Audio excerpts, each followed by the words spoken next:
Yo, yo, what's up?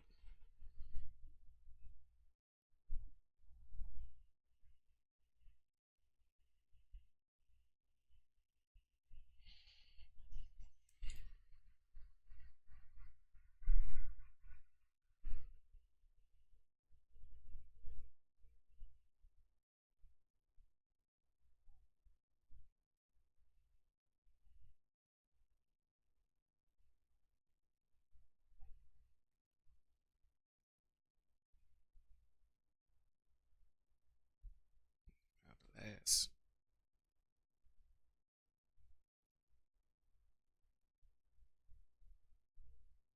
No skis. No see. Staking. Crocodile tears.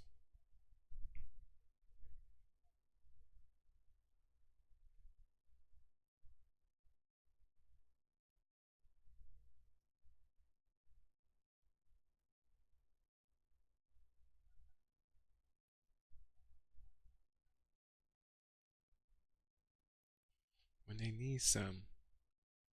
You gave me some. Cheese something. Cheese something. When they need something. When you gave me something.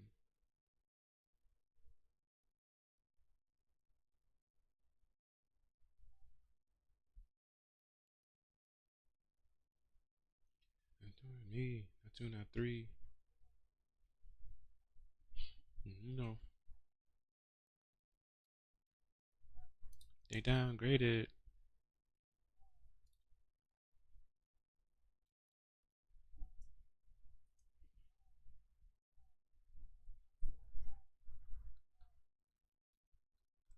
Know that. And your poet. Hey. B. Look like I fool at IG. Too many followers.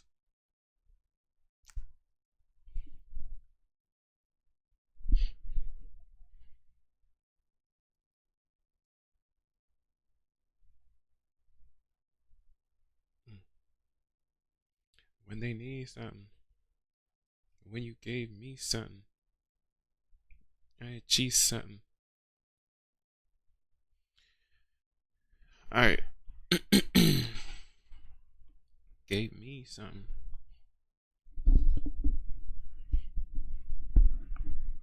Test, test, test, test.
Alright.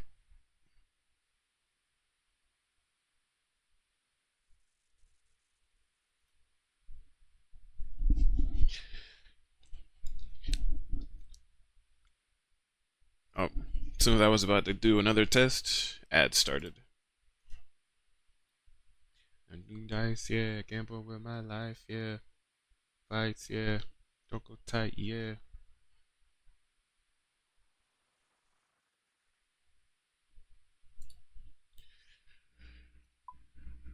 Diablo. Alright,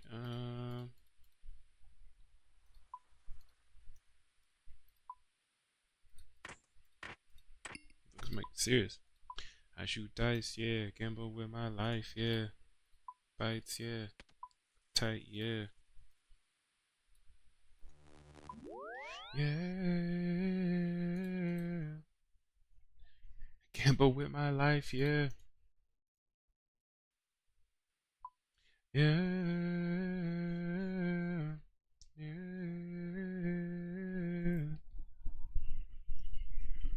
Diablo.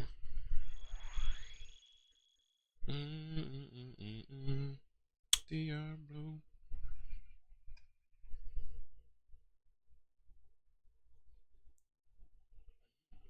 Hey. Nice. I appreciate the follow. Hey, hey. Hey, nice. Hey. Hey. Hey. Hey. Yeah. Let's go. Hey, thank you guys. Hey, hey, hey, hey, hey, yeah, gotta dance it up. Dance it up. I appreciate that. Thank you so much for the follow. And Cody, thank you so much for the sub. I appreciate that. Thank you, thank you. What's going on? Yo, it's Roof. Oh, hey, bro. Thank you so much, man. I really do appreciate that. The Bajunks up, Pie.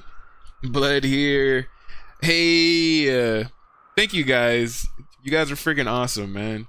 What's going on, everybody? Welcome, welcome.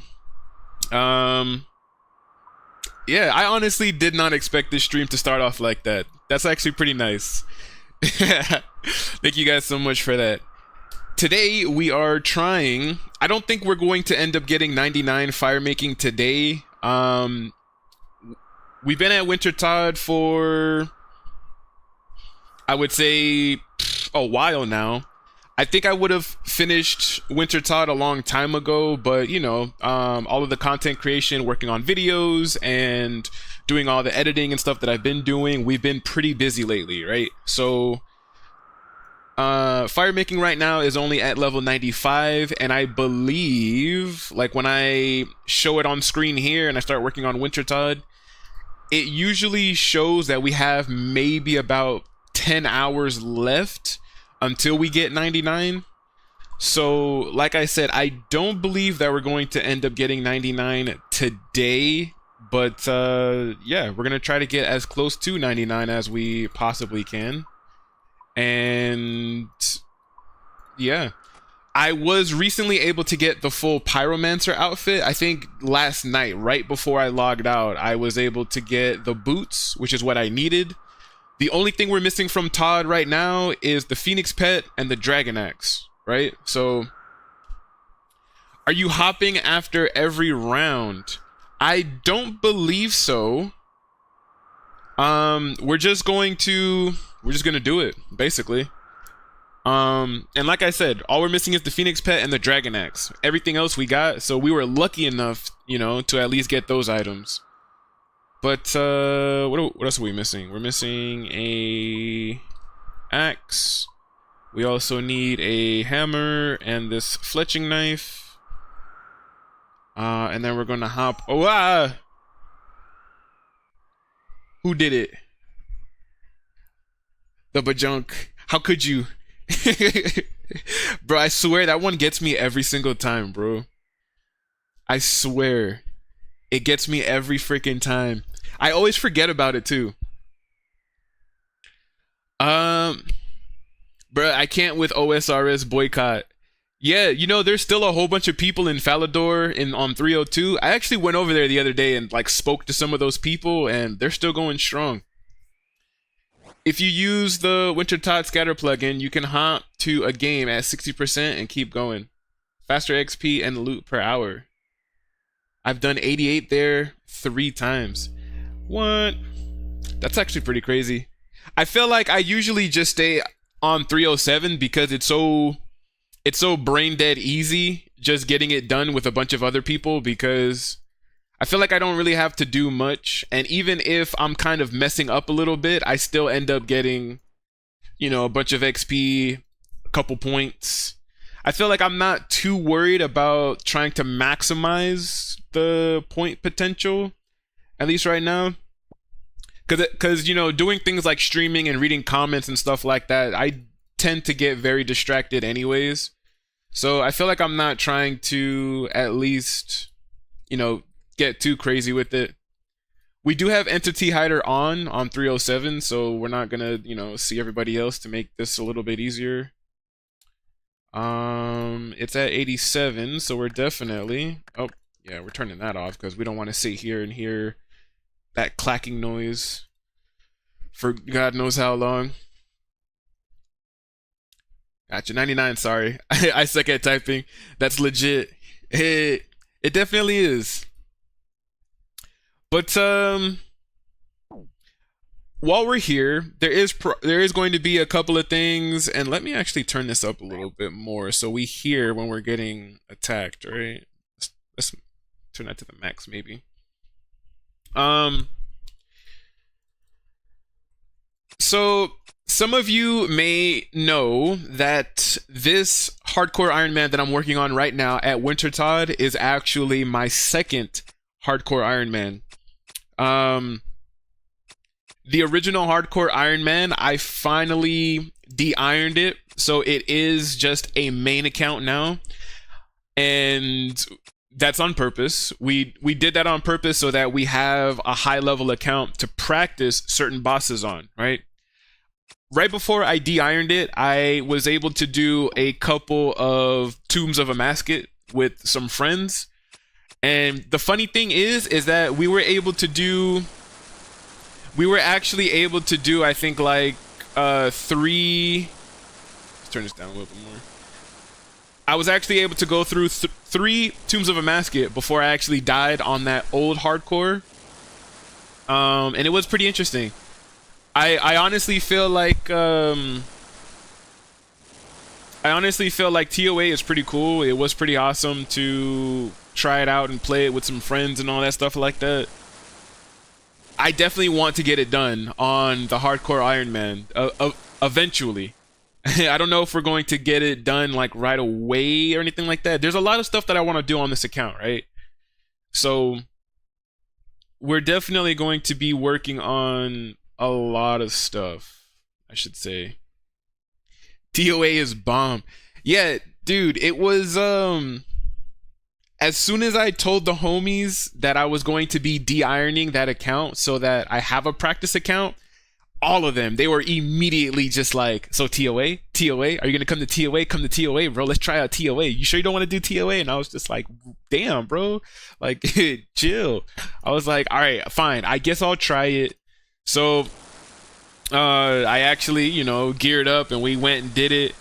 When we ran through TOA the very first time, I feel like I almost died so many different times, but some way, somehow, I actually managed to like pay attention to all of the mechanics. I feel like the hardest thing for me that first run, yes, man, it's so fun. Hell yeah. I'm not gonna lie, it was a lot of fun. The first time we ran through it, I keep calling him Mudadial because I'm so used to Chambers of Xeric, but the big alligator boss that like shoots stuff out of his mouth and you have to like pray correct. I always forget his name, but his room, I think I had Zebek. Yeah, Zebek's room I probably had the most issues with at first, only because I was trying to avoid like all the stuff on the floor, and when he spawned the rocks and the little things that you have to push like into the rocks, I felt like I was trying to pay attention to the stuff on the floor. I was trying to pay attention to that. I was trying to pay attention to him throwing up stuff on you. So I was kind of just like, what? But I ended up surviving, to my surprise. And Wardens was also pretty difficult because halfway through Wardens, Zebek shows up, and then Baba shows up, and you gotta like do all this other stuff, and you gotta go right, you gotta go left, and you gotta go middle because he's slamming stuff on the floor, and it was a crazy time. But like I said, the first 3 times that we did it, I managed to survive, which surprised even me. The rocks can be absolute bullshit. Yeah, I believe it, bro. I did. It definitely can be. But like I said, it was pretty fun.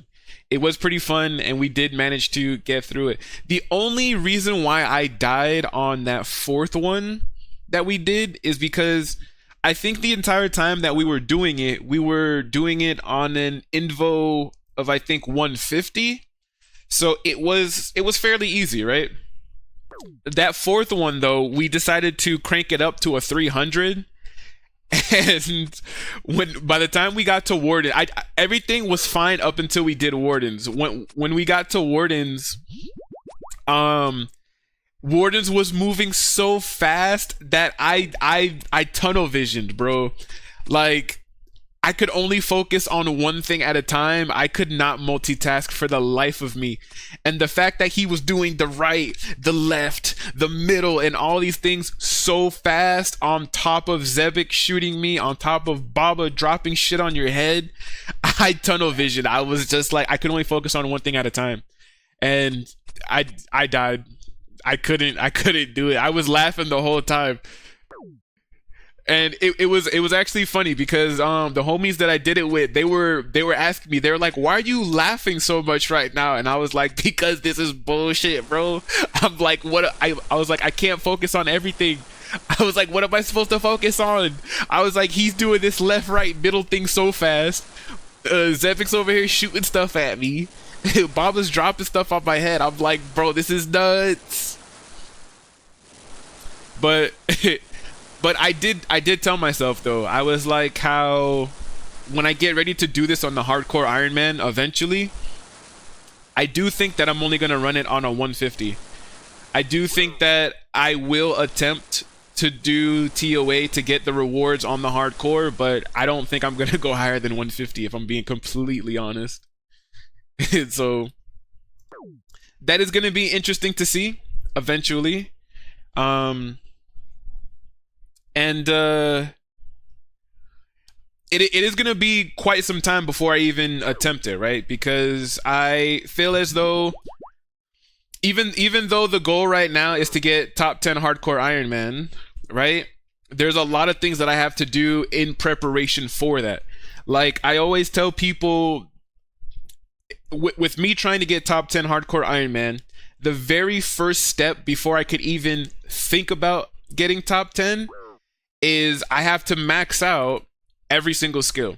Every single one of my skills has to be level 99 before I could actually attempt to get top 10 hardcore Iron Man. Because I think like the first, what is it? Like the first, like however many pages on the hardcore list, high scores, they're all maxed accounts, right? And that's actually a crazy first step, right? The very first step is to get everything 99. Yeah, okay. So I try to break things down and make it a little bit easier. Instead of just saying I need to max out everything and then try to get top 10 hardcore Iron Man, I'm trying to legitimately break everything down into much smaller steps. So I think currently, as of this very moment, besides trying to get our first 99, which is going to end up being fire making, I want to say that the goal I'm focusing on right now is I want to be able to green log Chambers of Xeric. So I feel like I'm actually working towards I think in my notes section you can actually see it. Like, if I get rid of my webcam right now, I actually been putting together like an action plan, basically, right? Like all the items I need to collect and all of the things that I basically need to do, all of the upgrades that I want to get on the account before we're basically able to go ahead and even do Chambers of Xeric, right? So Oh, camera, where'd you go? Don't you turn off on me, camera. But yeah, definitely need to. There's a lot of items and stuff that we need to collect if we're even going to try to attempt Chambers of Xeric. And I've done Chambers of Xeric on my main account, even though I didn't have everything that I felt like I needed at the time when it was still a hardcore. Like I didn't have Ceradome and Bruise, and I didn't have super restores, so I was going in there with just anglerfish, and I didn't have Dragon Warhammer. I didn't have a, well, I was gonna say I didn't have a good crush weapon, but I had Zombie Axe. Zombie Axe is pretty decent on crush, so can't really say that. But yeah, there was a bunch of stuff that if I did have, it would have made Chambers a whole lot easier, and I'm gonna try to collect all of those items now.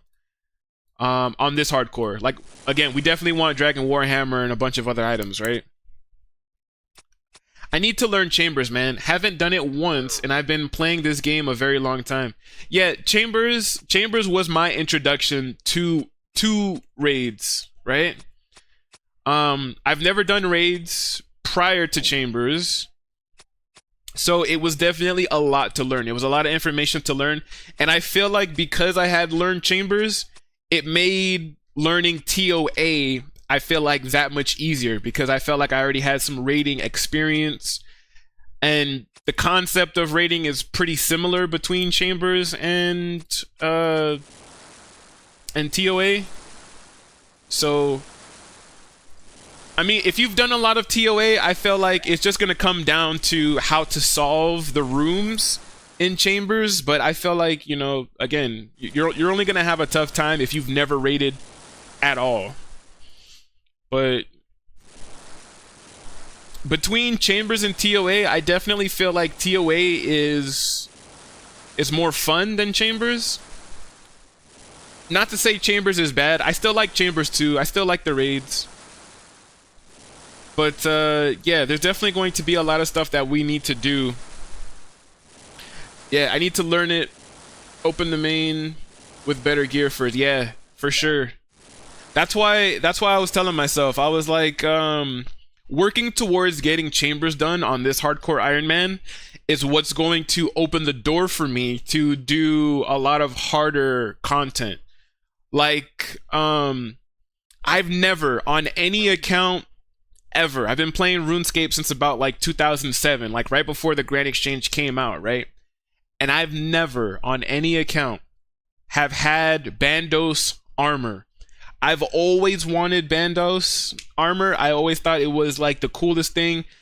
Always seeing high level accounts have it, you know, growing up and stuff like that. Always thought it was super cool. So I definitely want to get Bandos armor. That's definitely going to be a huge milestone for me. So I kind of feel like having some gear either from Chambers, or I would say, again, green logging Chambers is what's going to open the door for me to do much harder content. I feel as though by the time I green log Chambers, I'm going to be able to fight a variety of different bosses. I'm going to be able to upgrade my gear even further, and I should be able to do things like God of War's dungeon, and really start to upgrade the account. Dude, I keep telling myself all the time, I really want to get a Commander Ziliana pet. Commander Ziliana, I think, is the #1 pet that I want in RuneScape. Having this little Valkyrie lady follow you around, I thought was the coolest thing that this game had ever came out with. So bro, I would die if I could get a Commander Ziliana pet. I would never take that pet off. You guys would see her following me around for the rest of this account's life. So I think Tebow works really well at Commander Ziliana. So, you know, again, I really want to be able to get those items. Played since 01. Off and on. Never did God Wars outside of like 50 kills at Bandos. Didn't start bossing till last year, honestly. Yeah, same. I think it was only like a few months ago before I decided to make the old hardcore a main. It wasn't until then. I want to say maybe like September, August, somewhere around there is when I actually started to get into PVMing. That's when I fought General Grardor for the first time. That's when I fought Hespori for the first time. That's when I did Chambers for the first time and all this other stuff. So prior to that, like I said, I never really did bossing or anything like that. So I'm still fairly new to the whole PVM scene and fighting bosses and all of that stuff. So I'm still a noob, which is why I said I needed a practice account, because I still need to fight Zora and bosses like that. I want to do Dragon Slayer 2, so I need to make sure that I'm prepared for all of that. So it's going to be very interesting to see. Ashton Jones, hi. What's up, bro? What's up? What's up? Welcome to the stream. Welcome, welcome. Eating catfish. That would be sick, dude.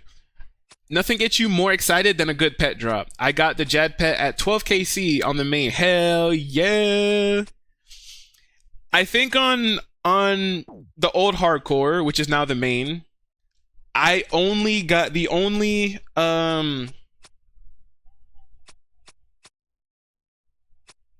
just walked Robbie. Hold on. I got a text. Okay. Hold on. I got a text from my sister. I am home alone, guys. Oh no. I'm home alone. What if the RuneScape ghosts get me? But yeah, on the old account, I had only ever got the Heron pet from Fishing Trawler, and then I upgraded it to the Blue Heron by combining the Spirit Flakes that you get from Temperos with it. But that's the only pet that I had ever got. So I'm not really lucky when it comes to pets. I'm actually really hoping that we can get the Phoenix pet on this account, because if I had to say my top 3 pets right now, number 1 is definitely, without a doubt, the Commander Zilliana pet. Little Valkyrie lady following you around. I don't know why I thought it was the coolest thing ever, but Commander Zilliana's number 1. The Phoenix pet, I would say, is my number 2 favorite pet in Old School RuneScape, because if you play with the HD plugin, the Phoenix pet actually gives off a light source. So if you're in darker areas and stuff like that, the Phoenix pet will actually illuminate like 1 or 2 squares around it, which is actually pretty cool. And my third favorite right now, I would probably have to say, is Calfight Queen. I feel like having Calfight Queen is actually pretty cool, because Calfight Queen is huge. The Calfight Queen pet is like freaking ginormous, bro, and it's like this giant bug just flying behind you and stuff like that. I thought it was cool too. So I would honestly really like to get the Calfight Queen. I got way too many kills at Zora. Haven't seen a pet drop since March of last year. Got Vorki at 286 KC and nothing since. Yikes. Yeah, that's crazy. Man. Vorki, the Vorkath pet? Man, that's crazy. I'm telling you, I want to do Dragon Slayer 2 so bad, because there's so many useful unlocks that you can get from completing Dragon Slayer 2, but I'm just so scared. I honestly have an issue with I would say bosses in this game that have a one-shot mechanic, because after doing mini games or whatever you want to call it, like TOA, after doing stuff like TOA, I have an issue with one-shot mechanics, because I don't think that a boss with a one-shot mechanic is what makes it difficult. That just makes it annoying, right? Because now there's so many different ways that boss can kill you, because if you lag, if you disconnect, if the servers decide that they want to go under maintenance or anything like that, if the boss has a one-shot mechanic, you're just dead. It's outside of your control. That had nothing to do with skill or difficulty. That just had to do with luck, right? If you want to make something difficult but yet still have it be fun, then Tombs of a Masket is always my go-to example, because if you're at Wardens, for example, right? The Wardens don't necessarily have a one-shot mechanic. They can stack you out and kill you within a few seconds, but they don't. There's no like attack at Wardens, for example, that's going to just completely one-shot you, right? So it still gives you a chance to react. It still gives you a chance to heal. They still give you a chance to do all of these things. But like I said, you have to deal with the Wardens. You have to deal with Zebek. You have to deal with Baba. So you have to deal with like the Wardens attacking the ground. You have to deal with Zebek throwing shit at you, and you have to pray the right prayer. You have to worry about Baba dropping shit on your head, so you still have to look at the tiles and you still have to move. So all of these different things going on at the same time is what makes it difficult but challenging. It makes it fun. When I think of Dragon Slayer 2 and I think of Galvik at the end, like just one-shotting you because you didn't click over here in time or because you lagged or something like that, I'm just like, this isn't fun. And this doesn't make the boss, this doesn't make me think that the boss is challenging or anything like that. It just makes me feel like the boss is stupid, because if I were to lag due to something outside of my control, I could die and lose my status. And I'm just like, man, this is stupid.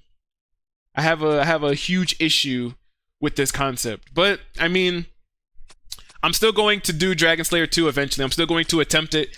Maybe I'll do Dragon Slayer 2 after we get certain items from Chambers. Like I'm thinking, like for example, I'm thinking if I'm lucky enough to get a Twisted Buckler and maybe a Dragon Hunter crossbow, maybe I could go into Dragon Slayer 2 with some diamond bolts, I think it is, maybe. And maybe I can fight Galvik that way. Maybe I'll be able to do enough damage to him fast enough that I could get lucky enough to beat it. Hopefully, I don't know. So I just think about stuff like that all the time, and I always love to theory craft. I call it here on stream with you, the viewers. And I honestly did that so many times on the main account too. Like when I got ready to fight Bandos for the first time, I think me and chat ended up spending what felt like almost 2 hours just coming up with different concepts, because you know, on the old account when it was still a hardcore, I had green logged Moons of Peril. So it was actually pretty interesting, like sitting here with chat and coming up with different builds. Like they were like, oh, you know, I can look at your bank through the OSRS loadout plugin that you have on Twitch. And they were looking through my bank and seeing what items I have. And they were like, all right, what if you do this, this, this, this, and this? And then I would open up the DPS calculator and I'd be like, well, you know, that is good. It says that I'll do more DPS, but you know, the defensive stats look kind of like this, and I'm worried about this. So it was actually pretty fun. So, you know, I definitely don't mind doing things like that with chat and stuff like that, theory crafting and coming up with different concepts and builds for different bosses and situations. So definitely going to end up doing that again on this account. Should be interesting. Hey, put stuff in there. What are you doing?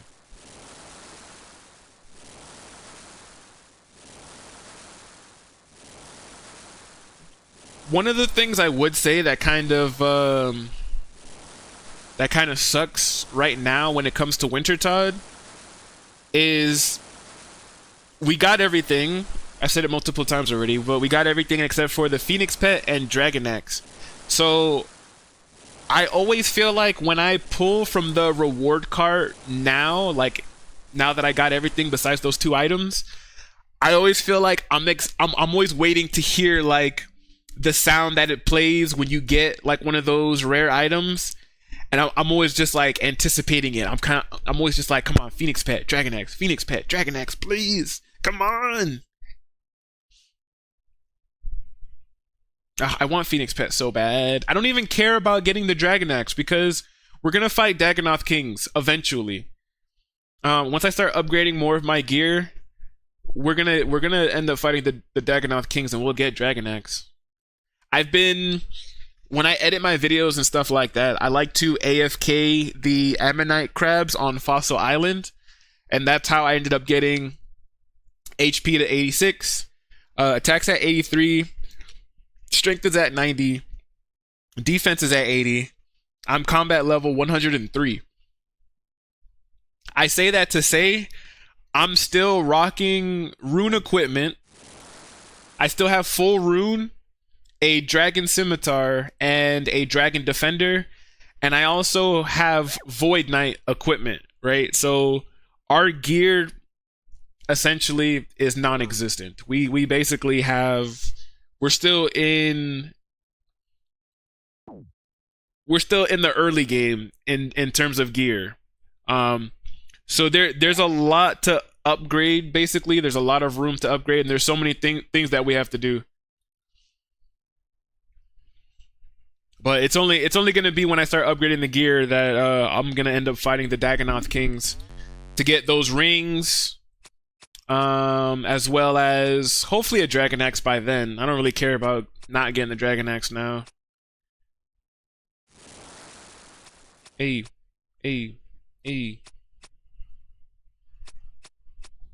Level up. Your community is back from the ads. Welcome back, community. Welcome back from the ads. Hey.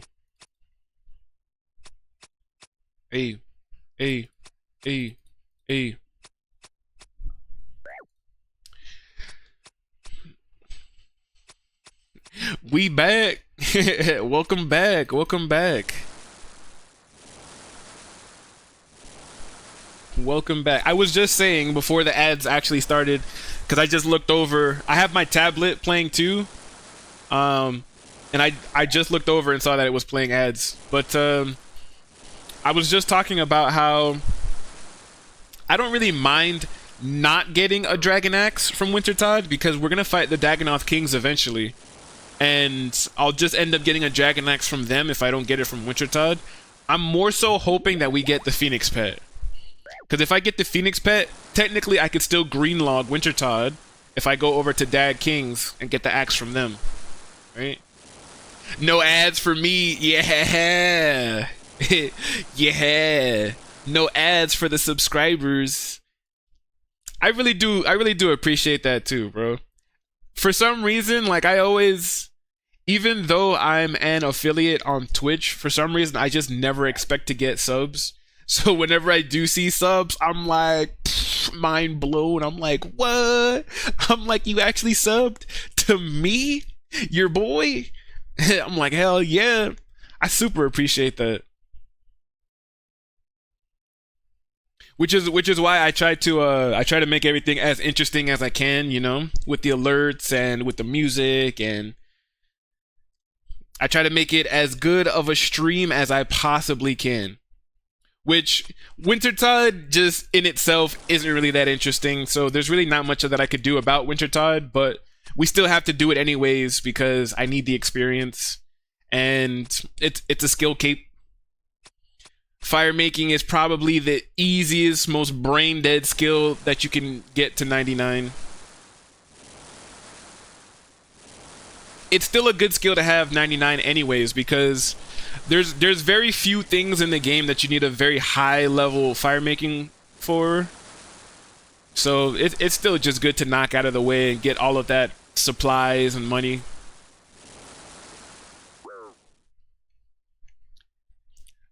Gotta support the clan homies. Hell yeah, bro. Like I said, I super appreciate that, man. It will be my very last night he died. Bro, I don't blame you. I honestly don't blame you. If I getting 99 fire making on this account is going to be the third account that I've gotten 99 at Wintertodt. So I definitely feel like I've been here for freaking longer than I possibly should have, to be honest. The cape acts as a light source too, which is pretty nice. Yeah, that's also another thing. The fire making cape does act as an inextinguishable fire source. And if you guys don't already know, I'm pretty sure you guys know because you guys have been playing, you know, just as long as I have, I feel like. But light sources in the game give off different tiers of brightness, right? And depending on that tier of brightness, obviously determines how illuminated the room is in whatever, you know, dark area you're in. The fire making cape not only acts as an inextinguishable light source, but it also counts as the maximum, I think it's a tier 3 brightness as well. So anytime you need a light source, fire making cape is always just going to be like your best bet. And you don't even have to wear it. You can have the fire making cape just in your inventory and it still acts as a light source. So definitely useful. Definitely useful to have. Definitely useful to get. I think when you're doing rune crafting, if you're at Guardians of the Rift and you end up getting that lantern, you can put different logs in it for different effects. And you know, I think if you put redwood in it, because redwood I think gives you the benefit of like every other type of wood, you still need a high level fire making in order to light it. So again, fire making might be one of the most useless skills in the game, but it still has its uses, if that makes sense, right? Fire making is very niche, but it's still a good thing to have 99. So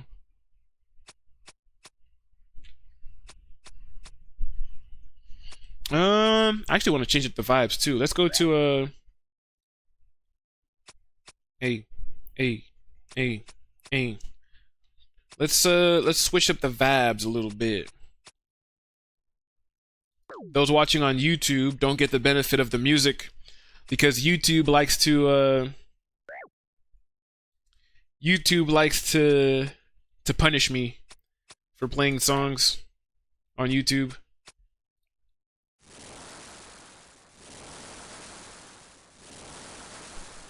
Boom, boom, boom, boom, boom, boom, boom, boom.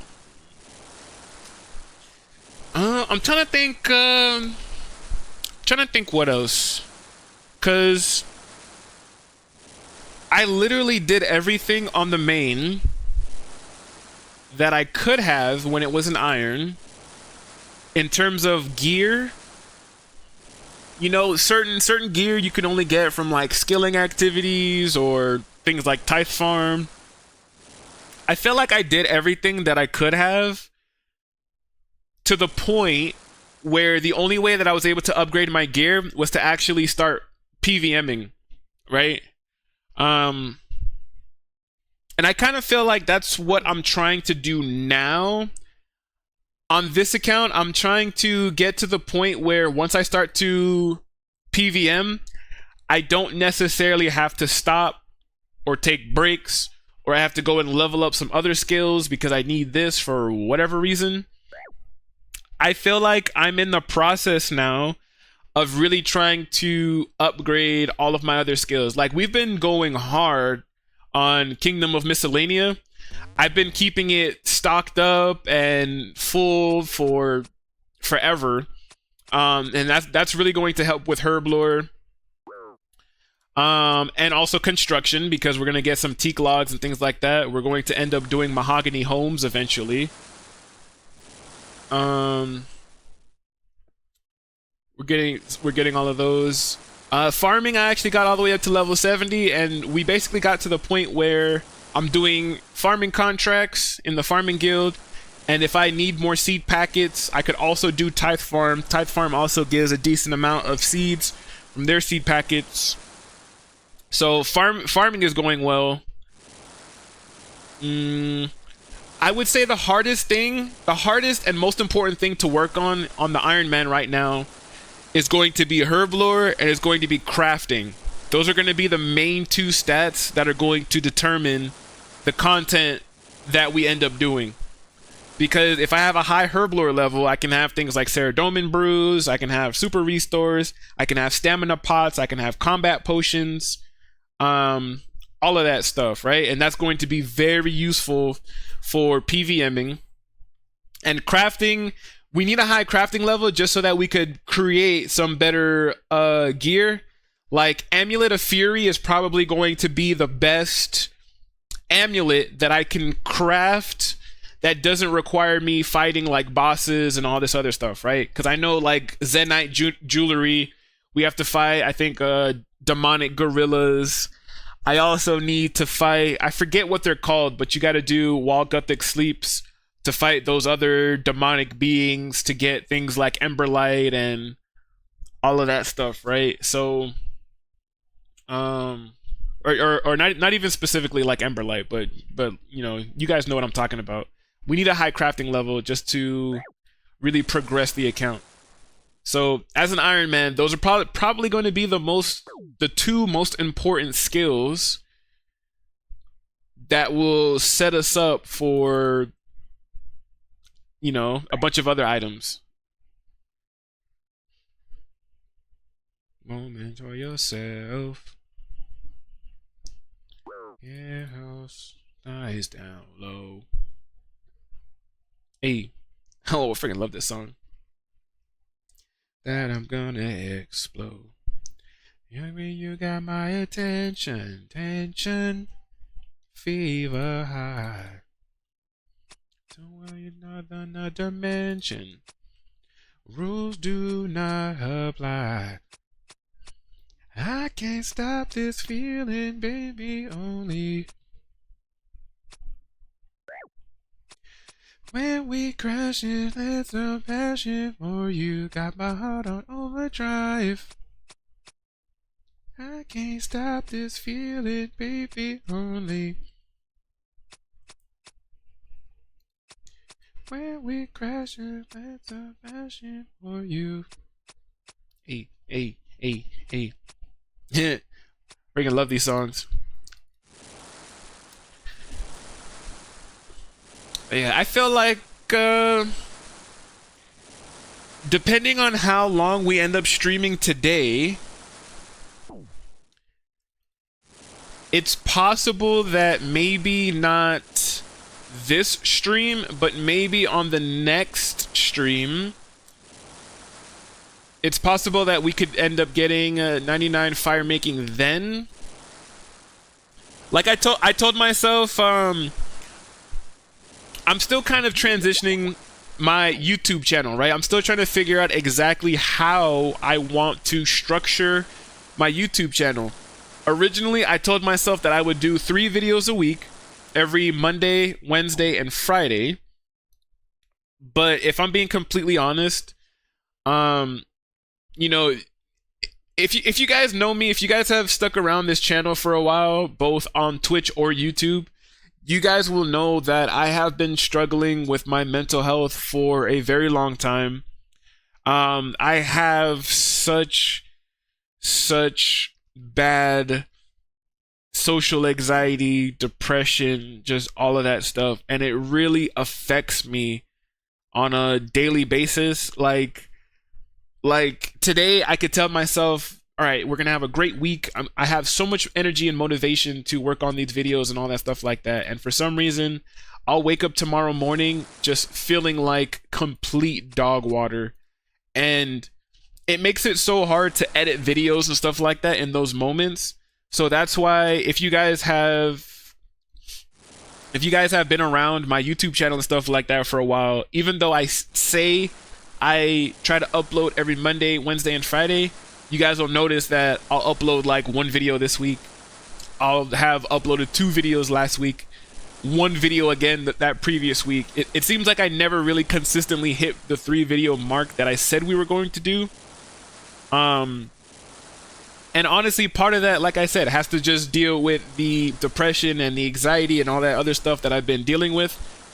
When I'm in that negative, pessimistic mindset, I feel like I get absolutely nothing done. I feel like I'll work on a video, but I would it almost feels like I'm staring at this video in the video editing software for hours.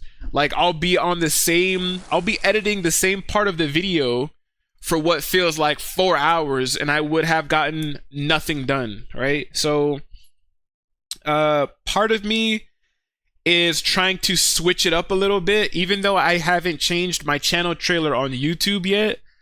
Part of me is trying to switch it where I try to live stream every Monday, Wednesday, and Friday, and possibly on the weekend if I'm playing with family members and stuff like that. But I'm trying to at least live stream every Monday, Wednesday, and Friday, and I'm trying to see if I can upload videos every Tuesday and Thursday. So I don't know how consistent it's going to be as of yet.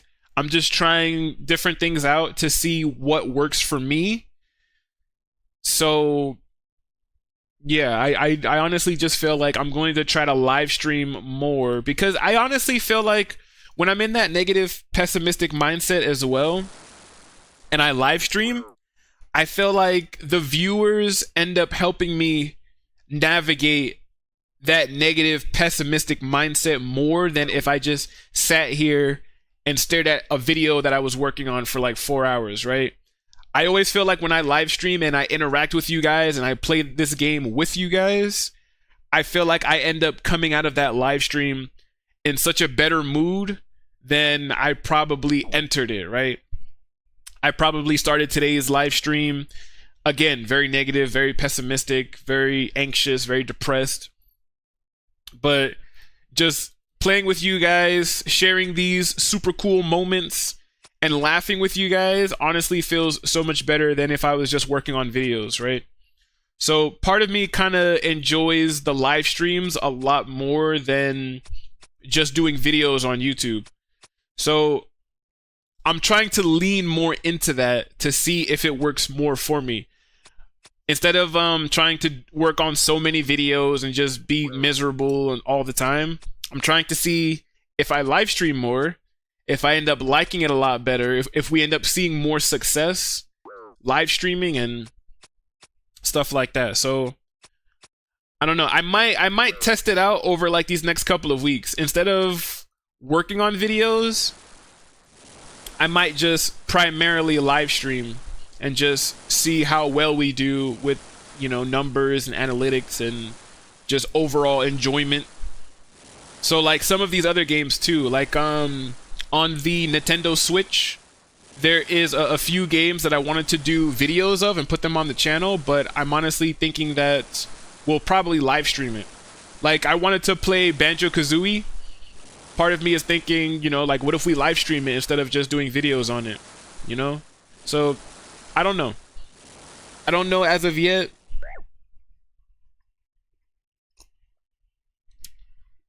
I feel like I might try. I feel like that's primarily just what I'm doing at the moment. We're just trying different things, right? We're just trying different things. We're just trying to see what sticks, what doesn't.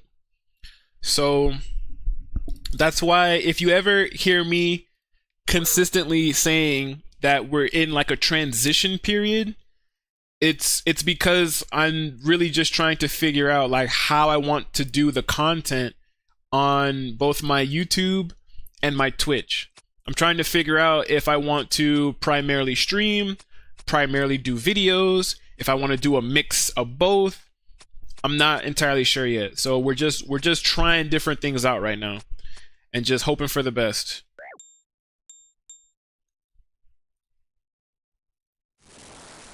Not to mention, I always feel like because we haven't hit the 1,000 subscribers on YouTube, you know, my YouTube doesn't make any money at all, at least not yet.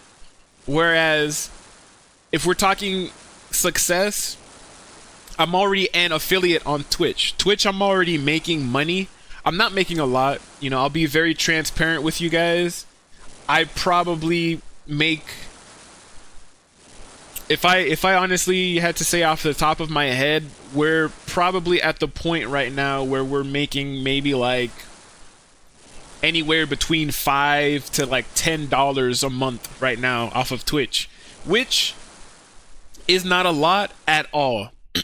It's not a lot at all. I'm not even going to pretend like it is, but I will say, guys, that being able to make even $1 off of something that I really love and enjoy, like, I've always been a gamer my entire life, and the fact that I've made at least $1 playing video games and sharing my experience with you guys and having fun and actually enjoying this and laughing and stuff like that, it makes that $1 that I've made feel almost like I've won the lottery. Like, I think it was last year, June. I've talked about this before, but I think it was like last year, June, July, somewhere around there, is when I got my very first check from Twitch, and it was about like $75, right? And I can't even really explain to you guys or describe the feeling that I got knowing that I got a paycheck doing something that I really loved and enjoyed, like a hobby of mine, something I never really expected to make money off of.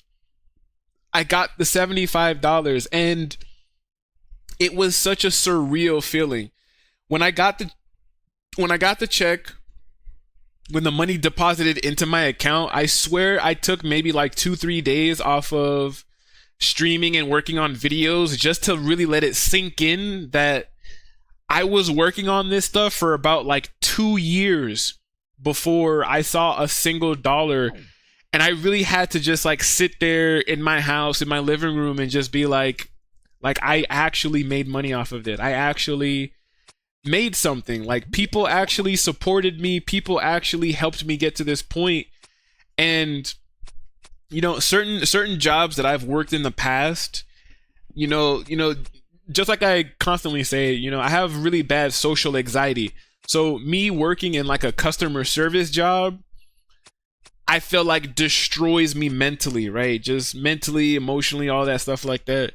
So I've worked some pretty nice paying jobs in the past. Like, I've had jobs where I was making over $20 an hour, but because of the mental strain and stuff like that, I always kept telling myself, I'm like, this job isn't worth it.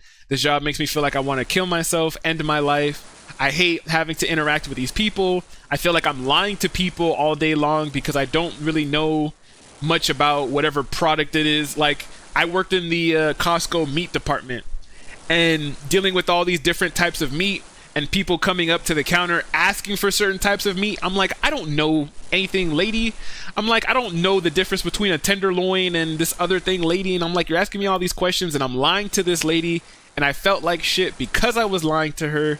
So again, my mental health, it was just all over the place, bro. I hated it. And even though I was making good money, I constantly kept telling myself, I'm like, it's not worth it. It's not worth it. It's not worth it. It's not worth it. It's not worth it. I want to kill myself. I hate this. I hate feeling like this. I want to get out of here. So I say that to say, you know, my checks from there, the money that I was earning was pretty nice. I'm not going to lie. But when I got that first check from Twitch, when I got that $75, when it deposited into my account,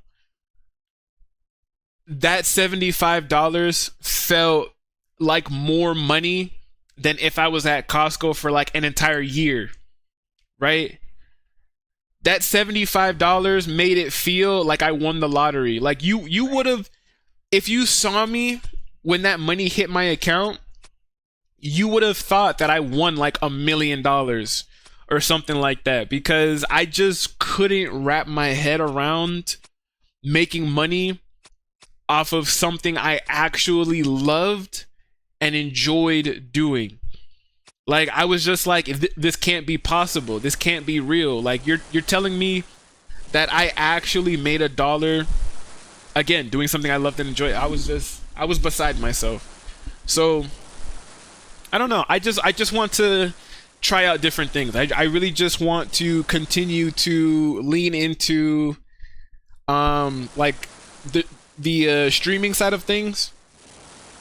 I am going to try to work on videos, but it's honestly so much easier and better for me to live stream than it is to work on videos. And even though us as humans, we're not necessarily supposed to compare ourselves to others, because that's a guaranteed way to really make yourself depressed and anxious and all this other stuff. I feel like I do that all the time. I feel like I always look at, in terms of videos on YouTube, I always look at other people like Jacksepticeye, Corey Kenshin, Markiplier, PewDiePie, like all these other video game content creators, and I always compare my videos to theirs, and I always end up telling myself, like, man, I can't edit videos. Like, my videos compared to theirs suck. I was like, I'm not as creative. I don't have as much funny moments, or you know, I'm not really good at like editing compared to some of these other guys.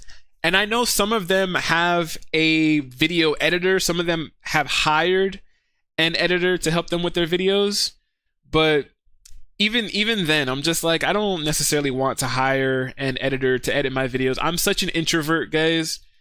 Like, if you guys saw me in person, if I walked past you guys in person, I'd probably walk past you guys like this, because, you know, I'm just socially awkward. So I always tell myself, like, I'm better off just editing videos on my own, but even then, like, I never really think that my videos are, you know, that good. So part of me, again, is just like, I'd rather live stream. It feels better to play the game live with an audience, because it kind of makes me feel like I'm not playing the game by myself. You know when you were growing up and like some of the homies would either come over to your house or you would go over to some of the homies' house and you guys would play like a lot of couch co-op games. Like, you guys would probably play like fighting games or even things like Super Smash Brothers or something like that in like the homie's basement or something like that.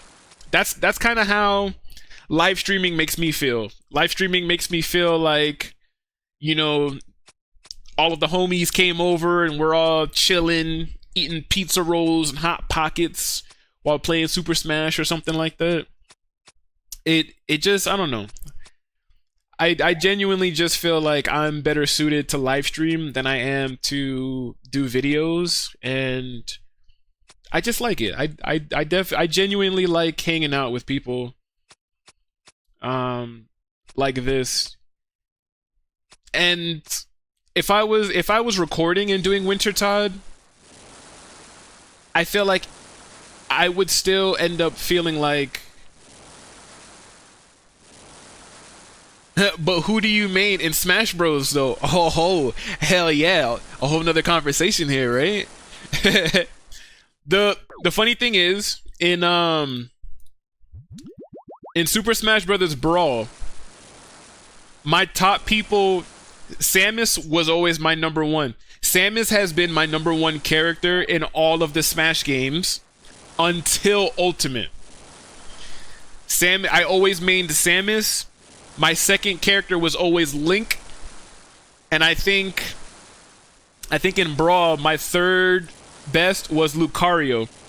But for some reason, you know, like if you've played Brawl and then you've played Ultimate on the Switch, I'm pretty sure you could probably feel me on this, but the characters definitely felt a lot different on Ultimate than they did Brawl. Like, I couldn't play Lucario. For some reason, Lucario in Ultimate feels like his launch potential isn't as much as it was in Brawl. So it feels like you're kind of just doing combos all the time. I don't know. It feels weird. But in Ultimate, Mario is my main now. Mario's my main. I also use Pyramithra. And as a third character, I would probably say Link. Link is still in the top 3. But it's definitely Mario, Pyramithra, and Link, I would say. Mine has been Mr. Game & Watch. Don't judge. Honestly, I feel like me and a couple of the homies that I still play Super Smash with, we talk shit all the time, bro, about everybody's mains. But I will honestly and genuinely say that Ultimate kind of feels like everybody's good. I don't necessarily feel like there's a bad character in Ultimate. Every single character in Ultimate, if you know how to play them well, you can pull off some sick combos. I've seen some ridiculously crazy Game & Watches, bro. That would, though, bro, there's actually this one clip. I'm not even gonna try to look for it because I seen it like months ago. But there was this one clip where I saw this Mr. Game & Watch was actually, he comboed this guy into a freaking level 9 hammer, and I was just, but that shit blew my mind. I was just like, what? He like bounced this dude off the stage and everything, like hit him with some aerial combos, bounced him off the fucking stage. The dude bounced off the stage, came back up to him, and he nined him in midair. And I was like, okay. I was like, I'm not fighting this guy. If that was me, I would have put down the controller and I would have been like, what's up?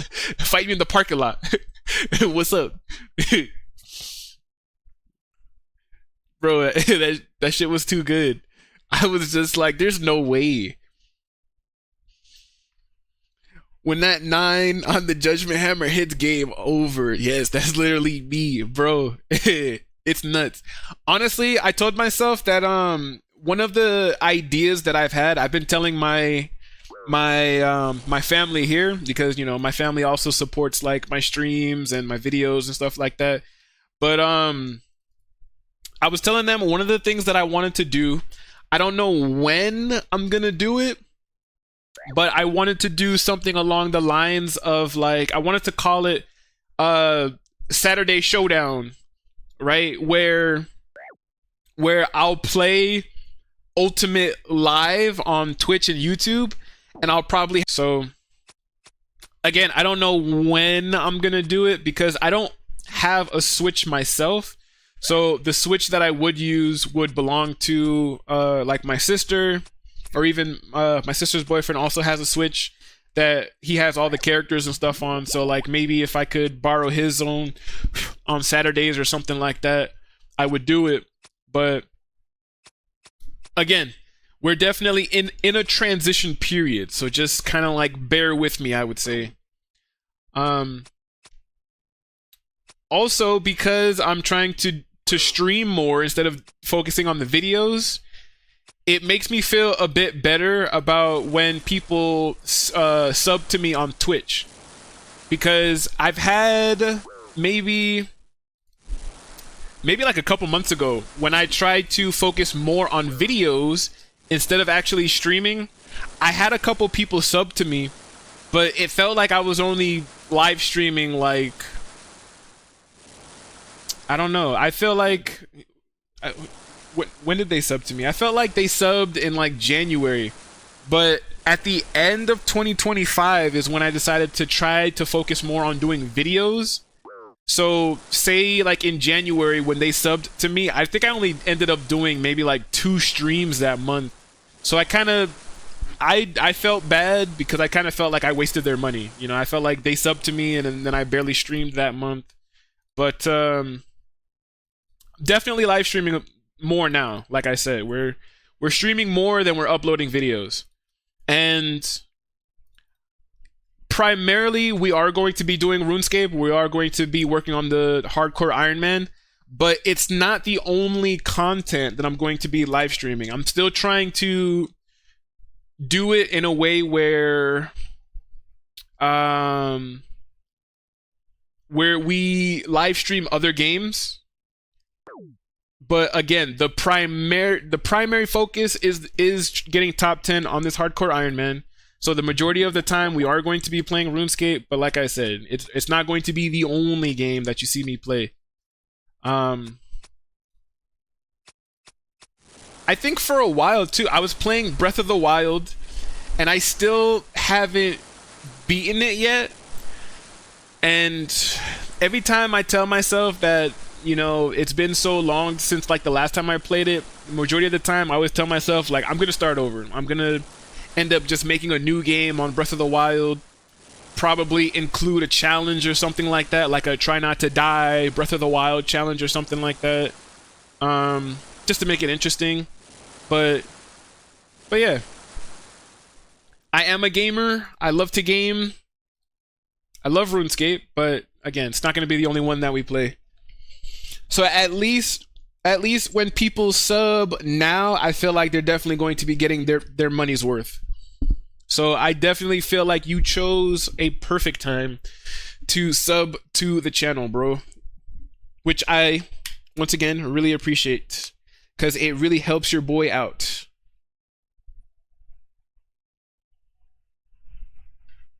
It was good on paper.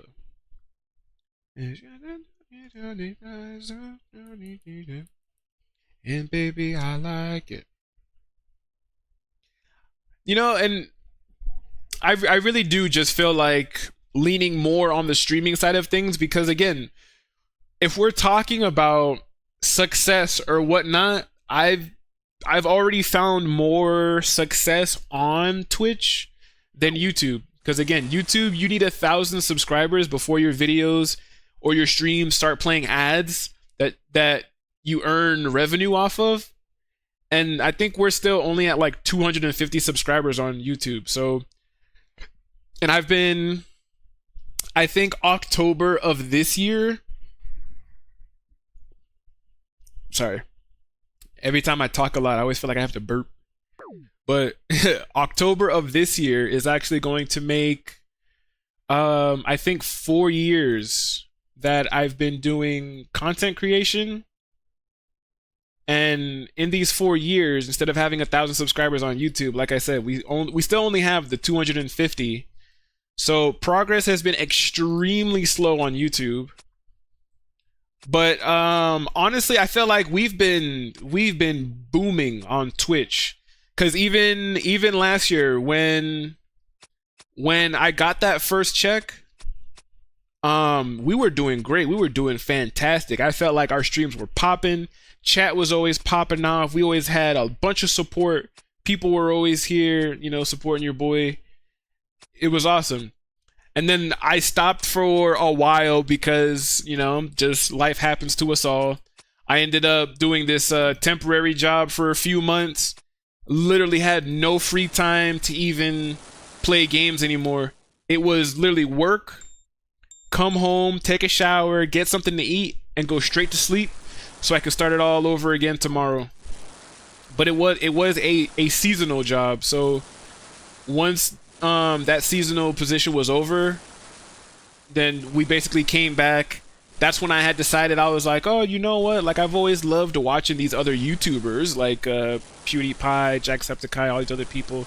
I was like, I feel like I can do exactly what they do. Let me go ahead and start making videos.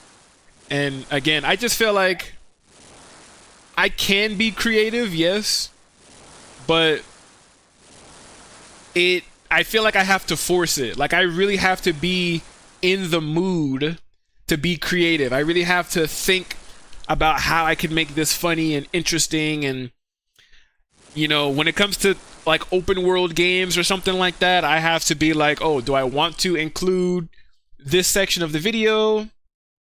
Or do I want to include this section of the footage into the video? Or do I want to cut this out? Is this going to be interesting? Is it not going to be interesting?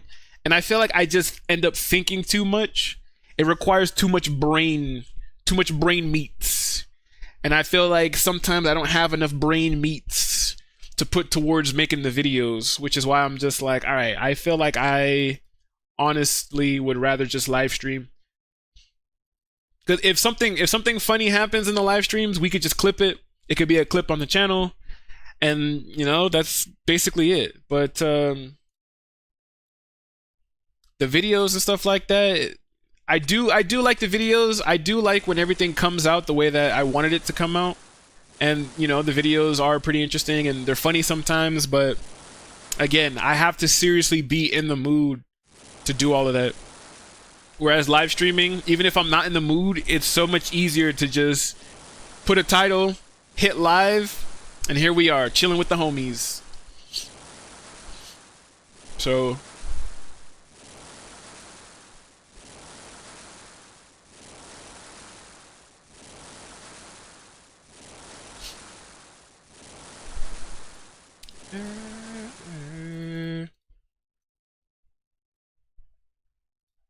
what's All right, after this kill, we have subdued Wintertodt 413 times, and we have 43 rewards to collect, which actually isn't that much, to be honest. The hardest part of this is the fact that we still have like another 11 hours or something like that of Wintertodt before we get 99. Excuse me.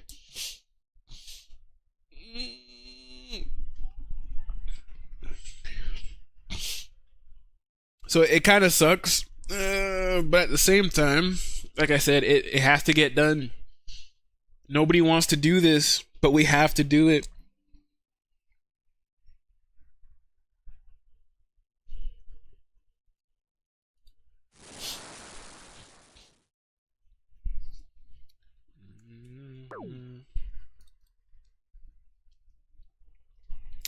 I feel like the real question is going to be, what do we do? What do we do after Wintertodt, right? Because again, maybe you guys can help me theory craft while we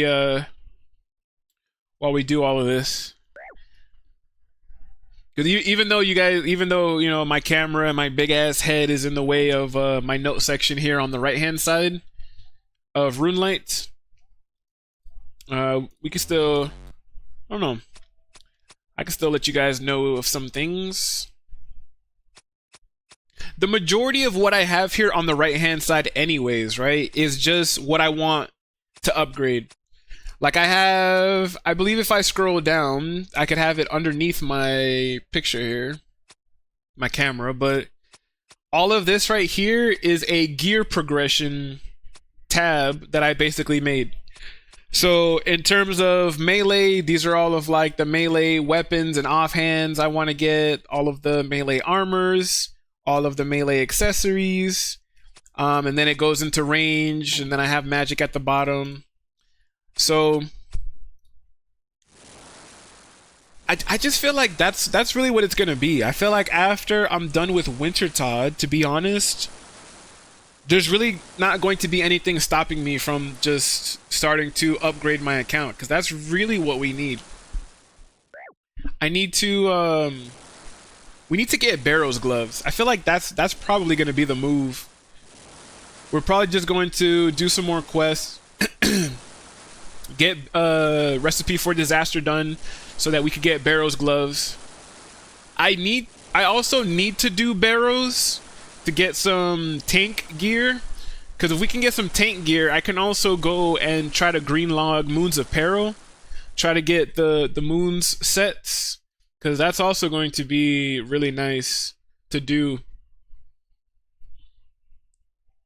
Blood Moon is going to be especially good for a bunch of different areas. If I can get full Blood Moon, I could max out my melee skills pretty quickly, because if you have the full Blood Moon set, it makes fighting the Sulfur Naguas that are in front of the Blood Moon door ridiculously good. You get ridiculously good melee XP if you have full Blood Moon and you're fighting those Sulfur Naguas. So I don't know, maybe that will be the plan too, because I do want to max out my melee skills as soon as possible.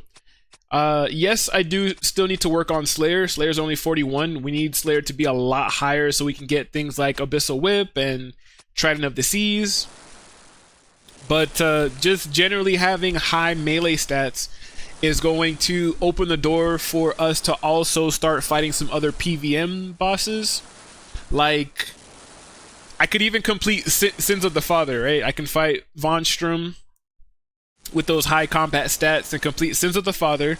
Sins of the Father will help us to unlock Hollowed Sepulchre for agility, the Blood Rune Altar for rune crafting, and we will also be able to fight the Firewatch Sentinels, which drop the Blood Shard, so we can turn the Amulet of Fury into the Amulet of Blood Fury. And yeah, you know, it's going to be very beneficial to us, I would say. So we we definitely have a lot to look forward to, I would say.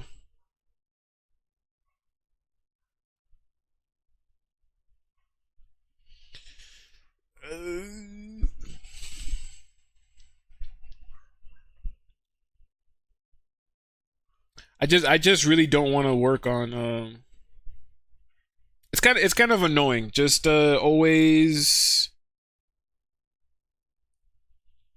I'm sorry. I get distracted so easily. Every time I get ready to say something, I'll either see like a text pop up on my phone, or I'll always see like something else freaking pop up, and I'm just like, what?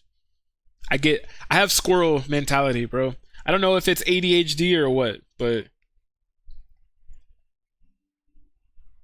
I do it all the time. I do it all the time.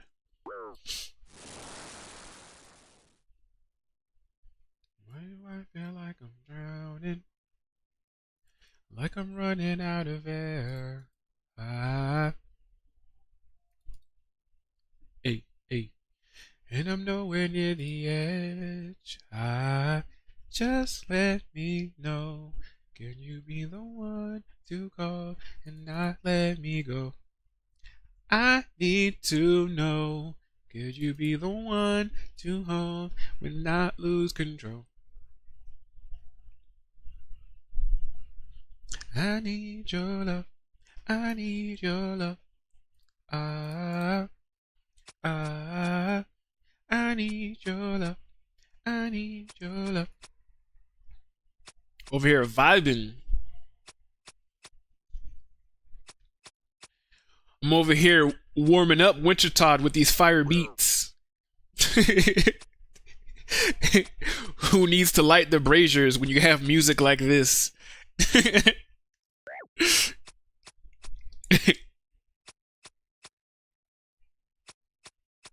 That's too funny.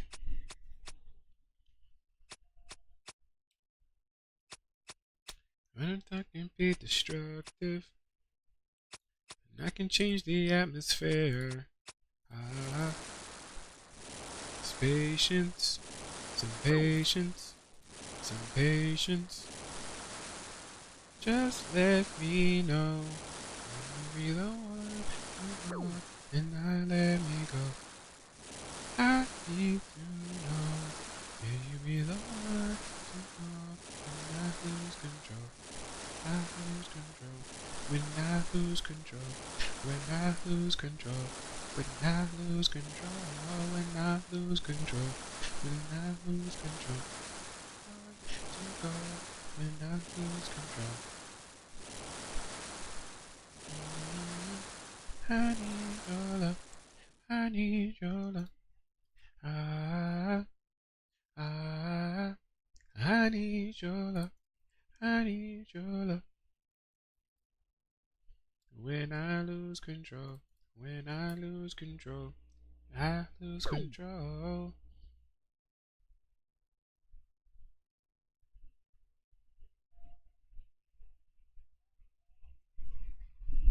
Perfect kills at Levi be hitting, let me tell you. I feel like good boss runs on any boss always hit you with that sense of euphoria.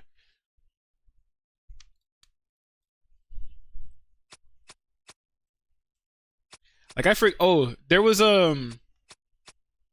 actually a time on the old account where when I went to go fight General Grardor, I originally tried to do the 6-0 range method, but I definitely was panicking a lot because my account at the time was still hardcore, and I was messing up that 6-0 method. Anytime I see other people do it, they manage to walk away from General Grardor and he never touched them. But whenever I did it, it always felt like he always caught up to me. He always punched me in the face, and it always scared me because I'm like, man, if he punches me for like max damage and then one of the minions hit me for like max damage, I feel like I'm just dead. So I ended up doing the melee method for General Grardor because to me it felt safer.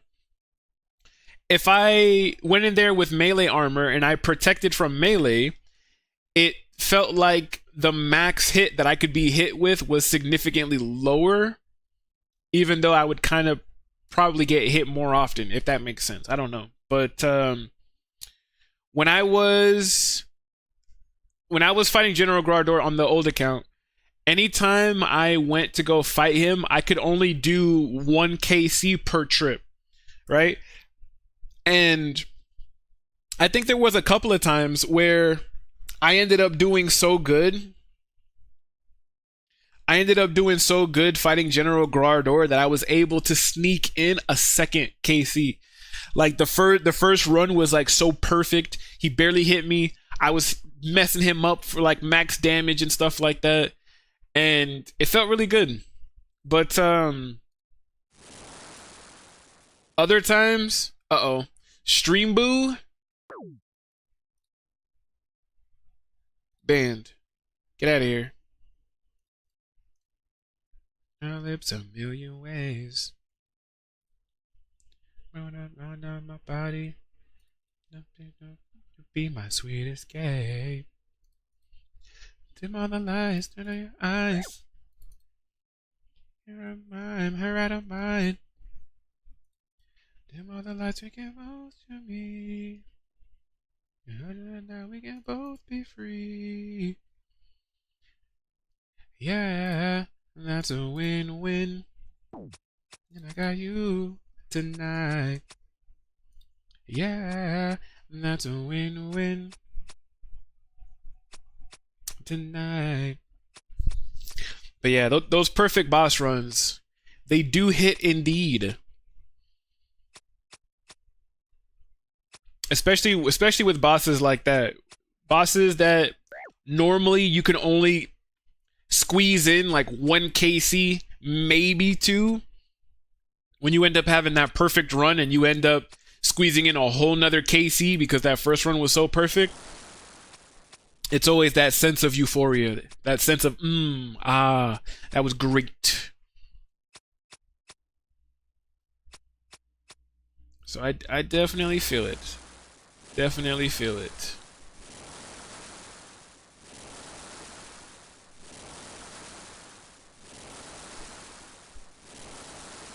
I need to also... I never really focused too much on combat achievements on the old account.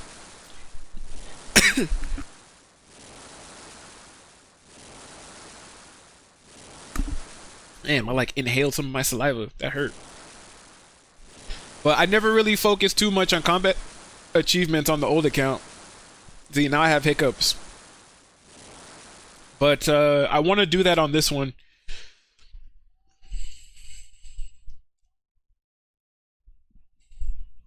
I want to make sure that we at least complete the medium combat achievements, because that will allow us to have the second Gomal's hilt, which negates the prayer drain in Barrows.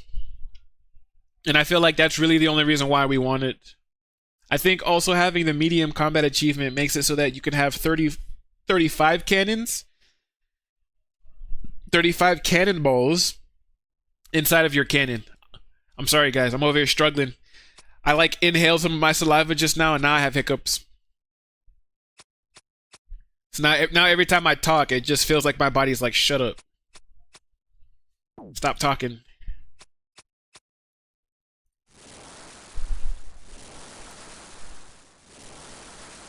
My own body trying to shut me up.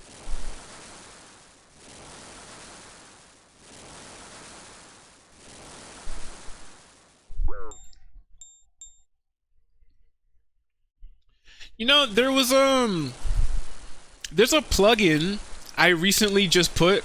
I recently just installed on this hardcore.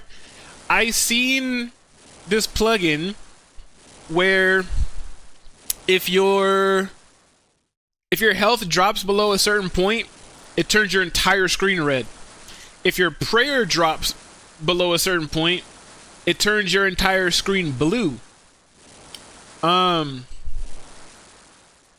And I saw some people using it, and I'm just like, part of me was like, what the heck? I'm like, what plugin is that? Because that actually is pretty useful. Like, if I had that plugin when I was at Tombs of a Masket on the old account, I probably wouldn't have died. Because like I tunnel visioned in Tombs of a Masket, so trying to pay attention to everything that was going on, I didn't pay attention to my health. And by the time I noticed that my health was like all the way here at the bottom, I was like, oh snap, I need to heal. And then I died. I was already dead. Omae mo shinderu. Nani? So I was just like, having this plugin.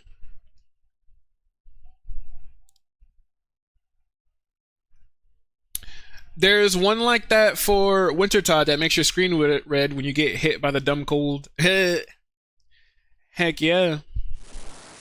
Yeah, I know. I remember that there was a few plugins for Wintertodt as well that a lot of people used, but it had to do with your actual health bar and not the warmth meter. Like I know that there was one like that same one that I'm talking about where it was like health something. I don't even know what that plugin is called that I'm talking about. Health notifications? Yeah, it's called health notifications. If I get rid of my webcam, this one right here. It's called health notifications. Right now I have it set to I have the HP set to 44. And the prayer I have set to 10 because I don't really care too much about the prayer at this very moment, but yeah. If your health drops below the threshold, it turns red. If your prayer drops below that threshold, your screen turns blue. Yada yada yada, right? But I know they had one similar to this for Wintertodt, but like I said before, I know it was it still had to deal with your health bar and not the warmth meter. I'm pretty sure they have Wintertodt updates or plugins now with the warmth, but I'm just like, I can't be bothered. Because Wintertodt to me honestly isn't that difficult. And as long as you have like for me, bro, I don't know how many other people may or may not do this, but if you turn off your other sounds, but you have the one in the middle, this FX turned all the way up, anytime you take damage, you'll hear it very distinctly. Like, it's super loud. It's almost like your character saying, ouch, I got hit. So, I feel like if you ignore that and you still end up dying, then I don't know. I don't know.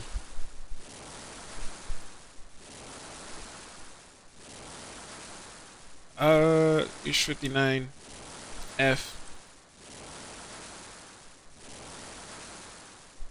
Wintertodt novice. Wintertodt stacked me out. Oh no. I was looking at the clan chat just now. I was like, wait a minute.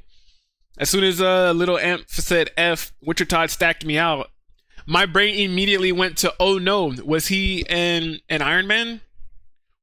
I mean, an Iron Man. I'm stupid. A hardcore Iron Man. Like, anytime I see people die or something like that, my stomach drops immediately because for some reason, I always just automatically assume that, like, everybody in the clan is, like, a hardcore. So anytime I see that so-and-so has died, I'm like, I give it a couple of seconds, waiting for that message that says, oh, so-and-so has lost their hardcore status. That's why I'm always just like, what? Like, when I saw little Amp just now say that Wintertodt stacked them out, I was waiting to be like, what? Did they lose their hardcore status?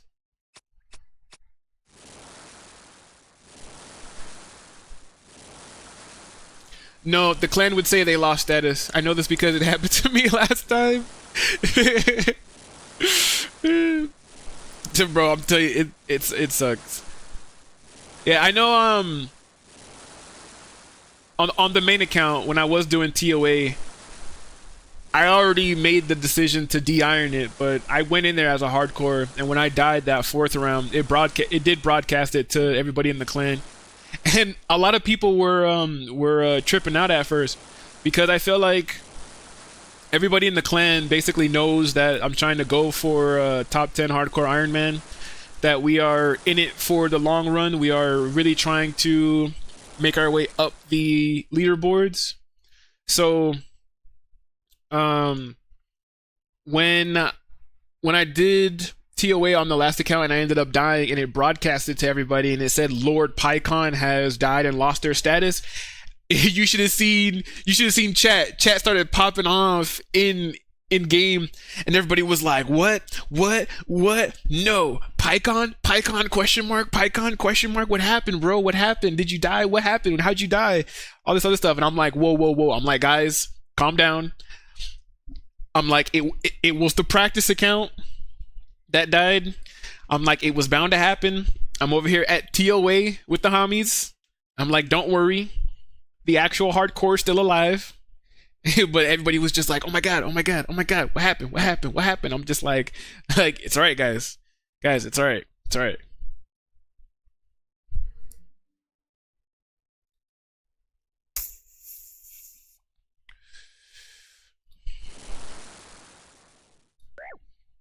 It's fine, just wasn't paying. This guy at top, he's trying to get full HSD so he can learn TOA. That shit is never needed on TOA at all. Gamer. I was gonna say, what?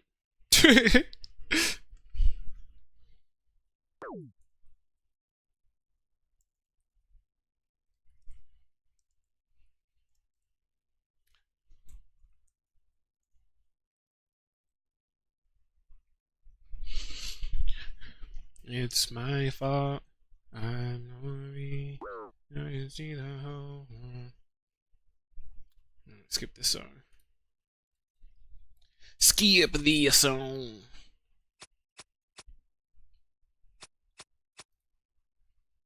You down? I know that there's a chance to show you. Usually, too, I also want to mention, I'm taking back my Twitch sub if you do. Yeah, could you imagine? Oh, man. Could you imagine?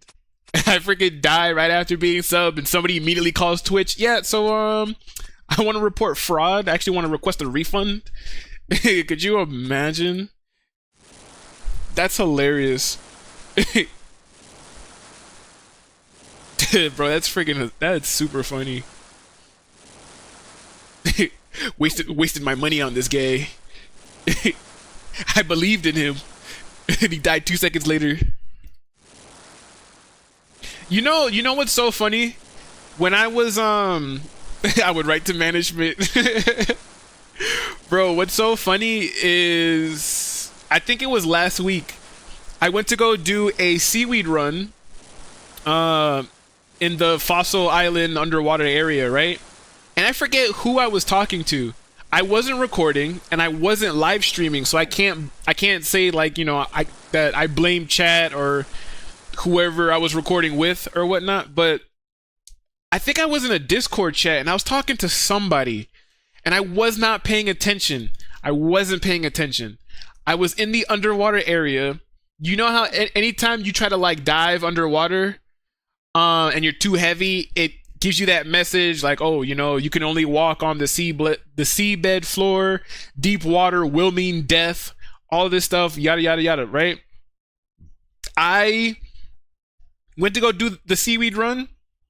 I went underwater. There was a seaweed spore that was by the edge of like the seabed before it led to deep water, and I walked over and I picked it up. And then I walked into... I basically picked up the seed and I tried to leave, but the way my character went, my character walked towards the deep water and did the whole animation of her starting to drown, And in my mind, bro, I was like, there's no way I just killed this hardcore by drowning. Like, I'm watching her do the whole animation of like drowning and everything, and bro, my heart dropped. And I'm just watching this like, there's no way. There's no way I just killed this hardcore like this. But she did the whole drowning animation, my screen turned black, and then she when it came back, she was on the shore next to the freaking bank, and it just said something about how like she passed out and ended up on the shore, something, and I still had my hardcore status, and I was just like, oh my god. I was like, thank you. I was like, that scared the absolute mess out of me, bro. You're stressing me out with this story. Bro, I legitimately thought I killed myself. I was just like, there's no way. I'm like, there's no actual freaking way. I've been playing this game for this long and have done all of this dangerous content on hardcores before to die because I walked off the edge and drowned. I was more pissed about that. I was just like, there's no way. There's no way. There's no way. This isn't happening. It's not real. Meanwhile, my character's over here. And I'm like, no. But luckily, no, we are still alive. Helmet is still red. I don't know why drowning didn't kill me. I don't know if it was a feature they changed or something, but I don't want to find out. All we care about is the helmet is still red and we're still alive. But trust me, best believe I was telling myself that we need to hurry up and do a recipe for disaster so I could get the diving equipment so that that doesn't happen again. I don't even want to even try to do that again.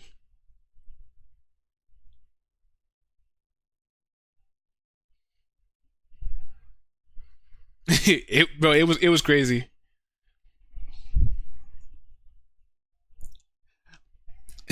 Honestly, too, I already accepted it too. Like, I felt like I went through so many emotions within seconds. Because I legitimately was just like, this can't be happening. I didn't just kill my hardcore to something so stupid as this. And then I immediately accepted it. I was just like, well, yep, it was my own fault. I walked off the edge. I killed her. I died. You know what? It's cool. I can't even be mad. I was just extremely stupid. I talk so much shit about other hardcores dying in a stupid way, and I just did something even more stupid than them. So I'm like, I can't judge. I'm like, I'm just as bad as them. It's fine. I'll just make another hardcore. I'll redo Tithe Farm and all these other things that I spent so much time doing. Hey, fire making leveled up. We are now level 96. 3 more levels until max. Hell yeah. 2 months ago, I got chanced by deranged archaeologists down to 1 HP. It still scars me. I keep thinking if I didn't get that extra HP level, oh my god, bro. You know, another story for you. Another one. I had always talked about how I've seen hardcores that would always tell me stories like I was doing Slayer and I walked away from my computer. Maybe I went to the kitchen to grab a snack or something like that and forgot that I was doing Slayer, and I came back and my character was dead. All of this stuff. Or like there was a few hardcores in the clan that were saying that they were doing something like demonic gorillas, and they walked into like a corner of a room to go use the bathroom or something like that, and I guess like another player aggroed the gorillas onto them or something like that, and they ended up dying or whatnot. And I was always saying in my head, I'm like, well, you guys are just stupid. I'm like, how could you guys just die like that to like Slayer, or like if you're fighting something, you know, how could you forget that you were doing this or doing that? And I was talking so much smack, right? And there was a time on the old hardcore that I was fighting, I can't even remember what it was that I was fighting, but I was doing Slayer. And I did that same exact thing where I went to the kitchen to grab a snack real quick, and then I think like in the kitchen, my sister was there. My sister ended up telling me about something, and we ended up having a conversation. And it wasn't until like I finally grabbed my snack and I went back to my room completely forgot that I was doing Slayer, right? I opened up my bedroom door and saw my character standing in Lumbridge, and then my stomach sank, and I was just like, I was doing Slayer. I was like, and my character's in Lumbridge. I was like, there's no way. There's no way. There's no way. There's no way. I'm dead. And it's like, I didn't even want to walk up to the computer for about like 5 minutes. But then I finally walked up to the computer and noticed that my character still had all of her gear on. And I was like, wait, what? And I read the freaking chat box, and the chat box had said that my defense cape had activated and saved my life, and my character was at like 2 HP. And I was just like, what? I was like, I'm still alive. I'm still a hardcore. I'm like, no way. I was just like, bro, I was like, I can't believe the one thing I was talking so much smack about, again, I did. And I feel like ever since I did those two things, ever since I almost died because I walked away doing Slayer and almost died because I almost drowned, I stopped all kinds of judgment. So now anytime a hardcore is like, yeah, I died to this or I almost died to that, my first response is, don't worry, bro. It happens to all of us. I was like, you're good. Well, get a load of this. My first hardcore, I had just literally finished 99 fire making at Todd under an hour earlier. I tabbed to read the wiki in Mort Meyer's swamp and got killed by a fucking ghost less than an hour after getting the fire making cape. Oh no. Yeah, bro, that freaking hurts. Oh man. There was also another clan member too. That fucking sucks. But there was another clan member who literally just got Seer's ring from the Dagannoth Kings. Like you saw the notification in chat box that so and so got a new collection log item, Seer's ring. And they picked it up. They even wrote in the chat like, let's go, all of that stuff like that. And before that notification even got too far up, you didn't even have to scroll up. You could still see it. You could still see it in like the same instance of the chat box. But it was like, so-and-so got Seer's ring. They were like, let's go. It was like 1 or 2 GZs. And then the very next one said, so-and-so has died and lost their hardcore status. And we were all just like, huh? What? And we were like, bro, question mark, question mark, question mark. We were like, are you okay? What happened? And then he finally came back and he said something along the lines of, he got Seer's ring, he got super excited about it, he went to go use the bathroom, and another player entered that Dagannoth King's room and ran to where he was standing, and they logged out. Cause I guess they wanted to fight the Dagannoth Kings, but they wanted a world of their own. So they had ran to where he was, and then they fucking logged out. And I guess because, you know, they ran to where he was and they logged out, it aggroed onto him and he freaking died. And he was so upset, and I was just like, oh my god. I was like, it hurt. I was like, that hurts, man. That hurts. Oh my god, what happened to them? Yeah, bro, they freaking, I still don't even think they logged back into that account. I can't remember who it was, but I don't think I ever saw that person again. I don't know if they just said, you know, screw the hardcore, or I felt so bad because I was like dying after you get a really, really good drop just sucks. Oh geez, never AFK down there, bro. That's what all of us said, because they went on a whole rant. They went on a whole rant about how much they fucking hate people because people always do shit like this in this game, and it makes no sense. Like, why do you just want to see the world burn? Why do you want to see people suffer? And all, they went on a rant, and so many of us in the clan was just like, dude, they were like, you walked away in the Dagannoth Kings area. They were like, bro, you never do that. Everybody was like, yeah, like that sucks and I feel bad for you, but that was your own fault. And it was like, I feel like that's why, like, we've never seen that person again. I feel like that person hasn't been back since.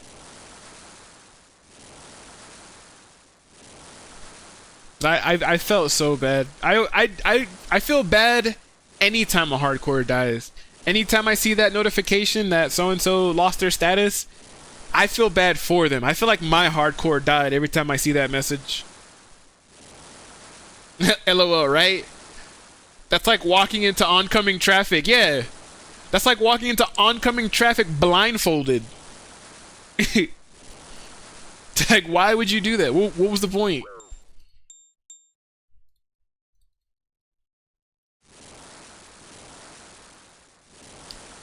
I think there was one time I got chanced by the freaking Dagonoth Kings. When I first started fighting them on the old account, when I fought them for the very first time, I got used to only fighting I think it was Rex. I started fighting them and got used to them in like segments, right? Like I went down there, I walked around the south side of the room with protect from range on so I could get past, I forget what the range one name is, but I walked past him so that I could only fight Rex. Because I wasn't comfortable fighting more than one of the primes at any given moment. So I was just like, I'm only going to fight Rex, wait for him to respawn, fight him again. Then I got comfortable enough with Rex to fight both Rex and Prime. And I think there was one time I was reading chat and Prime had respawned and I forgot to put back on Protect from Magic. And the very first hit me for a 50. And as soon as he hit me for a 50, I was like, holy shit. I'm like, what was that? And he shot me 2 more times before I was like, oh, Protect from Magic. I need that on. So the first hit, he hit me with the 50, but his next 2 hits hit a 0 before I put back on Protect from Magic. So I was like, if dude decided he wanted to hit me for another 50, I was like, my hardcore would have died right there. I was like, I got lucky. I was like, I got beyond lucky. Bro, I've had so many close encounters on the old hardcore, but all of those close encounters that I had on the hardcore is why I feel so prepared on this account. Because it took me about 2 years to get that old account up to total level 19 something. I'm just gonna say 1900 total level. We are basically at 1450 on this account, so like a little under about 500 levels before I catch up to where the old account was, which isn't bad. 500 levels I don't think is gonna be too difficult because because my rune crafting, my hunter, and my sailing is still fairly low. So I kind of feel like it'll be easy to work on those levels. And I feel like my total level is gonna skyrocket once I start working on some of those lower skills that I have. So I honestly feel like this account really isn't too far behind where the main is. It should only take me about like a few more months to really catch up. But yeah, I feel so much better. I feel so much more confident on this account because of all of the things that I've learned within those 2 years on the previous account. I feel like all of that is information that I've basically have taken with me to make sure that this account flourishes.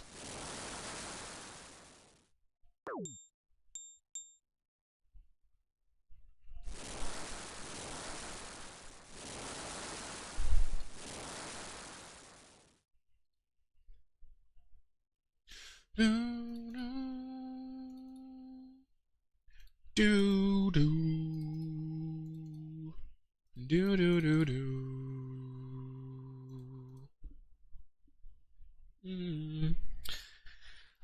Trying to think what else.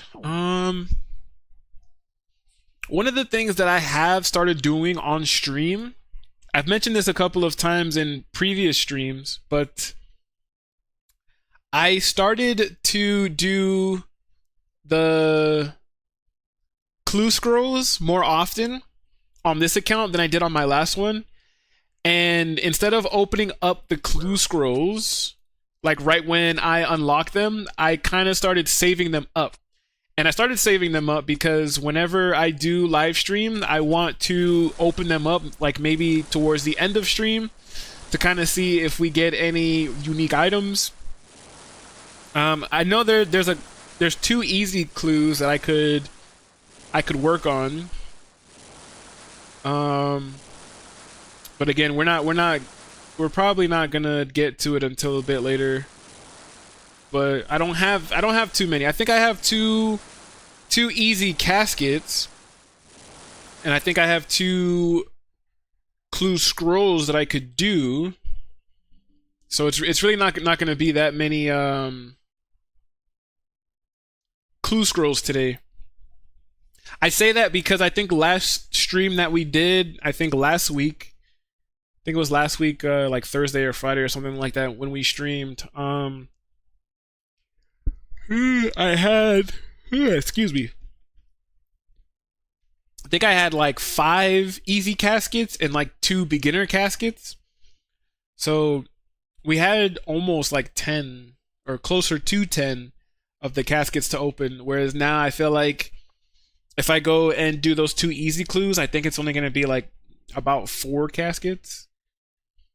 So not really expecting to get anything good, but you never know. That's how RNG works, right? Like I could have 10 reward pulls for Wintertodt and still end up getting both the Phoenix Pet and the Dragon Axe. Like I feel like you just never really know, right? You just never really know what your RNG is going to be like.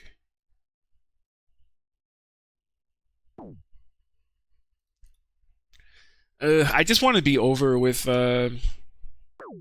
Wintertodt, to be honest. I just want Wintertodt to be over because you'll get the Phoenix this time. Sending vibes. Hell yeah, bro. I appreciate it. You know what? I'm feeling it. We're feeling very positive and confident today. I think we're going to get Phoenix Pet too. I'm feeling it. How many reward points are we at right now? 65? I feel like we are. I believe it. The vibes have been great today.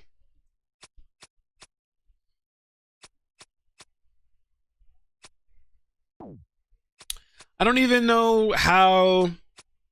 I'm not sure how long we're going to be streaming today. Usually when I stream, I try to do a minimum of 4 hours at least. I usually feel like that's a pretty decent margin.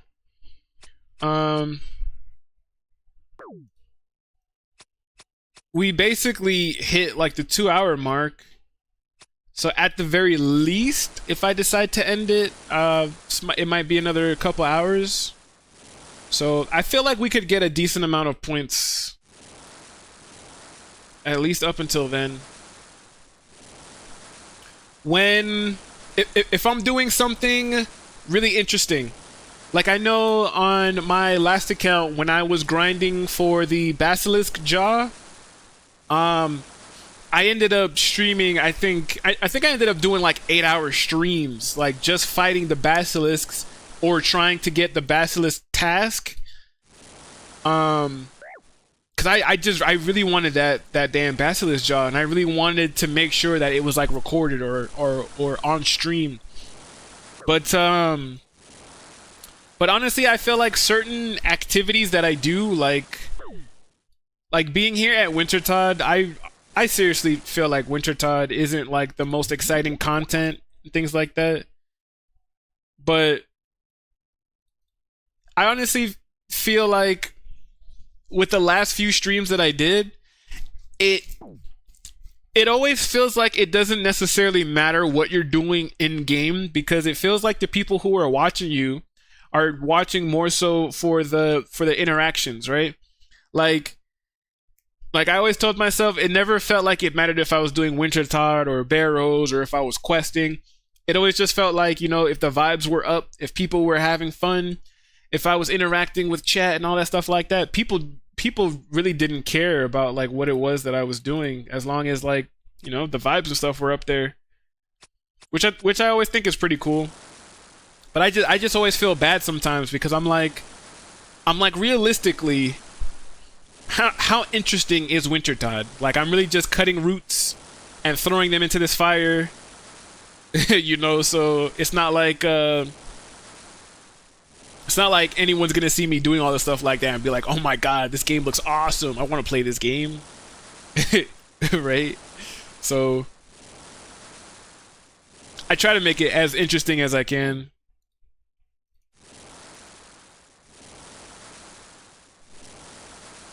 But I basically say that to say, when I do repetitive content like this that is kind of boring, I usually just try to stream for the 4 hours for, you know, the minimum. Excuse me. So at least like I'm still streaming. At least I'm still consistent with the streams and things like that. But things like Wintertodt, after the 4 hours, it's like I'll continue to do Wintertodt, but at least I won't be live. So I won't torture you guys any further than I already have.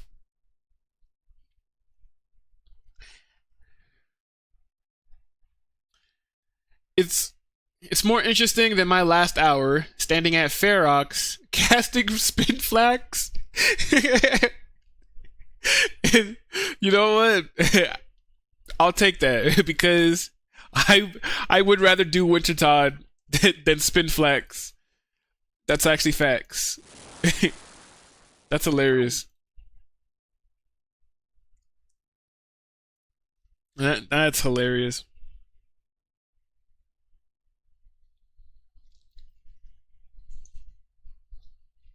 But I just I know it is. You're getting me through it, and you know, I do appreciate that. I appreciate that. That's basically what the streams are here for. You know, I tried to create a safe environment where people can come, chill, relax, forget about problems they're having IRL, even if it's for a minute, 5 minutes, an hour. You know, I just want to help people out, and it works vice versa too, because when I stream, I definitely feel like chat helps me. Like we've already been here at Wintertodt for what basically feels like 2 hours, and it didn't even feel like 2 hours, right? So my grind is actually going by a lot quicker, and I usually hope that watching my stream, you guys' grind is going by a lot faster, so it's mutually beneficial, right? So even though Wintertodt is kind of boring, I feel like it does kind of help though. It helps both sides. And I always just felt like, again, I like streaming more than I like doing the videos, because if I'm feeling down, chat always helps me feel better. So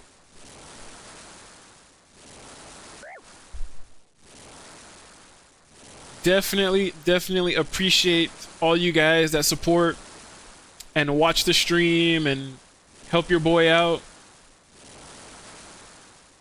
All the laughs and the memories that we basically create through all of these streams. It's awesome.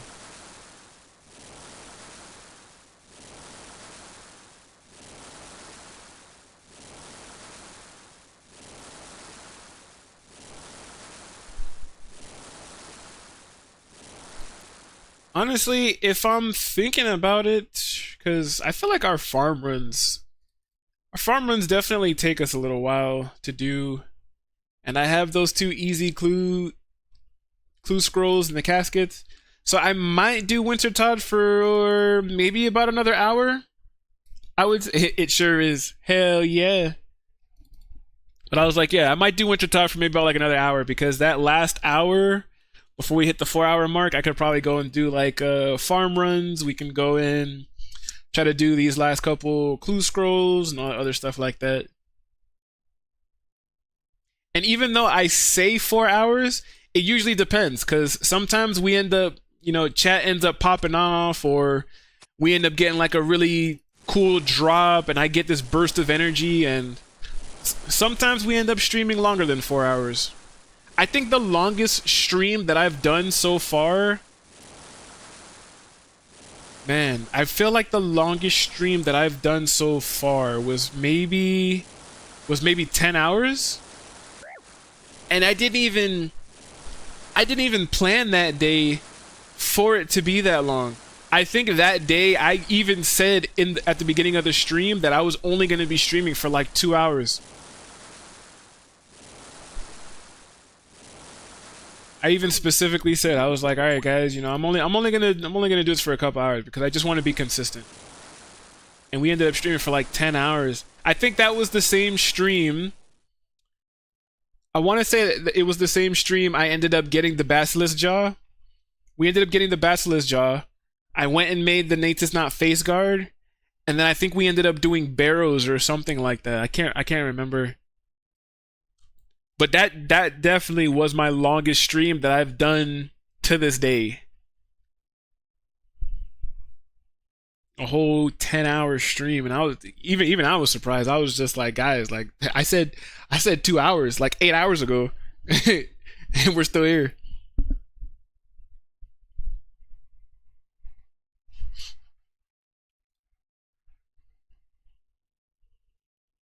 So yeah, so we will see. We'll probably give Wintertodt maybe like another hour or so.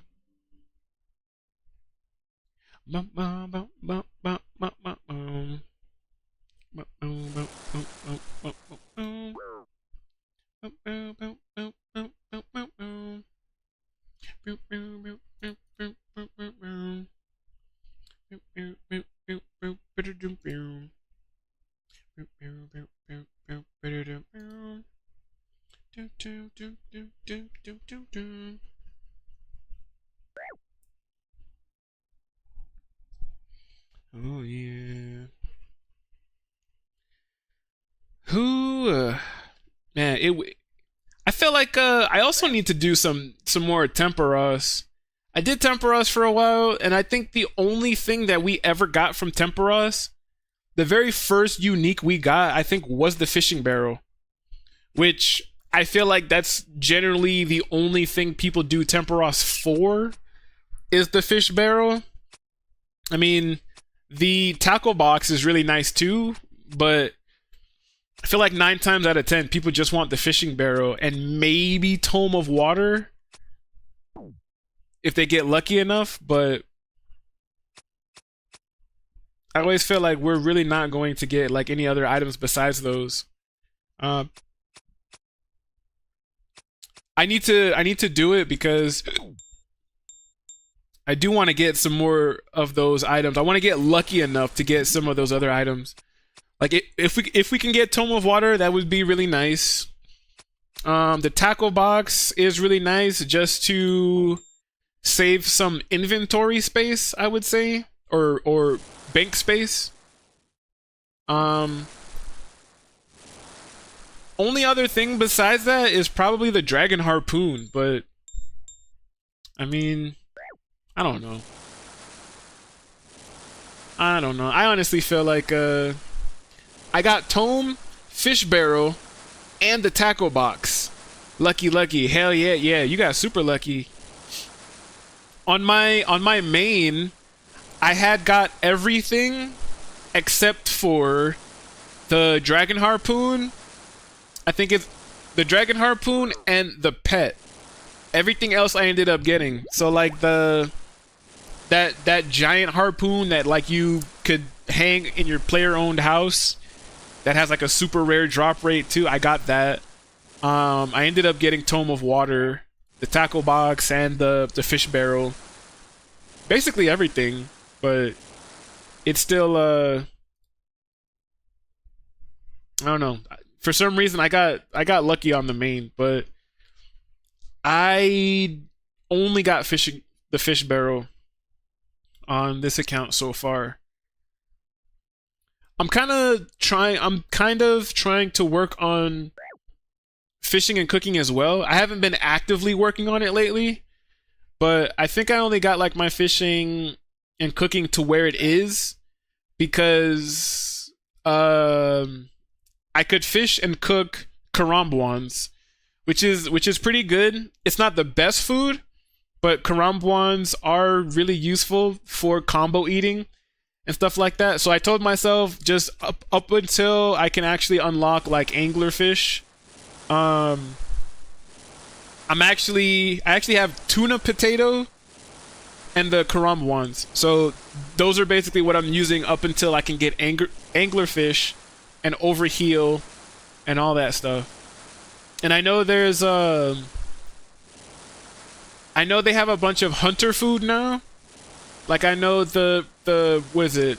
The sunlight or the moonlight antelope actually give you some really nice food. And those hunter foods are weird because you eat it and it's like it heals you half now, and then I think after like 4 or 5 ticks or something like that, it heals you the other half. So definitely a bit interesting with the hunter food. I only like the hunter food if I'm fighting something that I know is gonna damage me, but only like slightly. Like I'm not going to fight General Grardor or something like that with hunter food, because you can take so much damage so quickly that you're going to need a high healing food and some karambwans, if not Saradomin brews and super restores. So like maybe if I'm doing Slayer, for example, if I'm doing Slayer, I'm finding some Slayer monsters that I know are gonna do some damage to me, but like not a lot of damage. I'll use the hunter food for that, but I won't use the hunter food in like PVM or anything like that.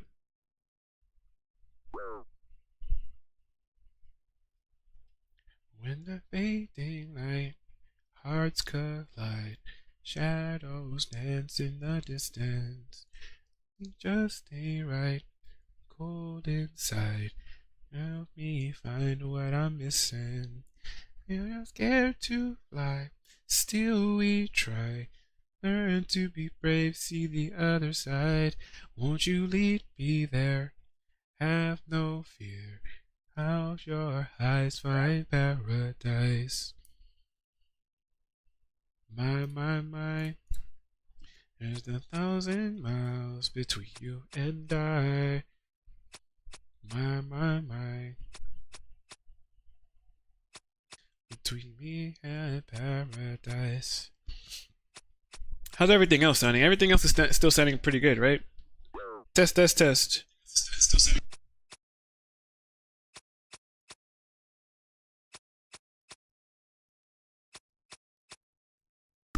Yeah, everything sounds pretty good.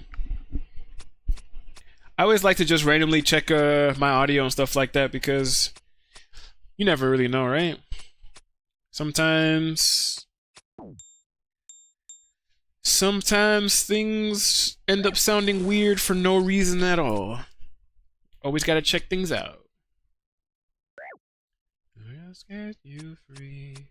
Just tell me every word, I'll listen. Still we try. To the other side. Be there. Have no fear. Find paradise.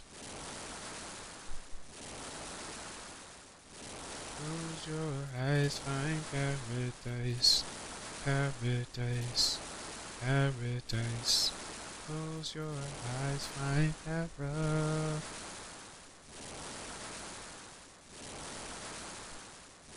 No, speaking of Temporos too, I just realized that I still have to finish getting the Spirit Angler outfit, because I'm still using the regular fishing trawler angler outfit.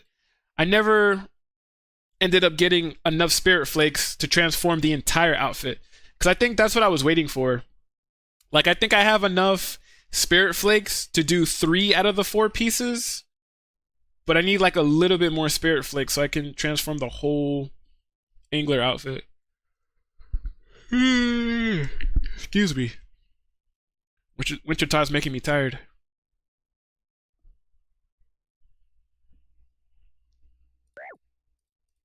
I actually need to use the bathroom really quick too. So I'm gonna wait until as soon as we finish this one, we are going to park up and log out like a responsible hardcore Iron Man should, and then I'm going to go and use the bathroom real quick.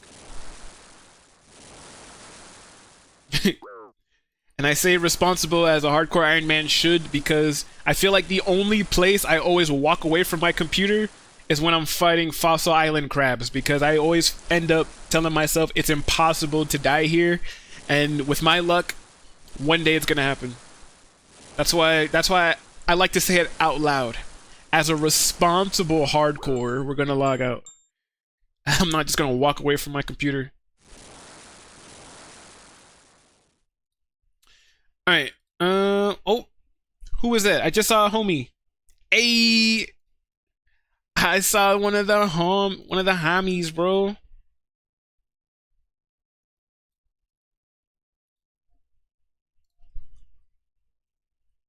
Yo.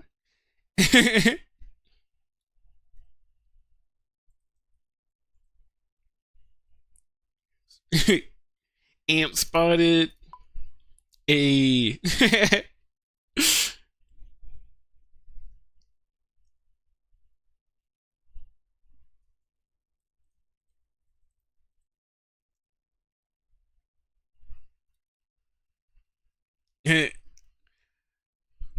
Alright. Let's reset this. Gotta go do my job.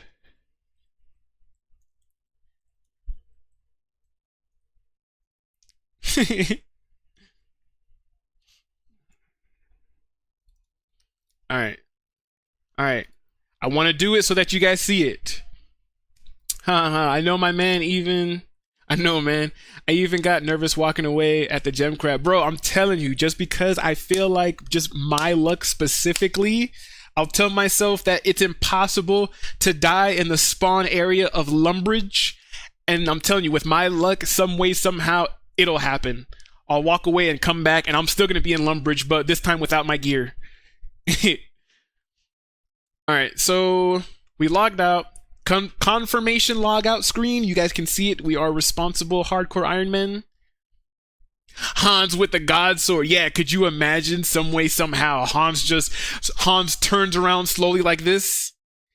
He's like, is that a hardcore Iron Man I see? And then he just pulls out the God Sword out of nowhere and I get fucking one-shotted. I'm telling you, I could definitely see it. Alright, well let's put the screen on intermission real quick. We're gonna be right back. Let's go ahead and use the restroom, and I will be back in a couple minutes.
All right.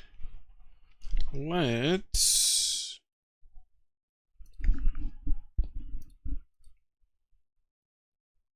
We are going to log back in.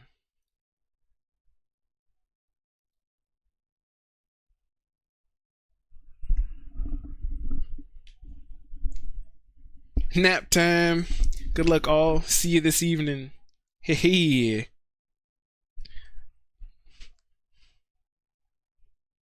Thanks, thanks.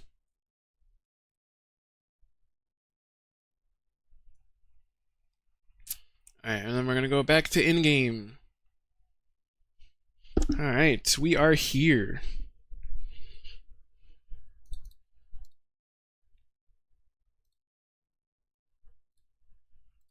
Alright, and just like that, we are back in the game.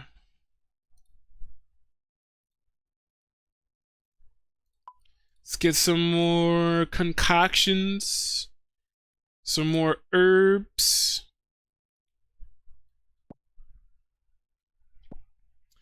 And then let's see. We're about 2 hours and 25 minutes in. Oh, snap. So let's like I said, we're probably gonna switch things up when we get to that 3-hour mark. We will probably do a nice little farm run and some other stuff. And then once we get to the 4-hour mark, we can decide then if we want to essentially continue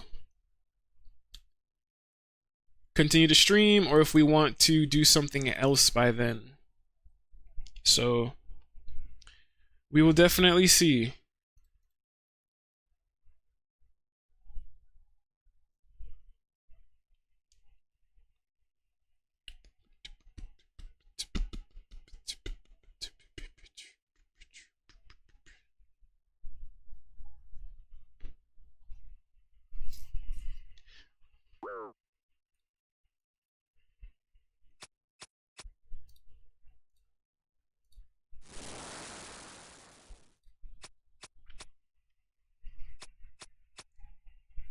All my tears. Oh, you know what? I don't have my I was about to say I don't have YouTube chat up. It's always pretty interesting because sometimes when I stream, although the majority of the time I feel like I get more engagement and views and stuff like that off of Twitch, very rarely do I see the YouTube chat popping off. Like, I've had a couple of streams where, you know, just like I was saying, I would see all these comments and I would see all of these people watching and following on Twitch. But I think when I was doing Breath of the Wild, when I was doing my Legend of Zelda streams, it was the complete opposite. When I was doing my Legend of Zelda streams, there were definitely a lot more people watching and commenting on YouTube than there was on Twitch. And I have no idea why that is. Sometimes I just find it a little bit weird how, like, I guess depending on the game that I'm playing, sometimes we'll get more engagement and we'll see more interaction and stuff like that on YouTube than Twitch. It's weird.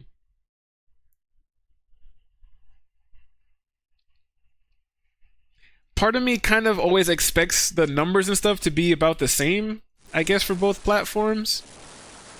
But it really does just vary. I think one of the weirdest things to me is I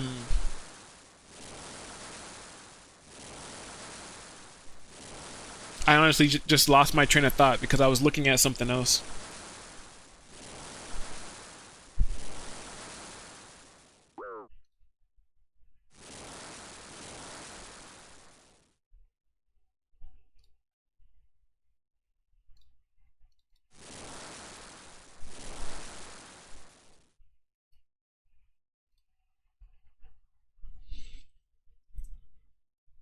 What are we at right now? 78.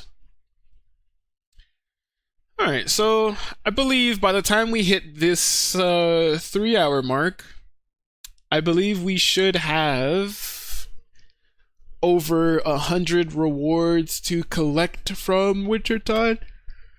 Yeah. Which, again, I always say, the more rewards we have, the more chances to get one of these rares. I'm really just hoping. I'm really, really, really hoping. It would be so nice to get this Phoenix pet. I pray and I hope. We even have a Bible. We even have a Bible here on our desk. We hope and we pray deeply for Phoenix pet.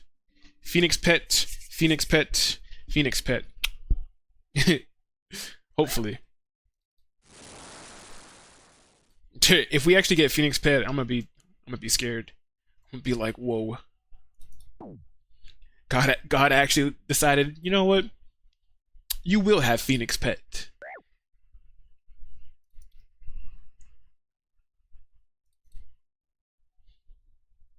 Alright, skip this song. Let's get a little bit something more upbeat.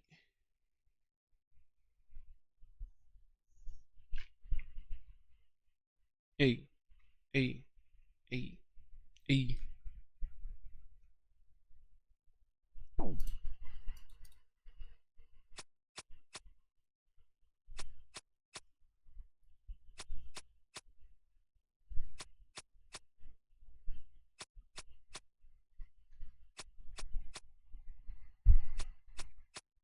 If the way goes forward.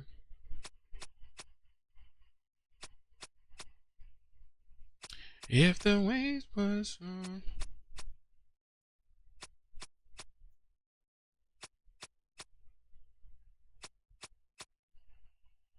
Hey, if the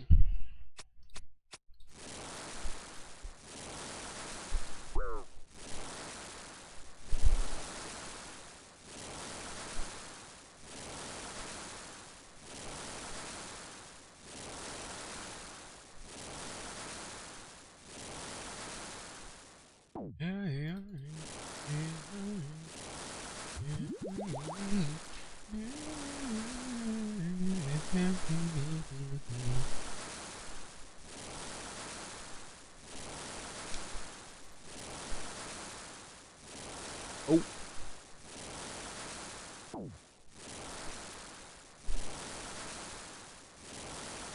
All right. Freaking Wintertodt doing Wintertodt things.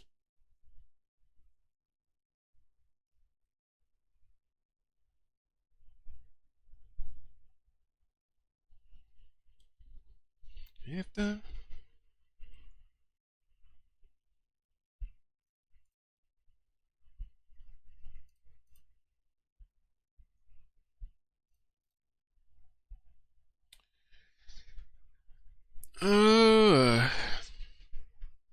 another 800,000 experience to get to level 97.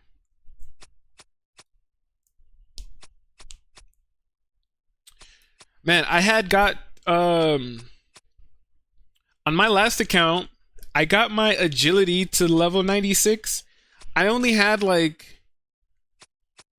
I think I only had like 8,000 experience or something like that to get my agility from level 96 up to level 97.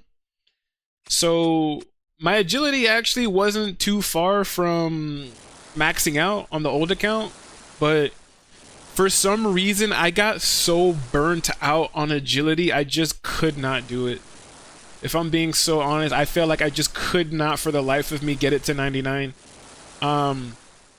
I ended up doing Hollowed Sepulchre, and while Hollowed Sepulchre is really good for experience and a bunch of alchables and items and stuff, it's so click intensive. And to be honest, I could have, from basically 97 to 99, if I really wanted to, I could have just went back to Arty Rooftops, because that also would have just been like a much easier semi-AFK way to train agility. But I was only going like so hard into Hollowed Sepulchre because you have like a 1 in 200 chance, I think, of getting the endurance ring.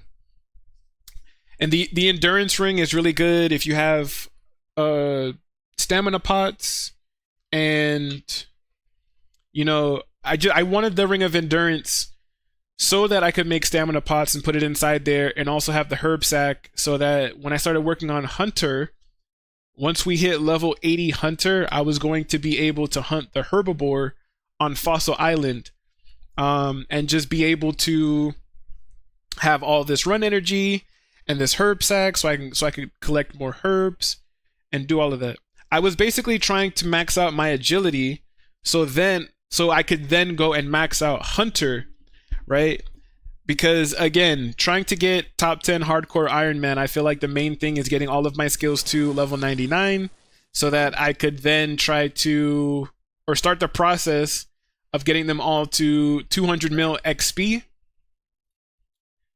so that we could get closer and closer to top 10. But it's just getting certain skills to level 99, it just absolutely sucked. Like, I'm not really looking forward to working on Herblore again. Not looking forward to working on crafting again. And I'm for sure not looking forward to working on Slayer. Those 3 skills, I probably have to be the worst 3 skills to work on an Iron Man. And I'm just like, ugh. I'm not looking forward to it again. Like getting another Basilisk Jaw, definitely not looking forward to that. But it definitely needs to be done. It definitely needs to be done.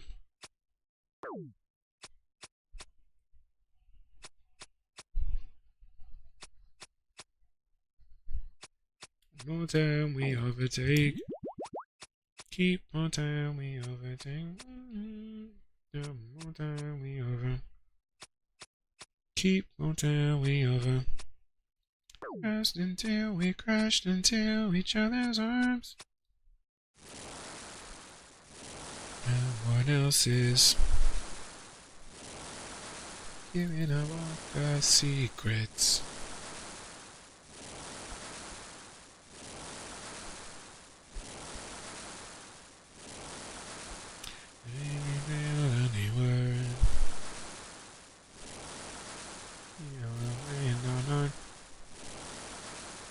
Did you think we could? How did you think we could? Couldn't be bothered. Time to think so far ahead.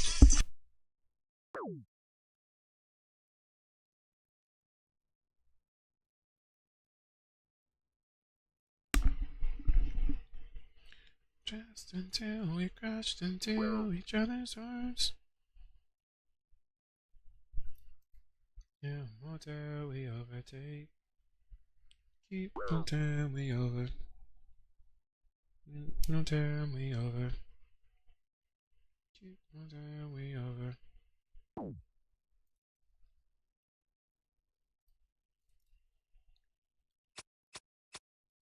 Just until we crashed into each other's arms.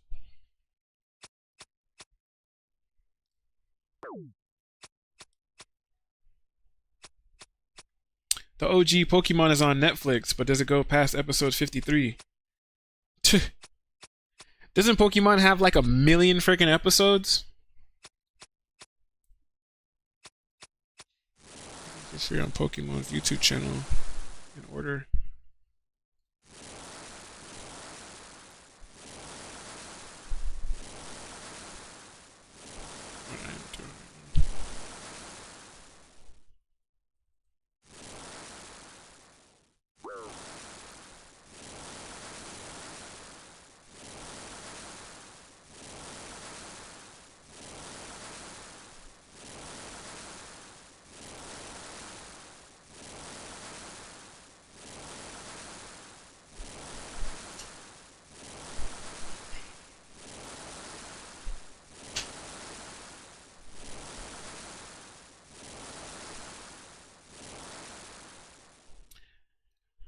52, but that's more than enough to keep me busy at work.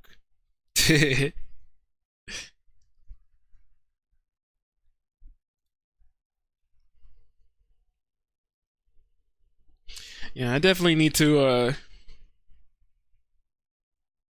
I always told myself I needed to watch more Pokemon.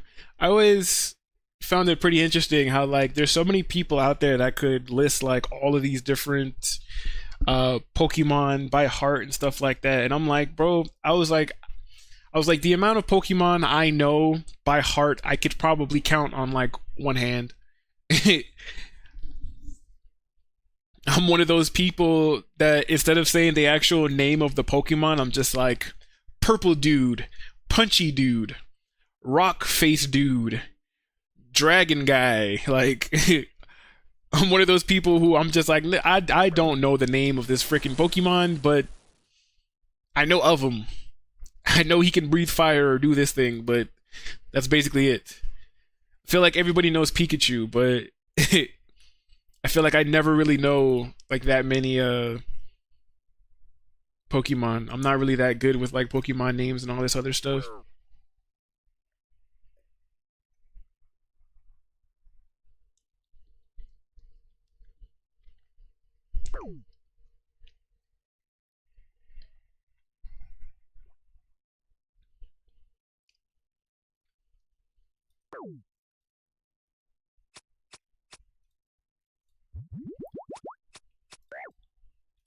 Yeah, much to say. Hey, causing arguments, out in my defense. And what you trying to say about?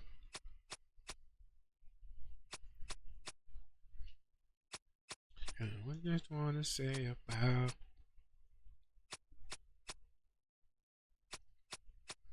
Mm-hmm.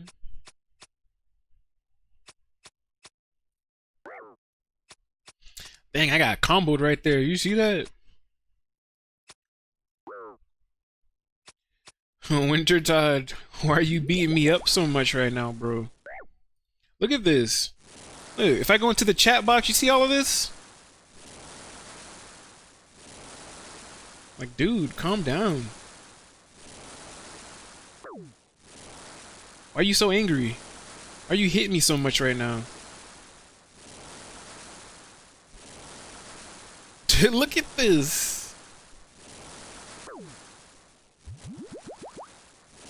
Bro, this is probably the most Wintertodt has ever hit me since like I started doing this. This is crazy. Look at all these blues. Todd, chill. Angry this game.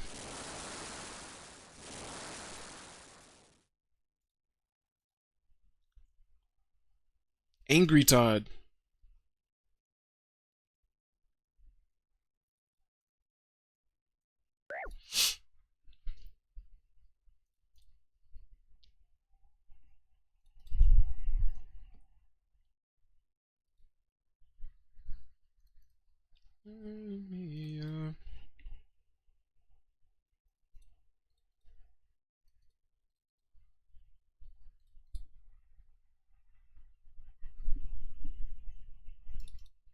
I'm gonna mm, mm, mm, mm, mm.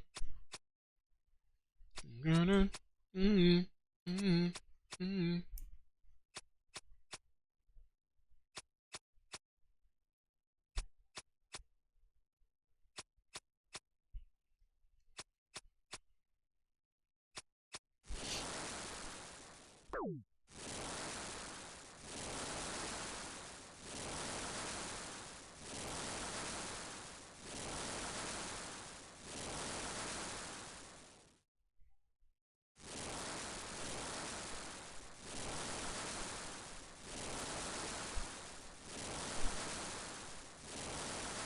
And what I wanna do is hold you now.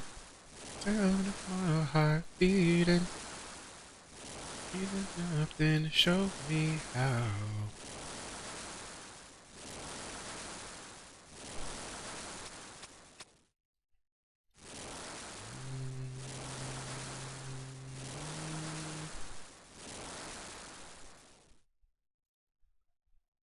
What are we at right now? 2 hours and 43 minutes. So maybe about like another 20 minutes of Wintertodt, which would basically be about what, like 4 more games?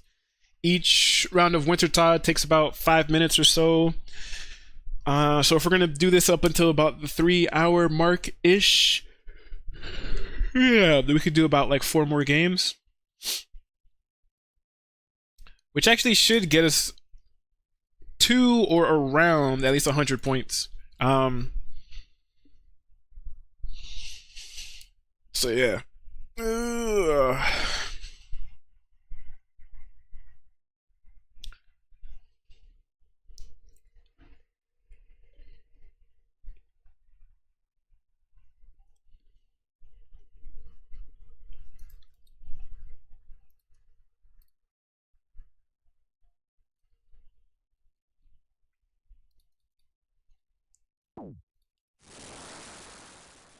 Alright, let's go.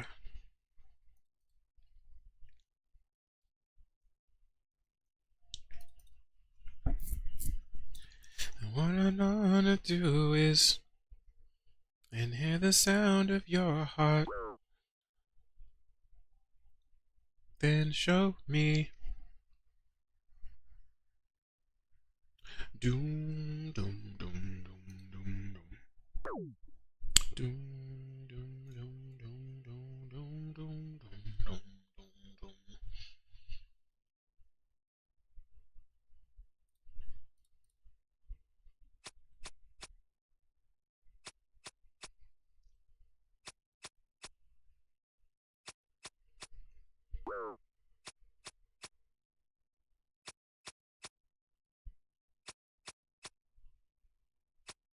Man, every time I hear this song, a couple of the songs that I have in this playlist are from Need for Speed Heat. And honestly, I ended up liking Need for Speed Heat a lot more than I thought I was going to. I've played a lot of different Need for Speed games, especially the ones that have come out more so recently. But there's always something about them that always make me feel like, this one isn't as good as like this one or that one. Like, what was it? I think the most recent Need for Speed Heat game that came out has something where it's like as you're driving, sometimes the NOS that comes out of your car or like certain things that happen make it look like a comic book or something like that. And I'm just like, I was like, I'm not feeling it. I was like, I still to this day think that like Underground 2, Most Wanted, Carbon, those were probably like the peak Need for Speed games. But when I played Heat, and I think Heat came out in like 2000, what is it, like 16 or something like that? When I played Need for Speed Heat, and I must have played it like probably like, I want to say like 4 years ago or something like that. I honestly really enjoyed it. I enjoyed it so much that I think like for a month straight, I don't think I played any other game but Heat. From like the time I got up to like the time I went to bed, I just played Need for Speed Heat. And it was really good. It was a really good Need for Speed game. I liked how the drifting felt in there. I liked the customization. I liked the map. I liked the cars. Every time I hear this song specifically, and I got this song from Need for Speed Heat, it always just reminds me of how I would basically lock in to, you know, like whatever I was doing. Like if I was trying to earn money or if I was trying to race at night and get away from cops so I could get more experience and things like that, I was so focused on like hitting the drifts, getting around the cars, outrunning the cops, doing all this other stuff, that this song specifically just always makes me think of that moment where it's like I went quiet so that I could focus. Like, you know, I was so deep into that game, bro. Need for Speed Heat was great. It was definitely a great game.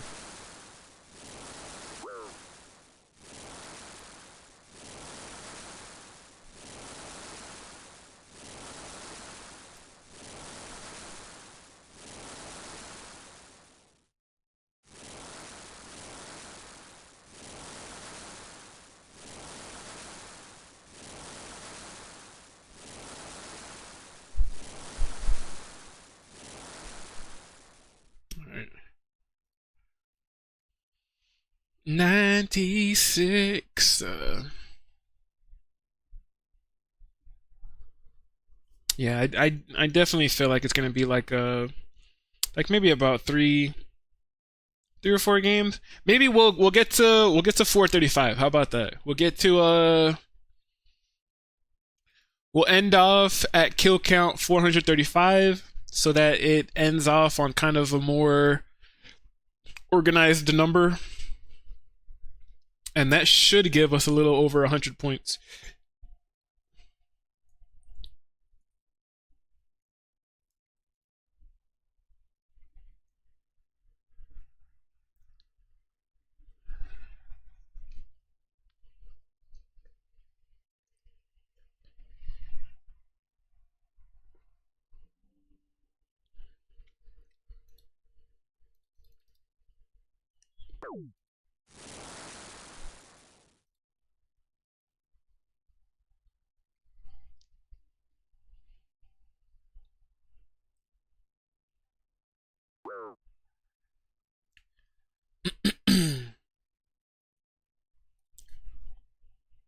I need to play what you call it too.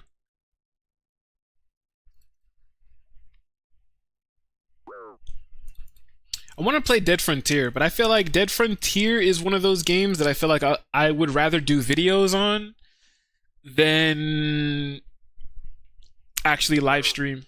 Like there are very few games that I genuinely feel like I would rather record and do videos on than actually try to live stream it, and vice versa. There's other games that I feel like I would rather live stream and kind of share that experience with everybody than do videos.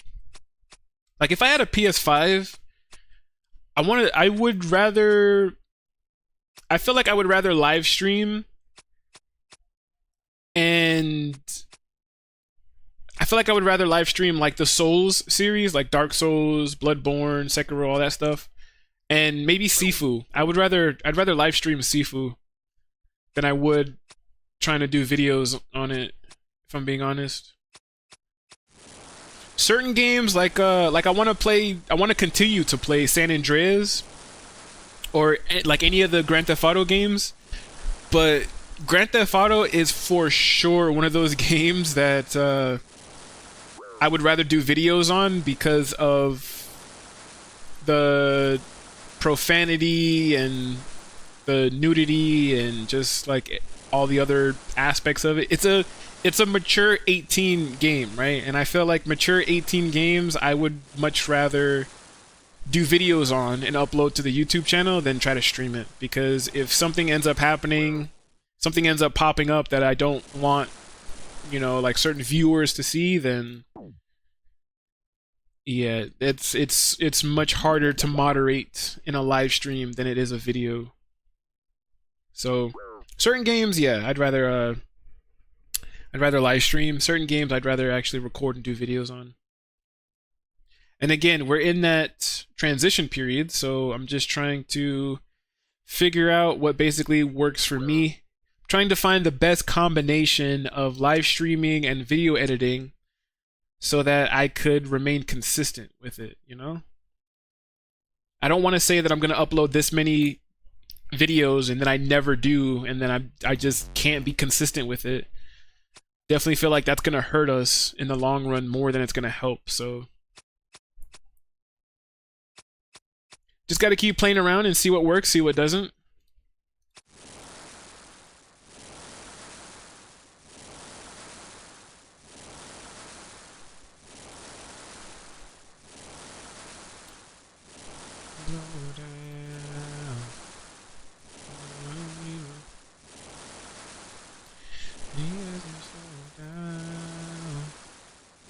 Thing around town you ever seen before. To your neighborhood, find the words to describe this girl without being disrespectful. Booty moving, I can't take no more. I'm trying to find the words to describe this girl without being disrespectful. Damn, user. Mm. Damn, girl.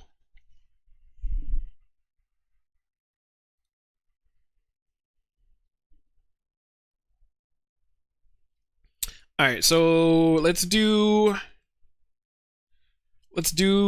about 4 more. And then we should be good to go from there. I'm like checking my messages and stuff too. I feel like I always have so many messages. I always have so many messages that people send me memes and they send me other kinds of messages, and I feel like I just never respond to anything sometimes. Like I have 100 in my socials tab, which is like text messages, calls, social media stuff. I have 172 notifications.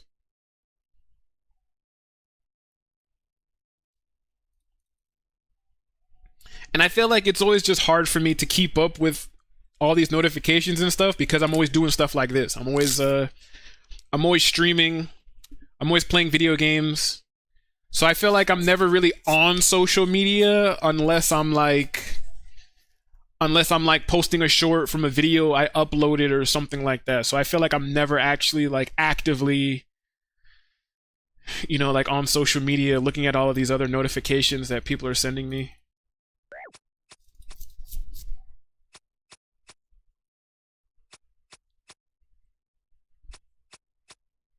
Damn, girl.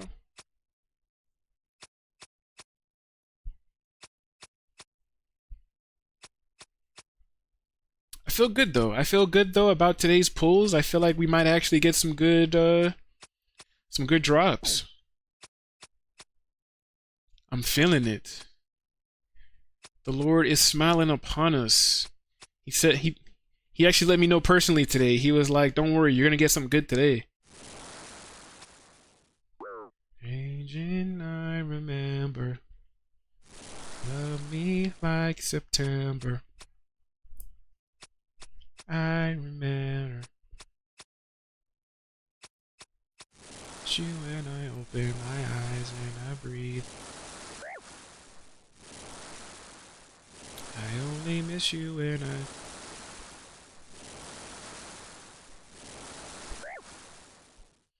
I only miss you when I'm in my eyes. It does look like we finally made it under the 10-hour mark, so it looks like we've only got about 9 hours, or basically 10 hours now, a little under 10 hours, before we get 99 fire making. So I definitely feel like we can knock out a majority of the time today. If I continue to work on it throughout the rest of today, I feel like we could knock out the majority of this. So the next time I do stream, which might be on like Wednesday, I would say, we should be able to get this to 99.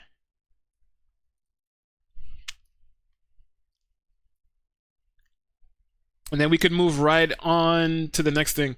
I feel like besides whenever I'm editing videos and things like that, right? Whenever I want to do something kind of AFK so that I can still work on the account technically, I said it earlier, but I've been mostly going to Fossil Island crabs and working on my melee stats because I only have to move once every like 10 minutes, right? But I think we finally got to the point where I've actually been doing some woodcutting. I've been going to the woodcutting guild whenever I've been editing my videos and stuff recently, because we're trying to level up our fletching. Fletching right now is level 75. I need 80 fletching in order to make a magic short bow, and then we're actually going to go over to LMS to get the magic short bow imbue scroll so we can have a magic short bow imbued. That's going to be huge for the account. At the same time, I kind of feel like I don't necessarily need to. I mean, having a magic short bow imbued definitely is going to be huge for the account, but eventually I do want to upgrade to a Sunlight Hunter crossbow, but that's going to take a really high level hunter, because I think to hunt the Moonlight Antelope that we need to make the Sunlight Hunter crossbow or something like that, I think it's like 90 hunter or something, so it's gonna take us a while. So in the meantime, I mean, having a magic shortbow imbued is definitely going to be where it's at. It's definitely going to be what we need, but yeah, I just think for the time being, having that magic shortbow imbued is definitely going to be very helpful. I also need to get mining up to level 92, because if I can get mining up to level 92, that means we can mine amethyst, and I forget what I want to say it's fletching.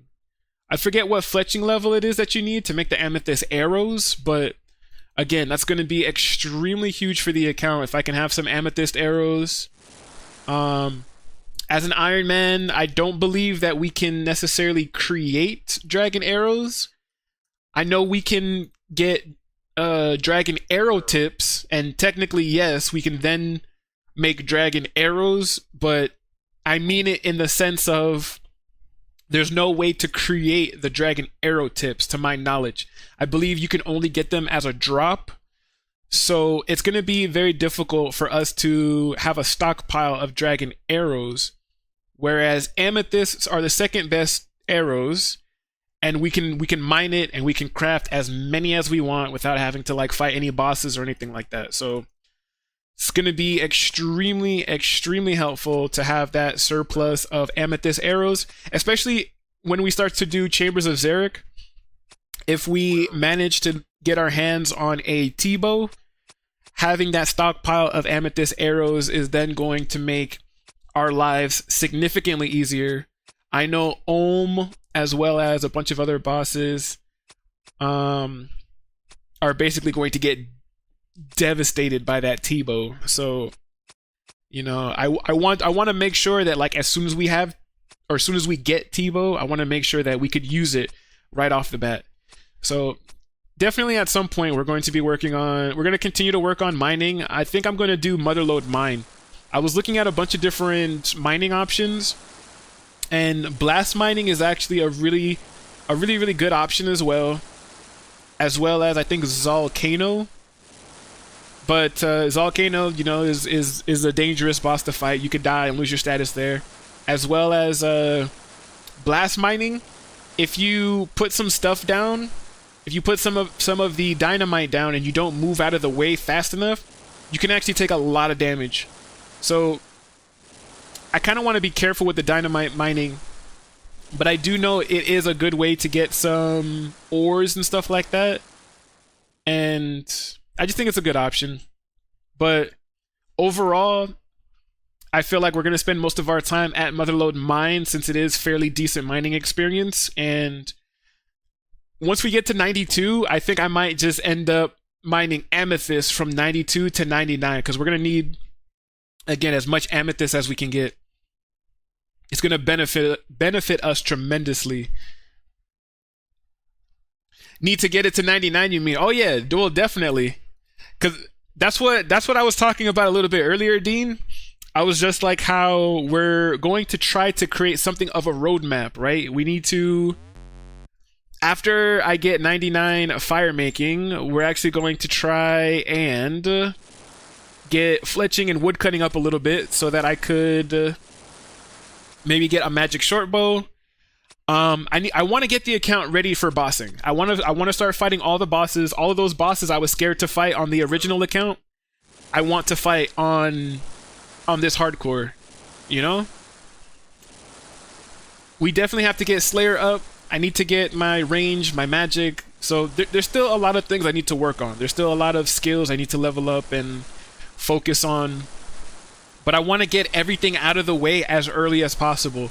So I really want to just grind out my herblore, my crafting, fletching, mining, so that we can get those amethyst arrows and all that stuff like that. So we still have a lot of boring content ahead of us, but it's going to be worth it. It's going to be worth it in the long run. I definitely feel like.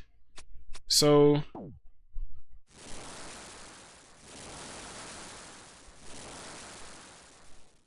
because I'm definitely going to be doing some. I want to do TOA, and I've mentioned that I think the last time I streamed. I want to do TOA on this hardcore, but I think that I'm only going to run it solo, and I think I'm only going to do an invocation of 150, because I feel like running it solo and doing a invo of 150 might be the easiest way to get TOA done without having to without having to basically mess up too much. Run 500s? Hell nah. I did 300 with Basic and XL, and I ended up freaking dying. By the time we got to Wardens was moving way too fast for me to keep up. I was just like, I can't do this. And I tunnel visioned.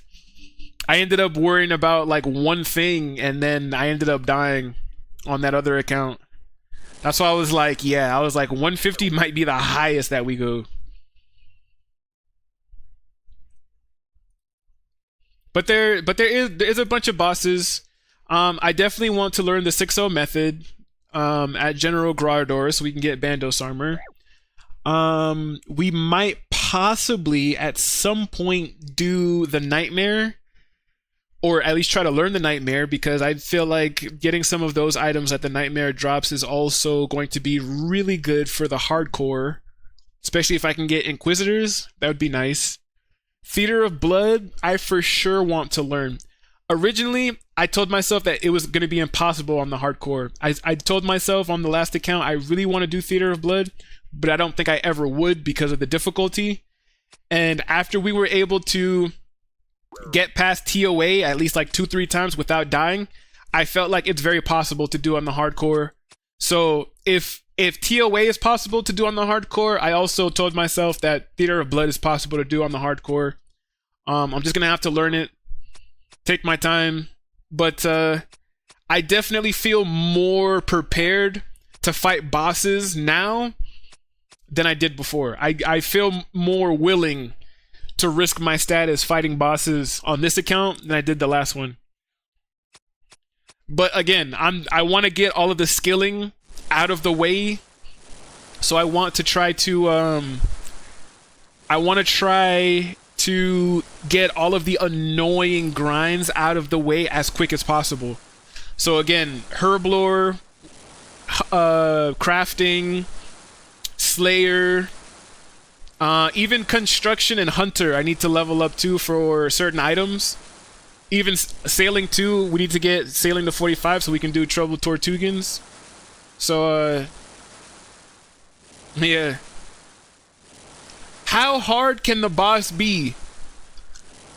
Some of the bosses in this game can kill you within 2 seconds. The highest amount of health you can have in this game is 99, and if you have something like an anglerfish, that it can boost you up to about, I think, 120, 121 HP. You can still die. Those bosses can still kill you within 2 seconds.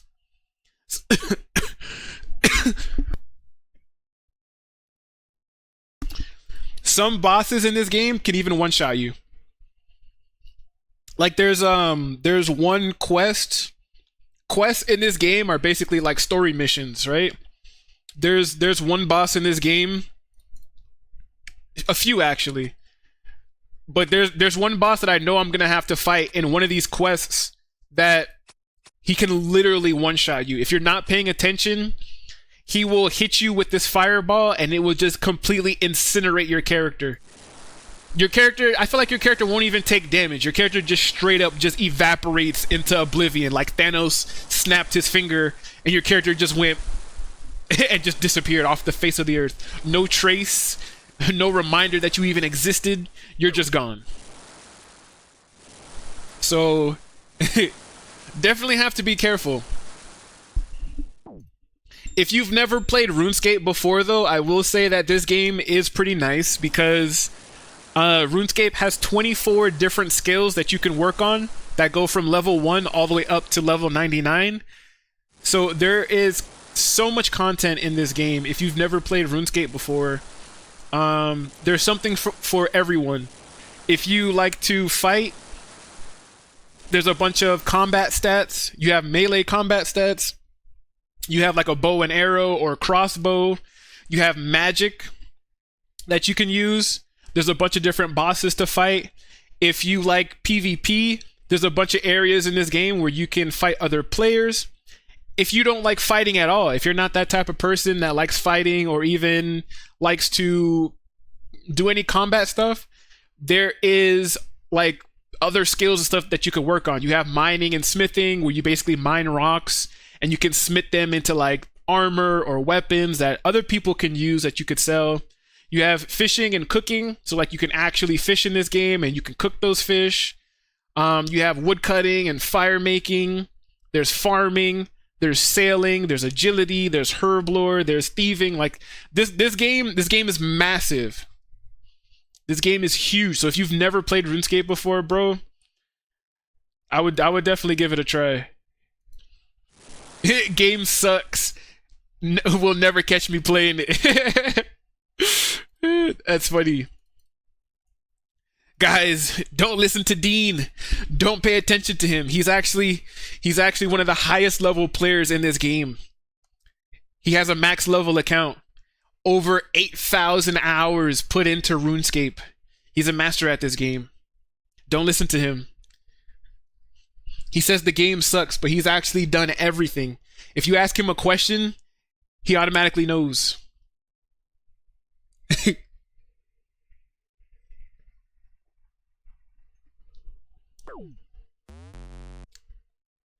Dean's a master at this game. Not true. I feel like it's for sure true.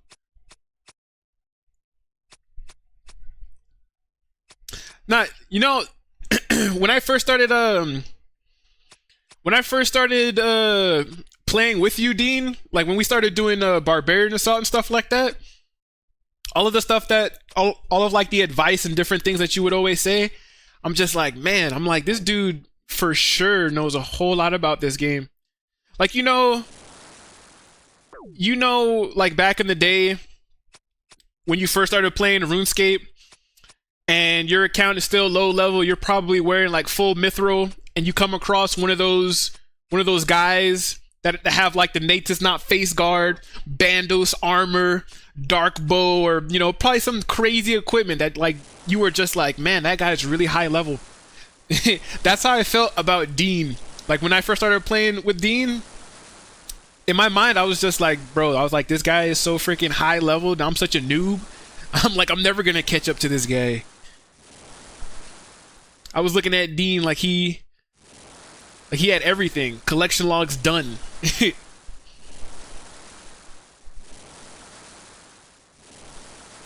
I'm just wondering, when will Minecraft Part 2 be released?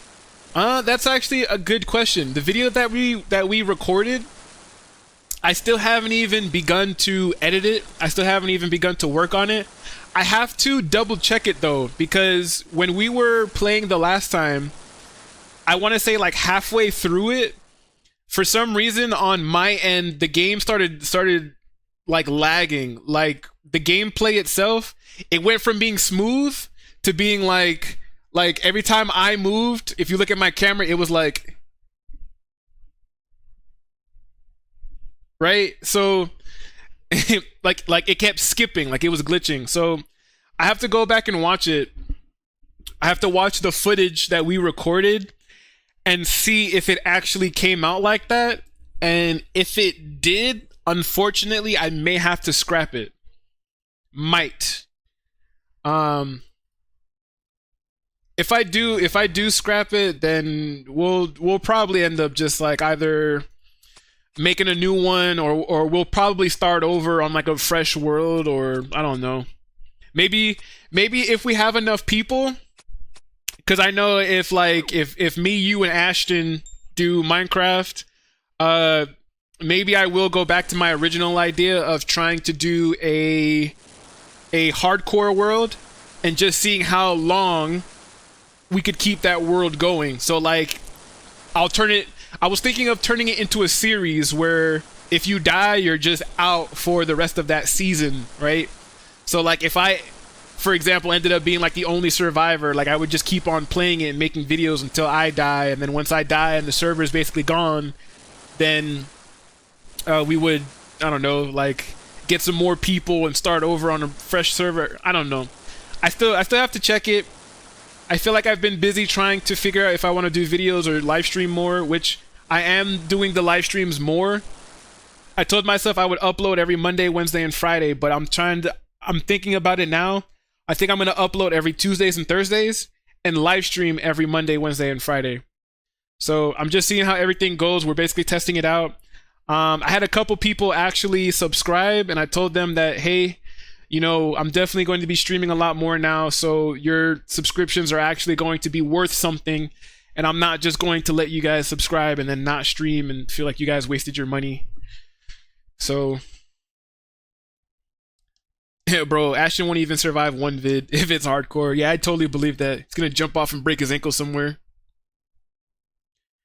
It was pretty funny when you didn't even know what Whisperer was. Yeah, bro, I saw Dean fighting Whisper, and I'm just like, what the heck is this boss, bro?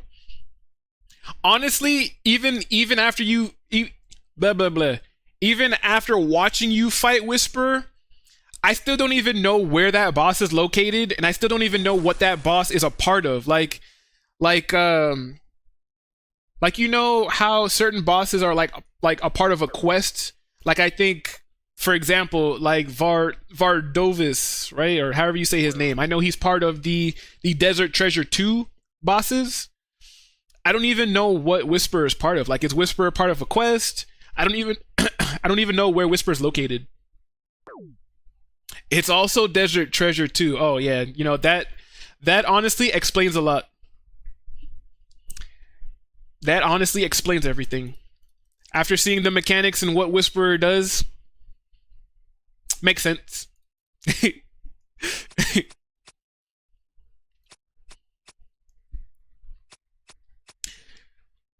Easy boss, to be honest. Yeah, I don't think I don't think I've seen all of the Desert Treasure 2 bosses. I just remember Vardovis, or however you say his name.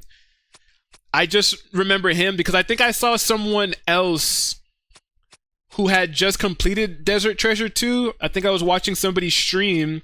They were fighting him because they were trying to get something specific from him. And I was like, this is one of the Desert Treasure 2 bosses? I was like, yeah. I had told myself before, I was like, there were 2 quests I was never going to even attempt as a hardcore Iron Man. And it was Desert Treasure 2 and Dragon Slayer 2. I told myself I would never ever attempt to do those 2 quests.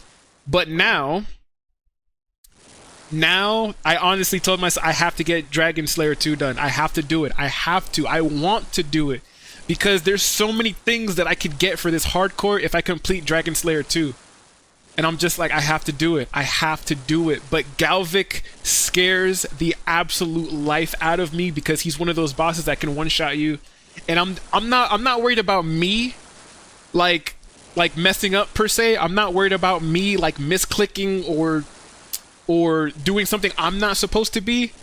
I'm so afraid of just lagging at the wrong time when he spits that fire into the air and I lag or something like that and I can't move, and then that shit one-shots me and I'm just gonna sit here like, you son of a freaking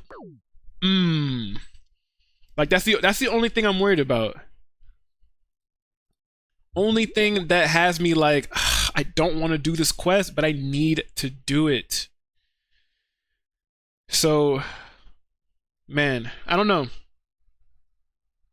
Vard is the hardest boss, to be fair. Yeah, man, whoever I was watching fight him, I was just like, all the craziness that kept popping up. I'm like, dude, I'm gonna die like 1,000,000 times before I learn how to fight this guy. There's no way. His mechanics look absolutely ridiculous. This is why hardcore sucks in my opinion. It just stops people playing the game usually. Yeah, I mean, I honestly told myself, especially with leagues coming out next month, there's so many cosmetics that I want to get on this account specifically that I told myself if I end up dying on this hardcore and it becomes a regular Iron Man, I don't think I'm gonna make another hardcore, or I might make another hardcore, but I'll probably just play it for fun.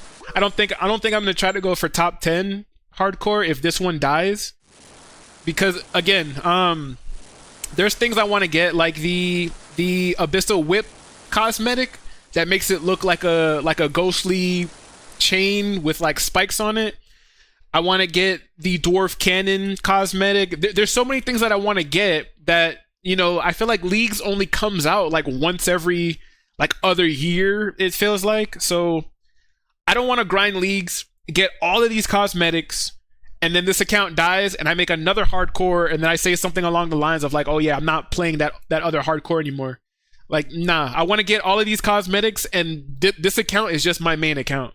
So if I die and this account becomes a regular Iron Man, then this account is just going to be my regular main. So that's why I said I'm hoping I'm gonna do everything that I can to not die, and that's why I converted the last hardcore into my main, so that when I do want to get things like Blowpipe and I have to fight Zulrah and things like that, I can hop onto the other account and actually practice and get a feel for it and master it, so that when I come back to this hardcore, I don't have to worry about, like, you know, messing up and dying and all that other fun jazz. So hopefully.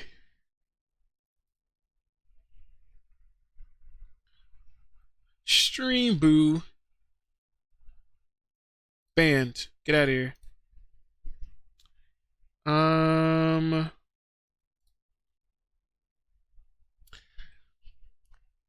Bro, me and my friend Greg were playing with Ashton in a hardcore world. He died to fall damage, and we haven't even made a house yet or even played for like 20 seconds.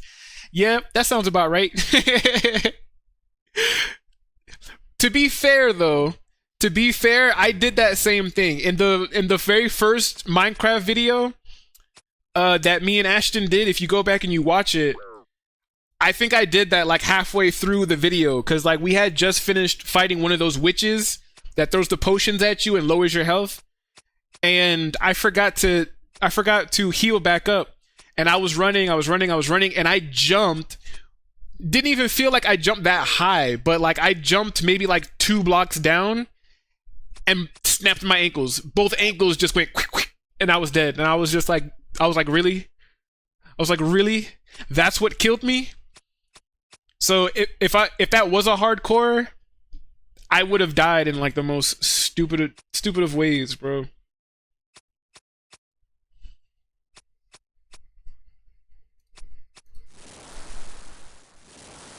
So I definitely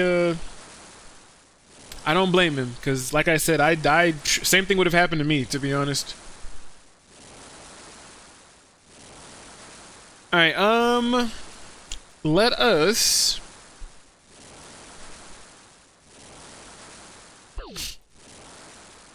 You know, I always tell myself when I stream, I always like to stream minimum of 4 hours. Sometimes we go longer than 4 hours. Sometimes we end right at the 4-hour mark. But we're going to finish up this last Wintertodt game. We're going to see how much rewards we have. And then we're going to go ahead and see if we get any more of the unique items. All we are missing to Greenlog Wintertodt is the Phoenix Pet and the Dragon Axe. So let's after we're done here, we're gonna go ahead and pull from the reward cart, see if we can get one of those 2 items, which they have a really low chance that we can get it, but you never know, right? That's what RuneScape is. You just never know when you're actually going to get one of these rare items, or if you just have to keep grinding. But I feel pretty good about today. I feel pretty good. And we're streaming, so I feel like we have a bit of that streamer's luck, you know?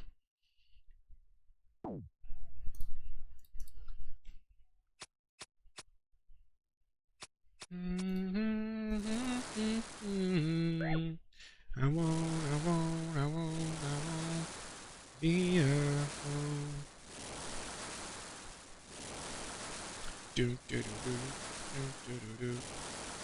Hey. Hey, hey. All right. Last 10%.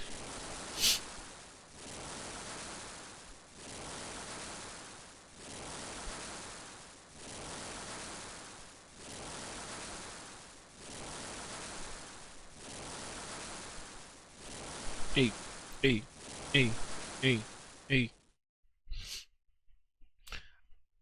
All right, and as you can see, like in this top corner over here, we have about 9 hours left to max out the fire making skill.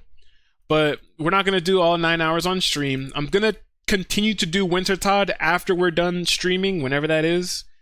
But I'm gonna save maybe like the last bit for when we actually hit 99. We're gonna save it for the stream. There's a couple of things that I want to do before we even think about ending stream, because like I said, I don't know if do it all in one sitting right now. Coward. Hell no. I was about to say I could only take so much of a certain grind in one sitting. Like when I was trying to get my that basilisk jaw, I think I ended up doing like an 8-hour stream of just fighting nothing but basilisks, and I wanted to shoot myself in the face. Do you think top 10 say hell no to any XP? Hell yeah. Why not?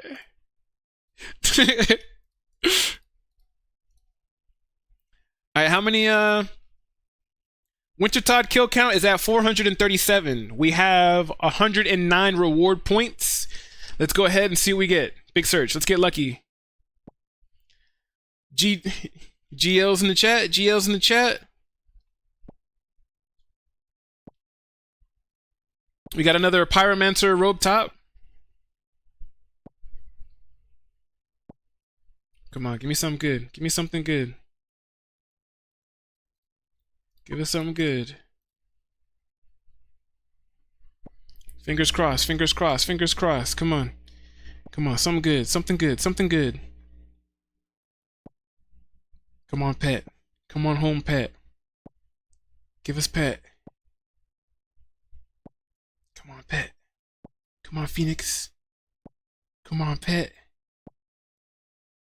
What? I think you've taken as much your owed from the reward card. We already pulled all 100 rewards. That's crazy. Well, we didn't get anything. All we got was a bunch of supplies, which necessarily isn't bad. It's always good to have some more supplies and seeds and things like that from Wintertodt and stuff. But doesn't mean that we are out of the running just yet, because eventually we are going to come back. I think what we're going to do now, I have a couple of I have a couple of clue scrolls that we are going to try to complete right now. We can grab some of this other stuff, so we just have the means of getting around really quick. I need to get a rune pouch. We're gonna grab that. We're gonna grab strange device, and then we are going to grab these 2 easy clue scrolls. So 2 easy clue scrolls. Let's go ahead and get them done really quick. Iron Med Helm, Emerald Ring, White Apron. In order to build a stash unit, we need a hammer, we need a saw, we need 2 regular planks, and we need 10 steel nails. On top of Iron Med Helm. Do we have one in here already? Nope. Emerald Ring. We have an Emerald Ring. Do I have a White Apron? We also have a White Apron. All I need is the Iron Med Helm, which we can take some iron ingots, and we can teleport over to Varrock. Oof. Yeah, big oof. Super oof. We got nothing. 3 hours of Wintertodt just for some supplies, which again isn't too bad, at least for a hardcore or just an Iron Man in general, I would say. Alright, Iron Med Helm. Let's turn the audio back on. We're gonna set that to 50. This is also gonna be 50. Get out of here, guy. Thing. Wizard's Tower. We're going to... You know, I always like how every single time I talk about something specific, it's like it always pops up. Like, I was just talking about Vardorvis, like, not too long ago, and look at this. Look how somebody in the clan is now fighting him. Now somebody in the clan is all of a sudden fighting Vardorvis. Like, I feel like that happens all the time. Like, I could end up talking about, like, doing Gauntlet or something like that, and then, like, within 5 minutes, it's gonna pop up and say how somebody's, you know, just doing Gauntlet for, like, the first time or whatever. I'm always just like, what? This is crazy, bro. Alright. Wizard's Tower. We're gonna come over here. We're gonna come over here. We're gonna hit build on this crate. Alright, we're gonna equip these. In the end, only the three-legged will survive. What? Like, dude, what you talking about?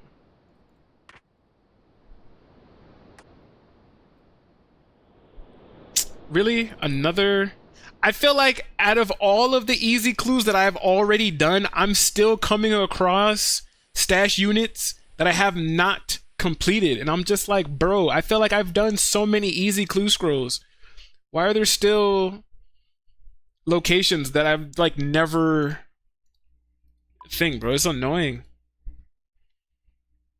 Keep Lefay. We need a coif, iron plate body, leather gloves. Let's see. I do not have leather gloves. I don't have an iron plate body either, which... Back to Varrock.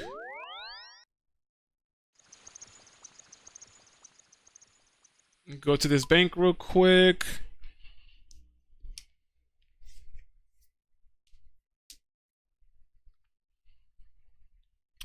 Get some of these iron bars. Let's see, we're gonna make one iron plate body. I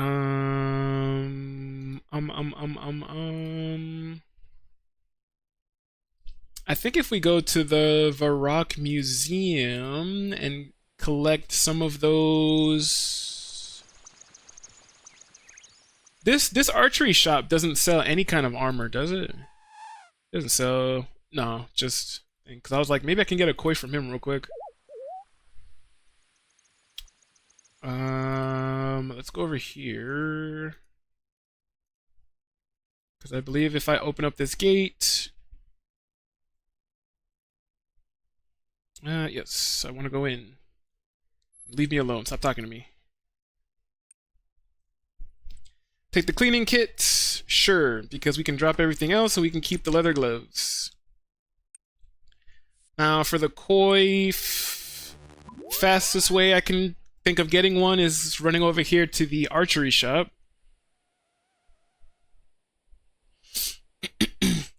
Where do you... what you do?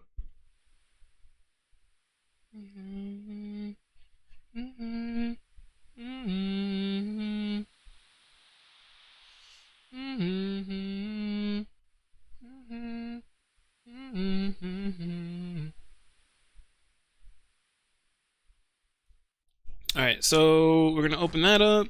We're gonna come into here, trade this guy, get this coif, keep Lefay, which is on his... Oh, I was just about to say, isn't Keep Lefay like right over here too? So it all worked out in the end, because we ended up right next to where we needed to be anyways. We ended up right where we were supposed to be. Alright,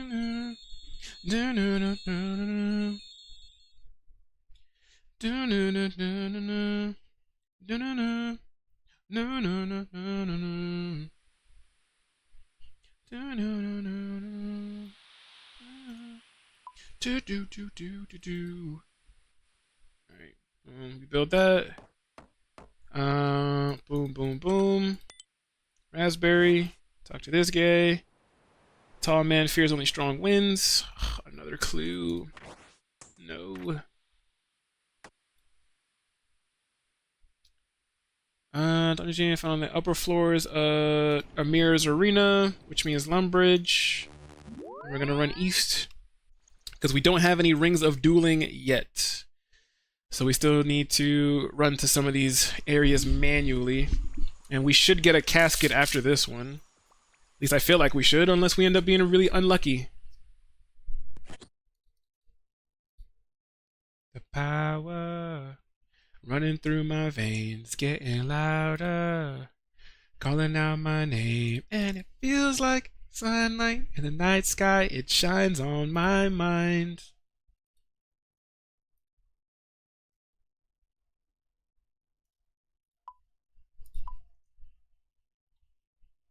Oh, he's over here. Where am I going?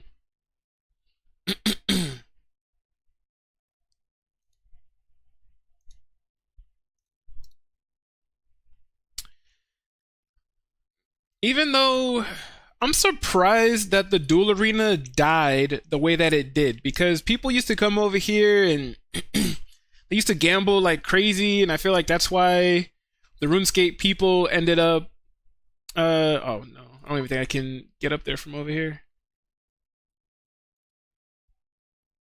Yeah, I can't. I gotta walk all the way over there.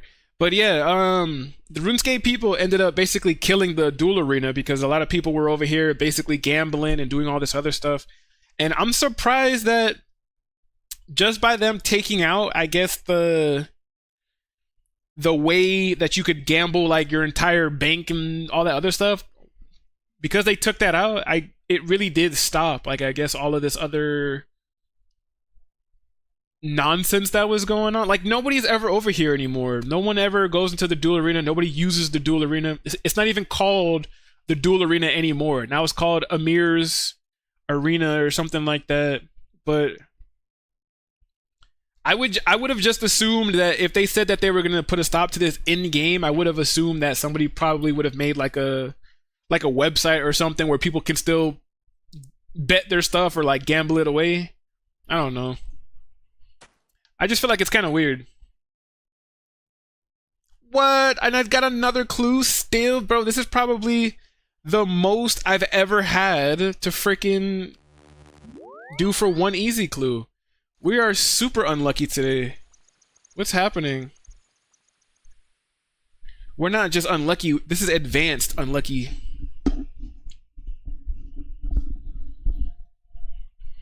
Running through my veins, getting louder, calling out my name, and it feels like sunlight in the night sky. It shines on my mind. I can feel the power running through my veins, getting louder, calling out my name, and it feels like sunlight in the night sky. It shines on my mind.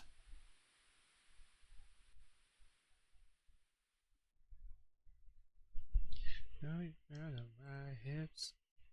First time that I know what I need. And I know it's so bad that I'm scared that good is if you ever. I think I'm a. I think it's the first time that I know what I need. And I want you so bad that I'm scared that good it is if you ever leave. Think I'm a. Dang, finally got a casket. Sheesh, bro. Now watch this clue scroll be just as long as the first one.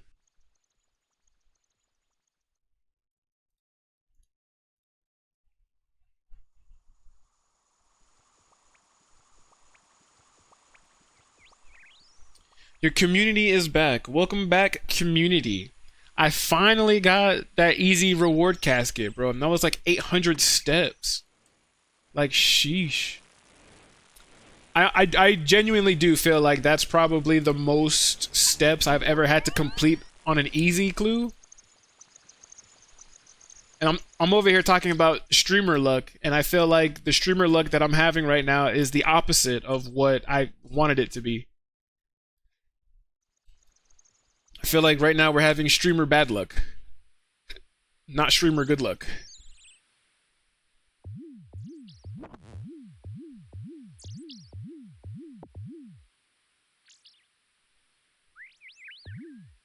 Why are you over here? Hey Pete, what are you doing here?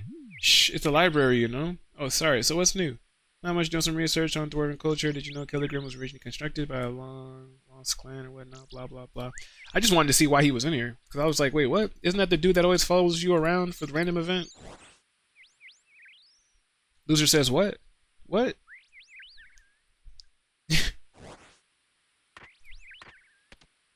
You pushing it, Yuri. East Artie Market. Let's go to Artie.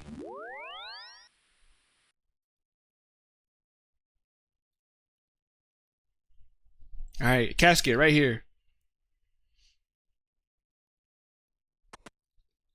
Casket.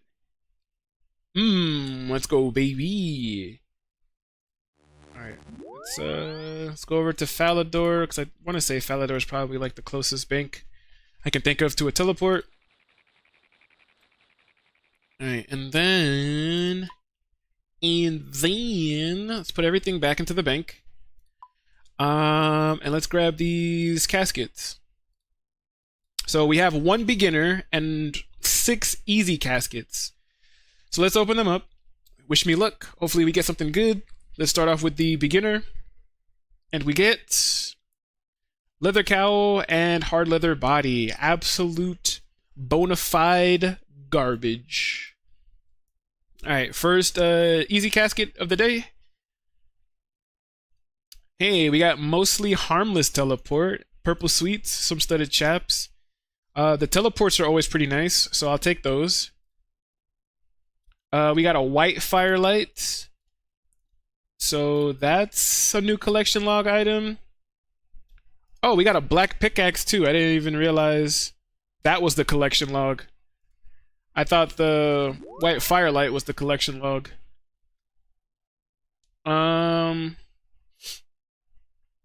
Let's see, next one. Chaos rune, black full helm, fire runes, some more garbage.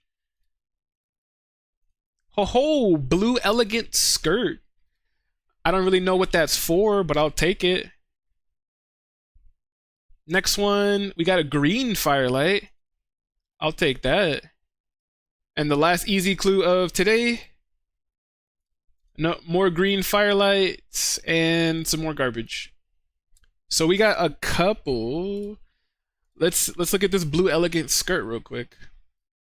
Blue elegant skirt is a normal fancy item of elegant clothing. Alternatively, that could be used on the open chest. Blah blah blah. Enable. So it doesn't really have anything special that it does. It's just a blue elegant skirt. So yeah, I mean, we got a couple items. Can't really complain about it too much. I want to say from some of the other clue scrolls that we did open, we did manage to get this steel plate body trimmed. Got a black battle axe. We did manage to get this Bandos page 4 and this blue wizard hat gold. So, I mean, we got some items and more collection logs. So, I mean, I guess I'll take it. Why not? Why not?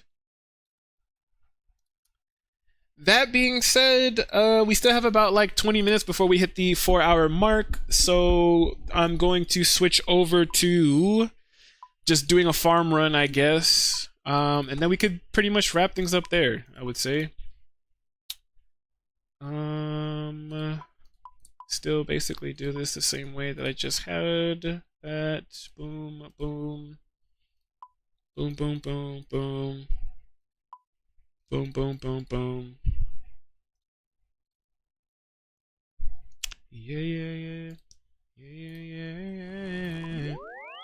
Alright, yeah, let's go. Let's do a little bit of a farm run.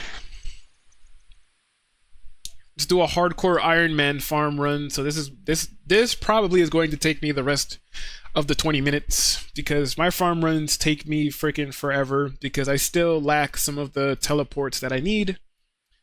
So we're going to do a fair bit of running around.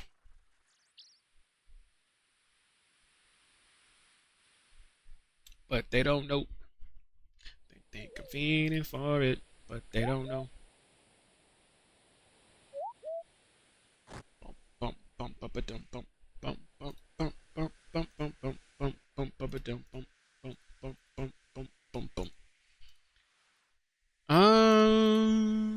I think I also need a few items actually.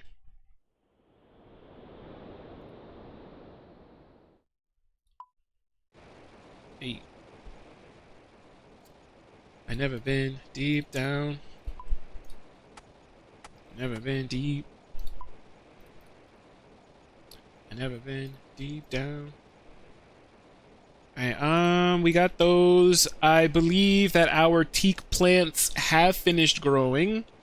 Oof, 2 of them died. Sheesh. Didn't even realize that. 2 of my teak plants freaking died. But they don't know. They think I'm feeling for it, but they don't know.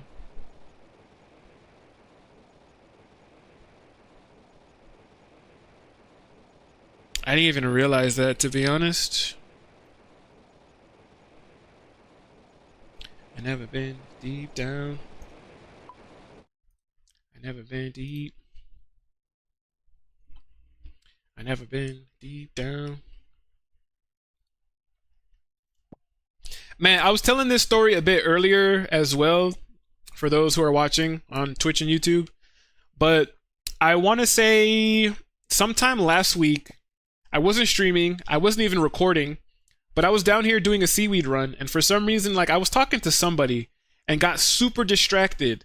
And I want to say somewhere like over here, a seaweed spore popped up, and I clicked on it, and I went to go and collect it. And after I collected it, I clicked on the anchor to go back up to shore, and my character walked over into this deep area, and I thought I died. Because every single time I get ready to dive down here, it always gives me that little prompt that deep water will mean death. So when I walked over into the deep water, I was like, there's no way I just killed my freaking hardcore bro. I was like, there's no absolute way this just happened. My character did the whole drowning animation and everything like that, but I ended up back on shore and I was still alive, and I was just like, I'm not even gonna freaking fight that or even wonder why I'm still alive. I'm just gonna be glad that I am and that the hardcore's still here, because shit, I was just like, there's no absolute way that I actually freaking died like this, man. I was really in disbelief at like how absent-mindedly I've just freaking walked off the edge. I'm just glad that my character's still alive, because I was really just like, bro, there's no way. There's absolutely no way. Like, how did this even happen?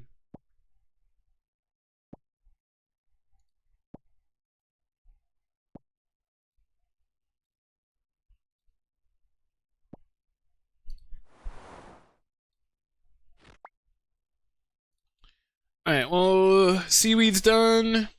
We're gonna go back up to shore.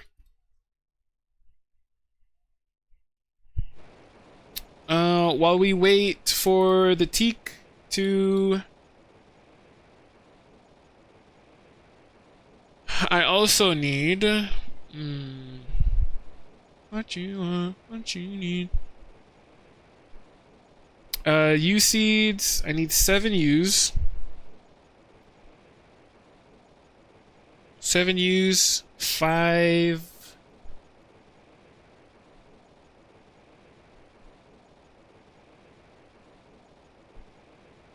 Actually, let me go back to shore real quick and do this so that I could do all of those at one time.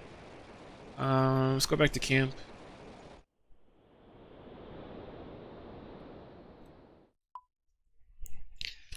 Field pot plants. Put those over there real quick. Let's go over here. Let me do these teak trees real quick before we move on to regular trees and a herb run, and then we'll basically leave things there for now. Damn, I can't believe 2 of these died. Like, what the heck? How in the heck?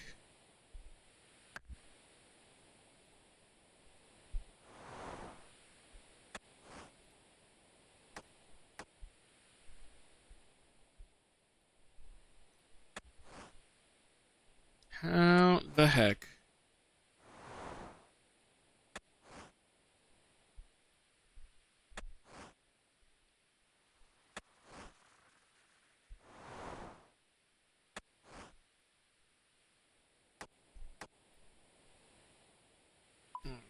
That's that for Fossil Island. I just want to that they come. Just be cruel. I just wanna have some fun. Wanna have some fun.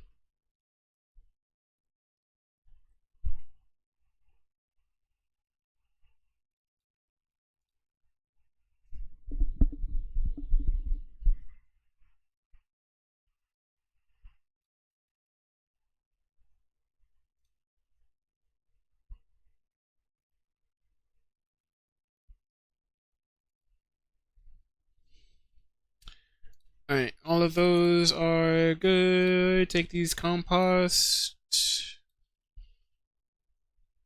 See, you, banana, you, banana, you,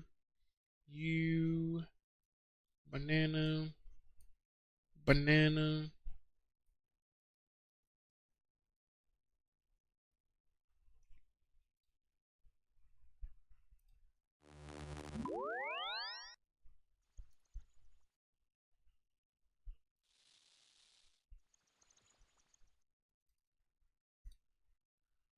I can't believe. I feel like because those teak trees had just finished growing, I think the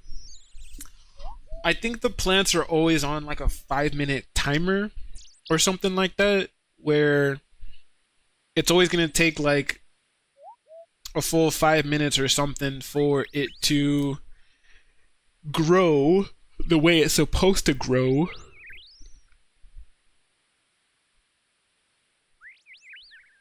So, let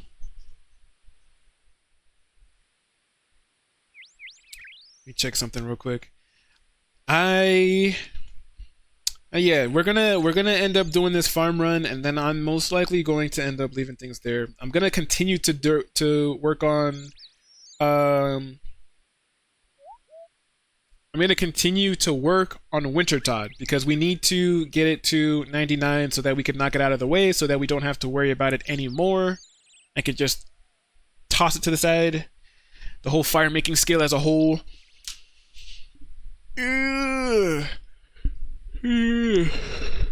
Ah.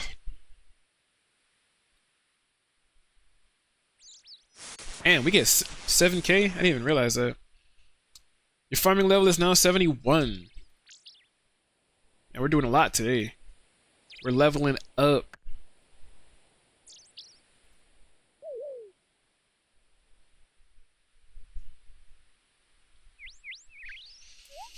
And we just need to hurry up now. Give it to me, give it to me, give it to me. Hey, hey. Give it to me. Hey, hey, hey.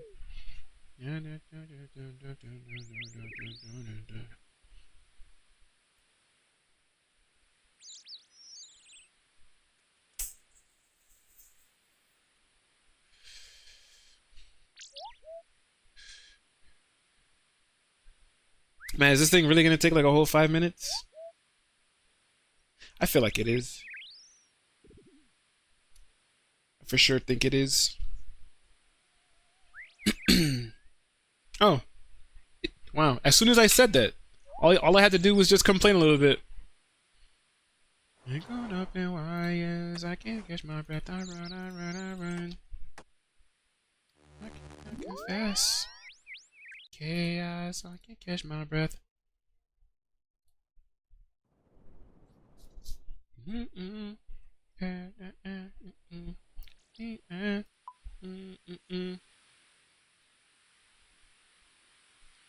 Got me concerned like I'm a mess. Tangled up in wires, I can't catch my breath.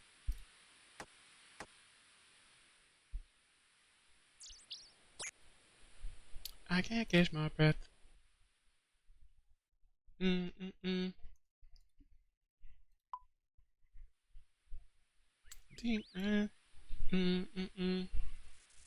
Mm-mm. Mm-mm.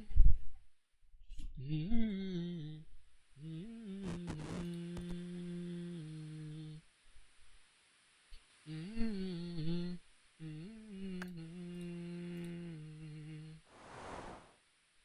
And I'm a mess, tangled up in wires, I can't catch my breath.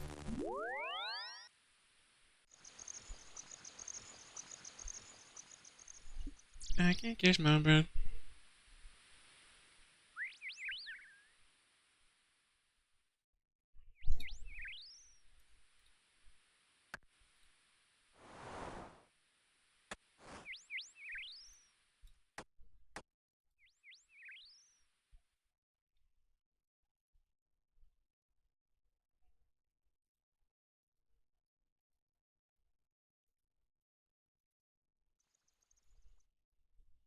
And I'm a mess, tangled up in wires, I can't catch my breath.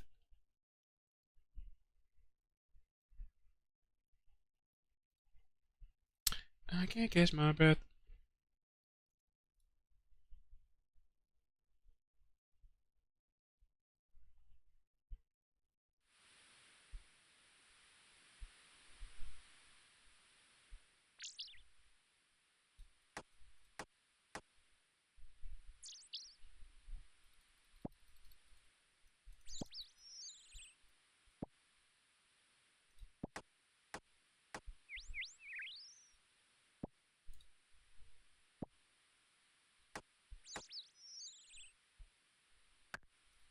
No, no, no, no, no, no.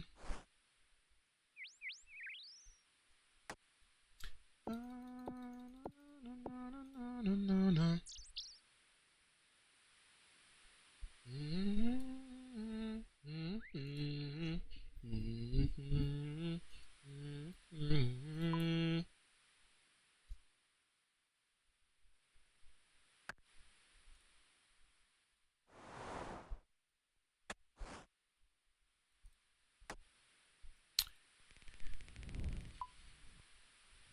Yeah, farm runs, baby.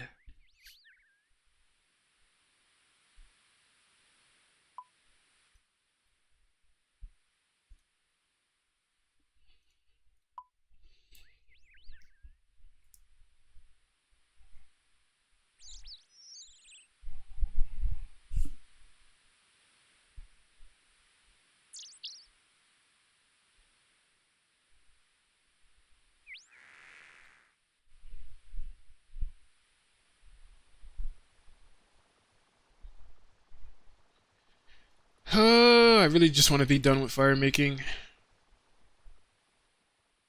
I really don't want to do it's not even necessarily that I don't even want to do Wintertodt, it's just that I want to do other stuff and I just feel like I'm hard locked right now.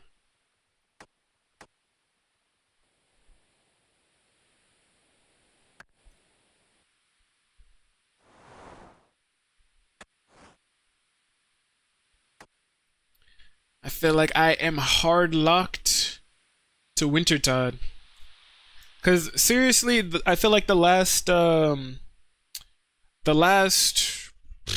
I'd say couple weeks, I've just been going back and forth between actually doing Wintertodt when I'm actively playing this game, and if I was working on videos or like other stuff like that, it was always either Fossil Island crabs or the Woodcutting Guild to get some more logs and stuff like that for fletching and some other stuff.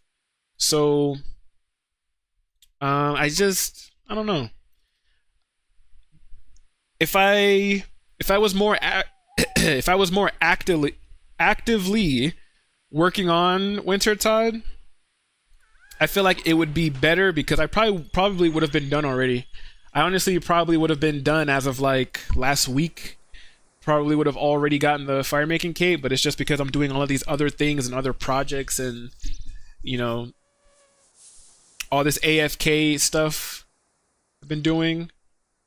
I'm still just working on getting it to 99. So it's a little annoying, but once we get fire making out of the way and we get our first 99, I feel like that generally opens up the door to getting everything else 99. Because there are some things that you need a high fire making level for, and I feel like, you know, just having 199 eliminates the need of having to worry about whatever skill. So you might come across something like using the lantern for rune crafting has a fire making requirement for putting logs in there. You just completely disregard it because you're like, my fire making is 99. Like there's nothing stopping me from ever doing whatever this is. So having the requirement for certain things just makes doing other things easier, right?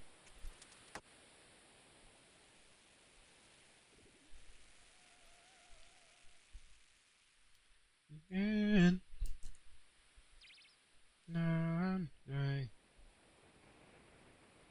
oh, if I sit here, hey, the Ent actually gave me a lot of stuff back because he was chilling over there. Went from like 55 all the way up to 79 run energy. That was nice.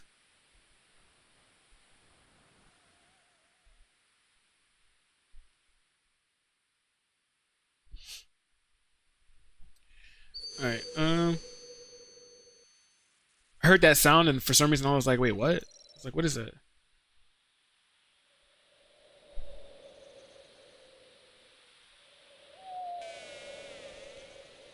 All right, run. Not waiting. I'm not waiting for it to get to 100. 90 is good enough.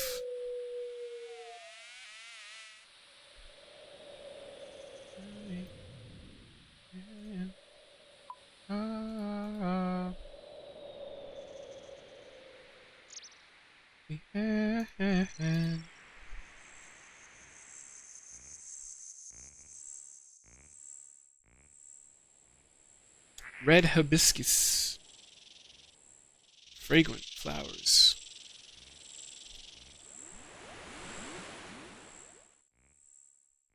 You know, I was kind of saying this in well, I don't think it was a stream. I think it was a recording that I did during one of these farm runs.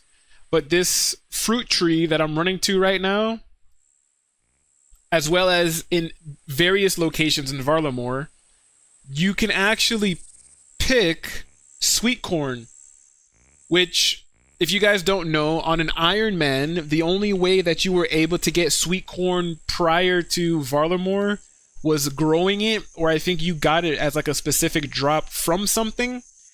But now there's these sweet corn, like, I don't even know what you would call it, like plantations or something like that, where you can pick the sweet corn and then you can take it to a leprechaun and note it, so you can just stock up on as much sweet corn as you want now. And I was just, that blew my mind. I was just like, what? I was like, so you're telling me I can make all the tuna potatoes I ever want? Because I feel like we always have like an excess of like a butt ton of tuna. So being able to get a bunch of sweet corn to make those tuna potatoes, I think is really nice. Alright, but we did all of that. I'm gonna put these over here because we're gonna put the last tree here for the farming guild. We're gonna now go over to Sears Village, or Camelot. Come over here. This over here is Catherby, yeah.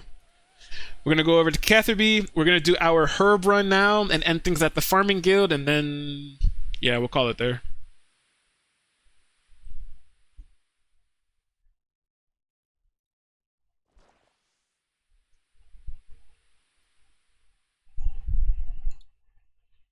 I need 6 Guam.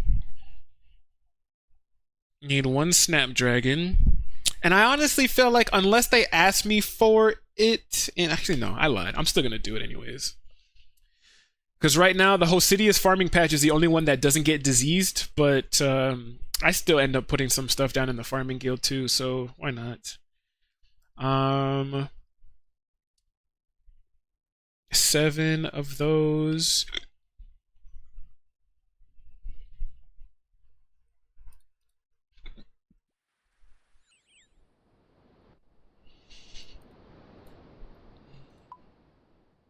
Gonna run over here to this fruit tree patch.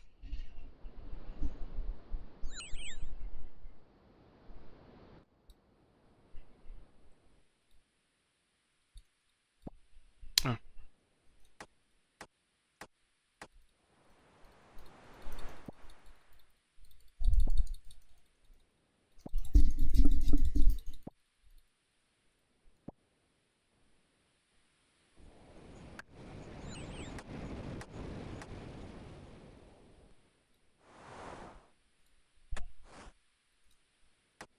I wish you were.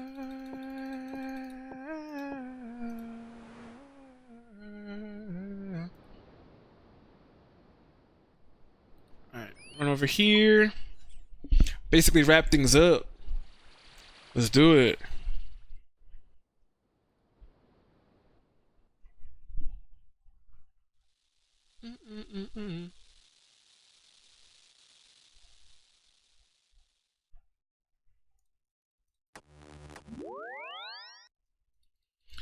Alright, grab some of these. Still planting Guam because we had a surplus of Guam seeds for some reason. And we're going to be planting all of the seeds. We're going to be gathering as many of the seeds as we possibly can, starting with the lowest tier and working our way up. Drop that. Note. Pick the rest of these up. And we are on our way.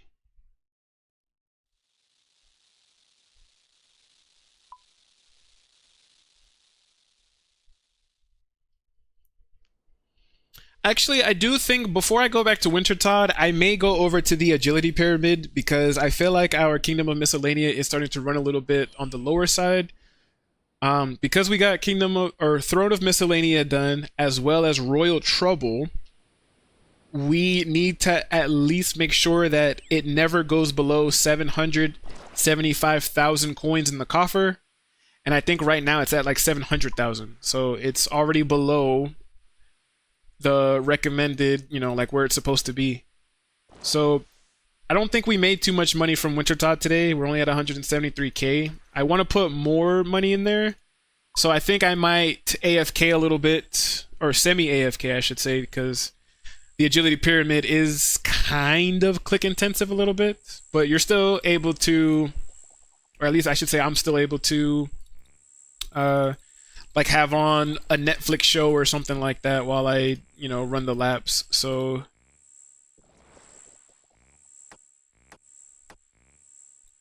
I still want to make sure that we have some cash on us to be able to still. But then again, I don't know, because like I said, I want to get it done. I just want to get Wintertodt over with so we don't have to do it anymore.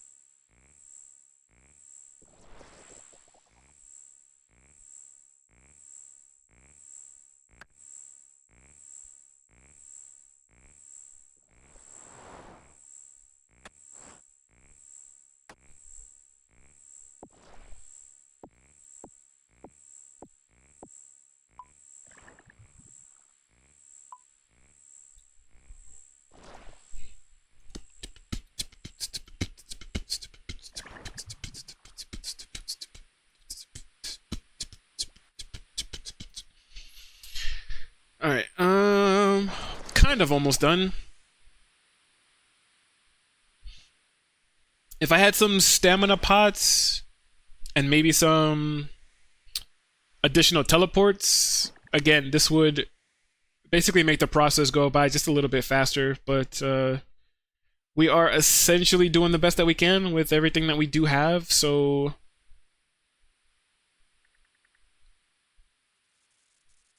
again, just doing the best that we can.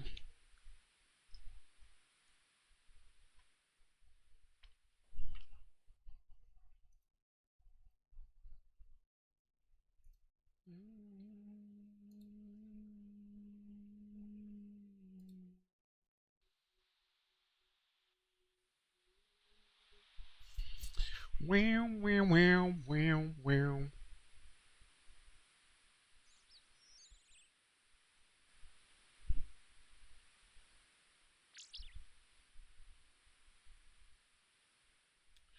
Alright, we've got bananas. Drop these additional ultra compost. We are going to clear these out right here.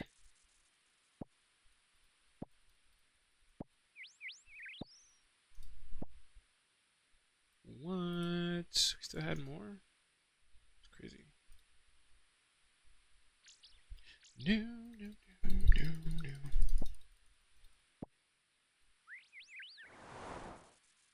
Yeah, move on. This is the end of us. I know. Alright, we do that, then we go over to Falador. A few more locations. We're gonna go over to Falador, we're going to go over to Korend.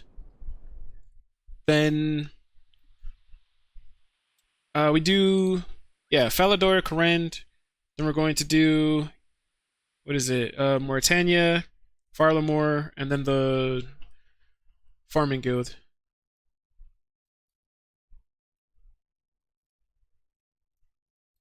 I had to move on. This is the end of us. I know.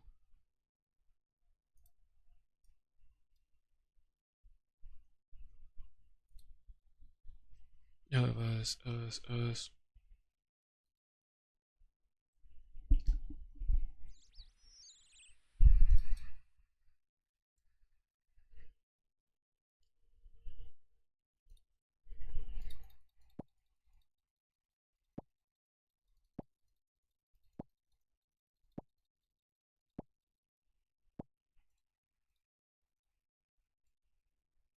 All right.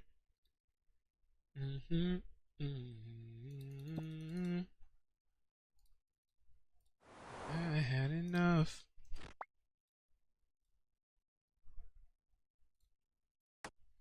This is the end of us. This is the end of us. I know.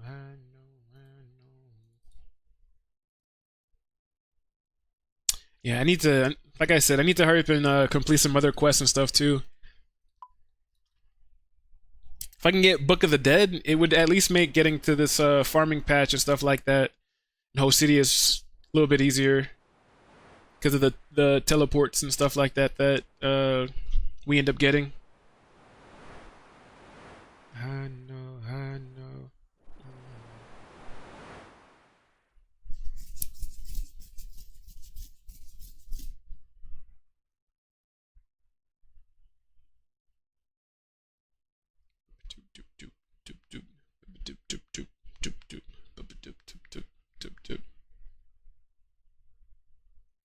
Alright, we are going to stop by this bank though, because with this Hosidius patch not being able to get diseased, there are a couple of other things that we want to put in this patch over here so that we essentially utilize it to its maximum potential.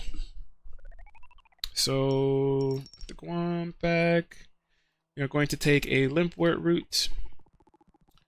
And we're going to take 6 of those and 2 more of these.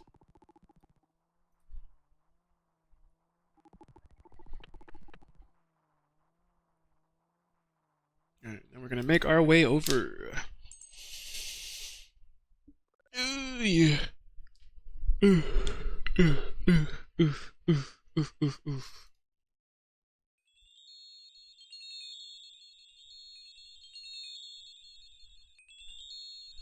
The Bounding, yo, what's up, bro? Good to see you in stream. Good to see you. Welcome. I think I did remember telling you that this is the newer hardcore Iron Man that we are currently working on. Total level 1,443. It is about 500 total levels less than the original hardcore, which isn't too bad, to be honest. I feel like this account isn't too far behind the other one.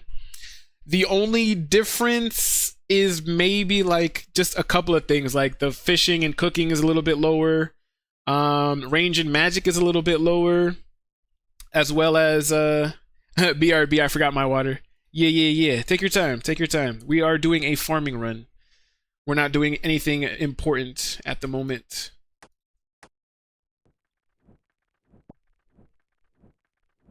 We're gonna throw one of these in here though. Boom.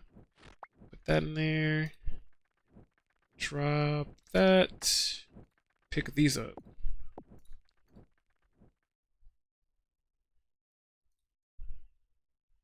Grab this one too.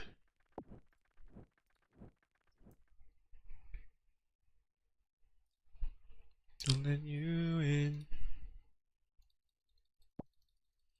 Grab these snapdragons because these are going to be really useful and helpful. Before you let me in.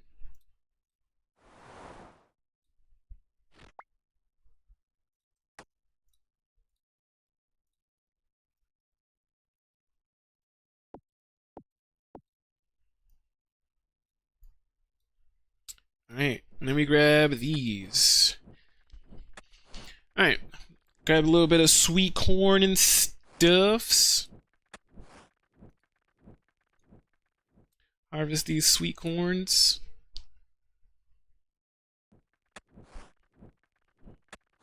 Pockets has completed a master combat task, budget cutter.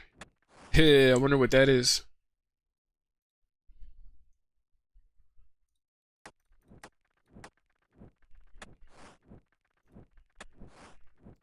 Okay, I'm back. Sorry about that. Oh no, you're good. You're good. We are chilling today.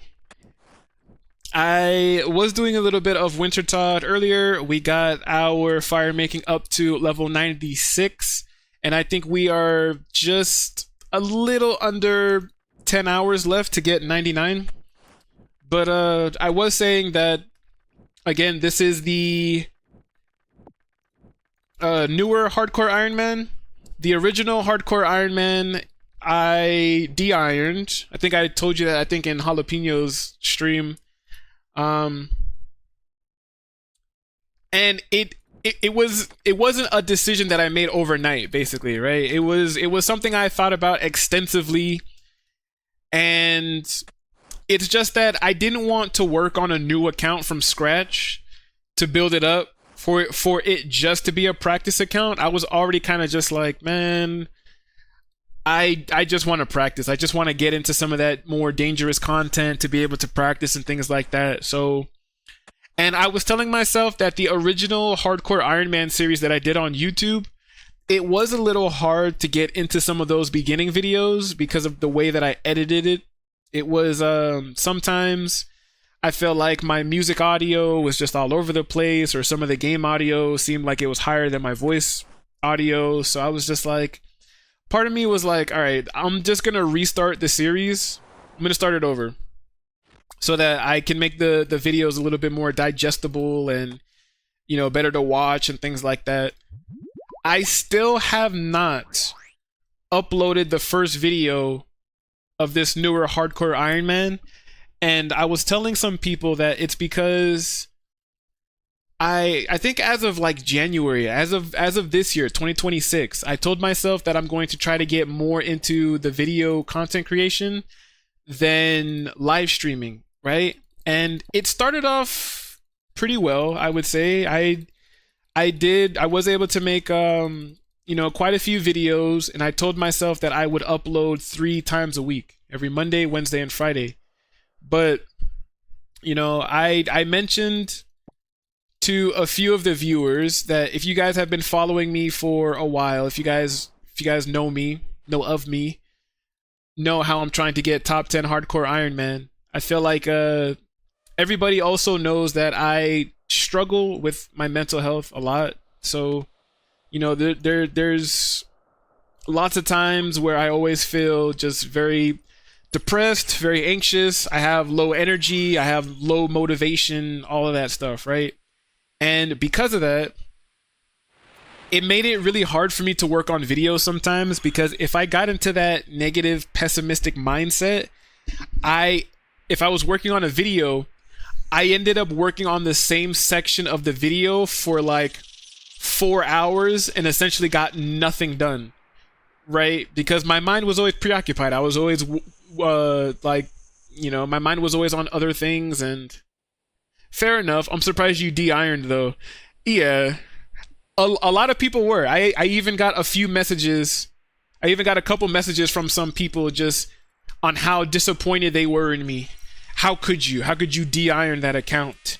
You know, that account was so good. You got it so far. I can't believe you've done such a thing. And it really disappoints me to know that you took this account and de-ironed it when you could have kept going. And I was just like, it's all right, bro. Because this hardcore Iron Man that I made, I only had since October of last year, and I feel like I leveled it up pretty fast with all of the knowledge that I had from the previous one. So I was like, it's perfectly fine. I was like, don't trip. Don't get all upset. Don't shoot me. But I told them the same thing. It was mostly because I could use that main account with to practice some of the harder content like Zora, Fortis Coliseum, Tombs of Amasket, things like that. And it also allowed me to redo my Hardcore Iron Man series and make it much better than the original one. So that was ultimately the reason for me de-ironing the first one. I'm right there with you, man. I hardly have any energy. Yeah, I don't know what it was that was really like making it hard for me to edit the videos, but just that whole negative, pessimistic mindset. I just it was very hard for me, very difficult. But I told myself what I'm gonna try to do to make things easier on me. Instead of uploading Monday, Wednesday, Friday, I told myself that I'm going to try to live stream Monday, Wednesday, and Friday. And if anything, I'll only try to do the 2 videos a week. I'll try to upload every Tuesdays and Thursdays if I have something to upload. But I'm not going to make it a requirement of myself, right? I'm not going to force myself to have to get these things done by this time. I'm just trying to make things a little bit easier on myself as a whole, right? So I want to be able to be more consistent. So that's why I'm trying to switch things up. I'm trying to see what works and what doesn't work. I could have let you use my account if you wanted. It's all good, bro. I think somebody else said something along those lines too. Somebody else, you know, in that very long message they sent me of how disappointed they were in me, they said something along the lines of like, oh, I have an extra account that I could have given you, that you could have done this and done that and blah, blah, blah. And I'm just like, it's all right. It's all right. It's all right. I'm like, it's all part of the plan. But yeah, I honestly feel so much better with this newer Hardcore Iron Man because, again, the original Hardcore that I had, it was basically 2 years in the making of me playing on and off and just learning a bunch of different things about the game.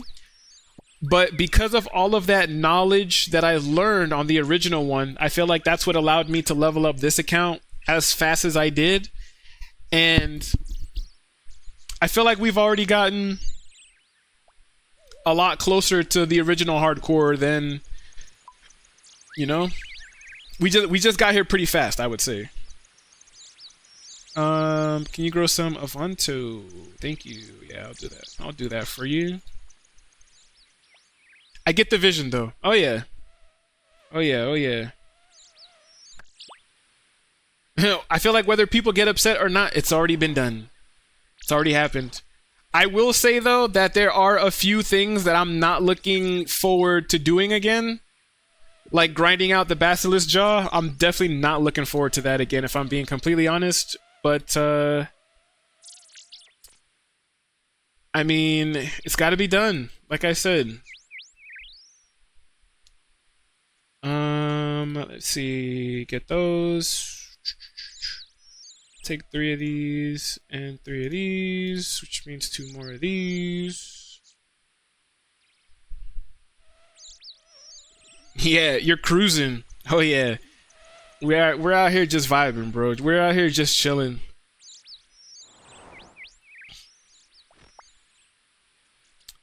But Yeah, we are currently trying to get fire making to level 99, because fire making is always like the easiest level 99 to get. We are at level 96, and like I said earlier, I think we only have like a little under 10 hours left to get 99. So over the next couple of days, we'll have 99 fire making, which will be the first 99 on this account. And then we're going to jump straight into upgrading our gear. Because as you can see, attack is 83, strength is 90, defense is 80, HP is 86.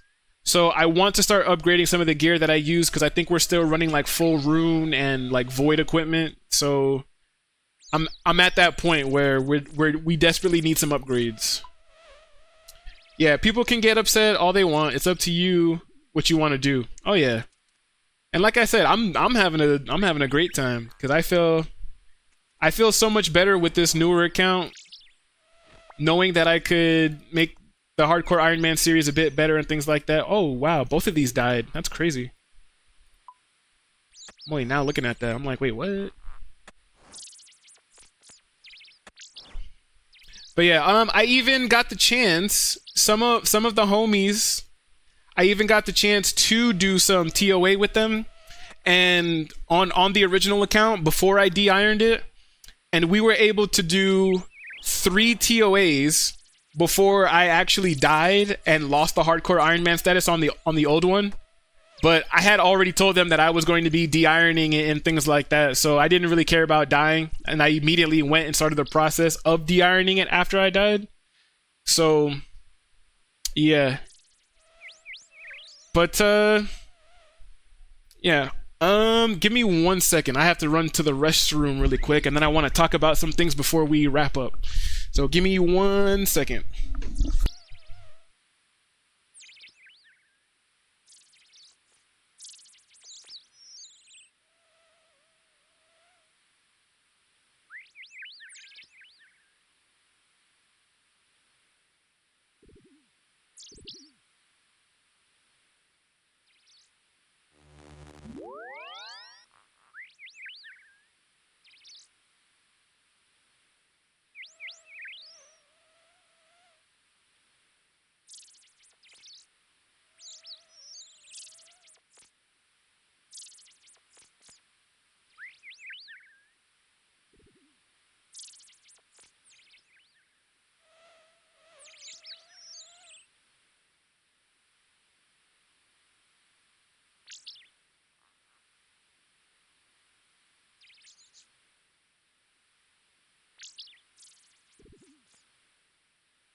Alright, so originally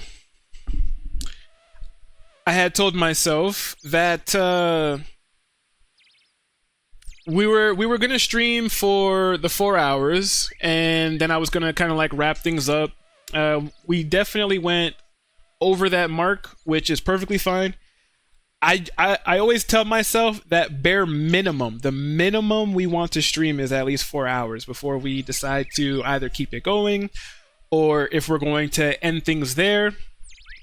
I like to stream more than I like to do the content creation, and I feel like I realized that over these last couple of months, like really diving into the videos. I really feel like I prefer streaming over doing the videos, and again, it has to do with like my motivation, my energy, and my mental health.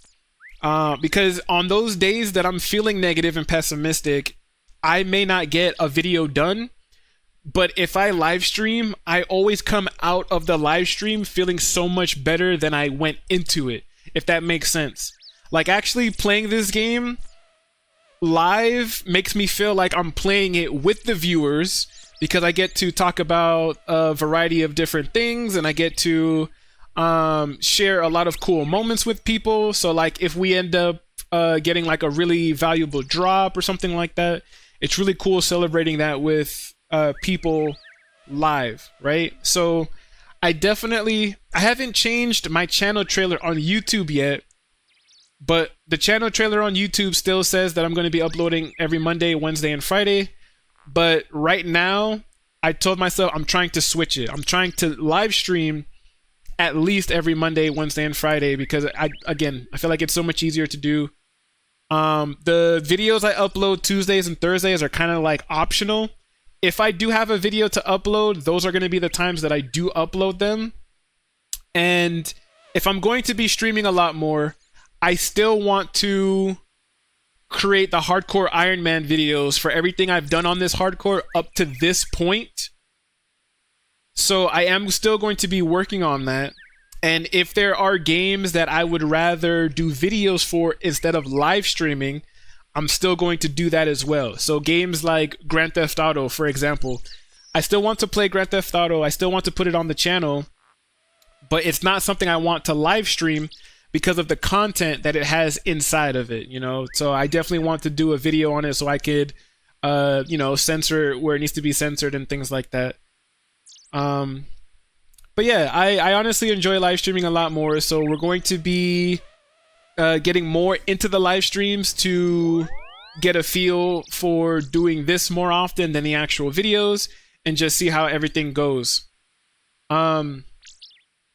Again, we are currently trying to get our fire making to 99, and I should be able to get it to 99 by, I want to say Wednesday, because if I continue to work on it today and I work on it a little bit tomorrow, then by the next time we do stream, I should have it ready to go by then, and then we can move on to something a little bit more interesting, which I might start the process of upgrading our equipment. And one of the first things I feel like we need to upgrade is definitely, we need to get Barrow's gloves and probably the Natus Knot helmet. So definitely something to look forward to. Other than that, over the course of like the next few days or something like that, I might try to find ways to make the stream a little bit more interesting. I feel like we're really just trying to get a feel of like what feels better for us to do. What would make me feel like I could be more consistent with? Like, do I feel like I could be more consistent with the live streams? Do I feel like I could be more consistent with the videos? That's where we are right now in the on the channel and on Twitch. We're just trying to get comfortable, right? That's good, man. Keep it up. Bounding, I appreciate that. I really, really do. I am going to wrap things up here, though, because I did want to do like a little bit of that Wintertodt, and then I wanted to wrap things up with the farm run, which we basically just finished. And again, I'm probably going to go and get some food now and then come back and continue to work on Wintertodt in preparation of getting 99. I know I've said that like a million times, but I'm trying to like organize my thoughts, and I'm trying to think of like what else I wanted to say at the same time. And I feel like I can't remember what else I wanted to talk about, so I kind of just repeat the same things over and over again. But yeah. Be on the lookout for the next stream. Actually, what we could also do, because like what I like to do, if I'm gonna end things or wrap things up, I like being on this discussions. I like being on this discussion page. Oh yeah, there it is. There it is. Haha. All right, cool. So yeah. So we are wrapping things up. Yeah, new screen. Or not even new screen, but the wrap-up screen. I honestly don't know what it is we're going to work on after 99 fire making, but I do want to say that we are going to be upgrading the gear and stuff. So that being said, I always want to thank you guys so much for checking into today's stream, for supporting your boy. I know we got a new sub today, so that definitely helps us out a lot. Thank you so much for that. Make sure you follow us on Twitch. Make sure you subscribe on YouTube so that you get the notifications of when we do go live. And yeah, I want to say for now that is basically it. I honestly can't remember. There was something that I wanted to talk about. It's going to come to me like 30 minutes after I end the stream, and then I'm going to be like, well, I'm just going to save it for next stream. But yeah. No, that's fine. Don't get too ahead of yourself. If it helps, one thing at a time. At least for me, I need to just focus on one thing at a time. Same, yeah. I tried to do 1,000,001 different things all at the same time, and I get so overstimulated that I end up doing nothing at all. So that's honestly what I'm trying to do as well. I'm just trying to take things one at a time, one foot in front of the other. We're just trying to focus on streams. That's why I said the videos right now are optional. If I do have a video, if I do complete it, I will upload it. But I'm not going to force myself like I did previously to try to upload it, because then I'm going to end up uploading nothing. So yeah. For the people who are subscribing on Twitch, you know, I definitely feel like you are getting your money's worth now, because we are going to be streaming a lot more often. And I'm not only streaming RuneScape. I think that's what I meant to mention. Like if you look at my Twitch, we did recently stream Phasmophobia with the family, and there are a couple of other games that I do want to stream. We are primarily going to be streaming this top 10 hardcore Iron Man, but it's not the only thing. We are going to be live streaming some other games. Like I do want to play Banjo-Kazooie on the Nintendo 64. We might end up streaming that, as well as like maybe some other Nintendo games or PlayStation games or whatever. So, you know, at least just be on the lookout for that. We are going to add some variety to the channel, so that's going to be, you know, pretty nice, and it might help with avoiding burnout on RuneScape, because RuneScape can definitely be a very tedious and very grindy game. So switching it up every now and again, I feel like it's definitely going to help us avoid getting burnout. So yeah, just we're just going to be playing games and having fun. I want to say there's going to be an ad starting in like 20 seconds. So once again, I'm just going to say thank you so much for everybody for tuning in. And we should be back on Wednesday. Again, follow on Twitch, subscribe on YouTube so you get those notifications. I don't think I'm going to raid, but that is going to be it for today. Thank you so much. And I will most likely see you guys in the next stream before this ad starts. Bye, guys. Enjoy the rest of your day.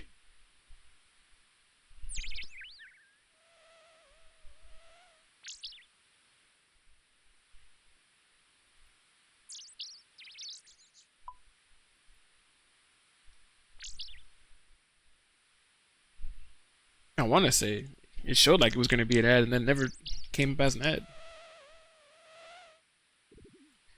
Take care, man. Get the catch live.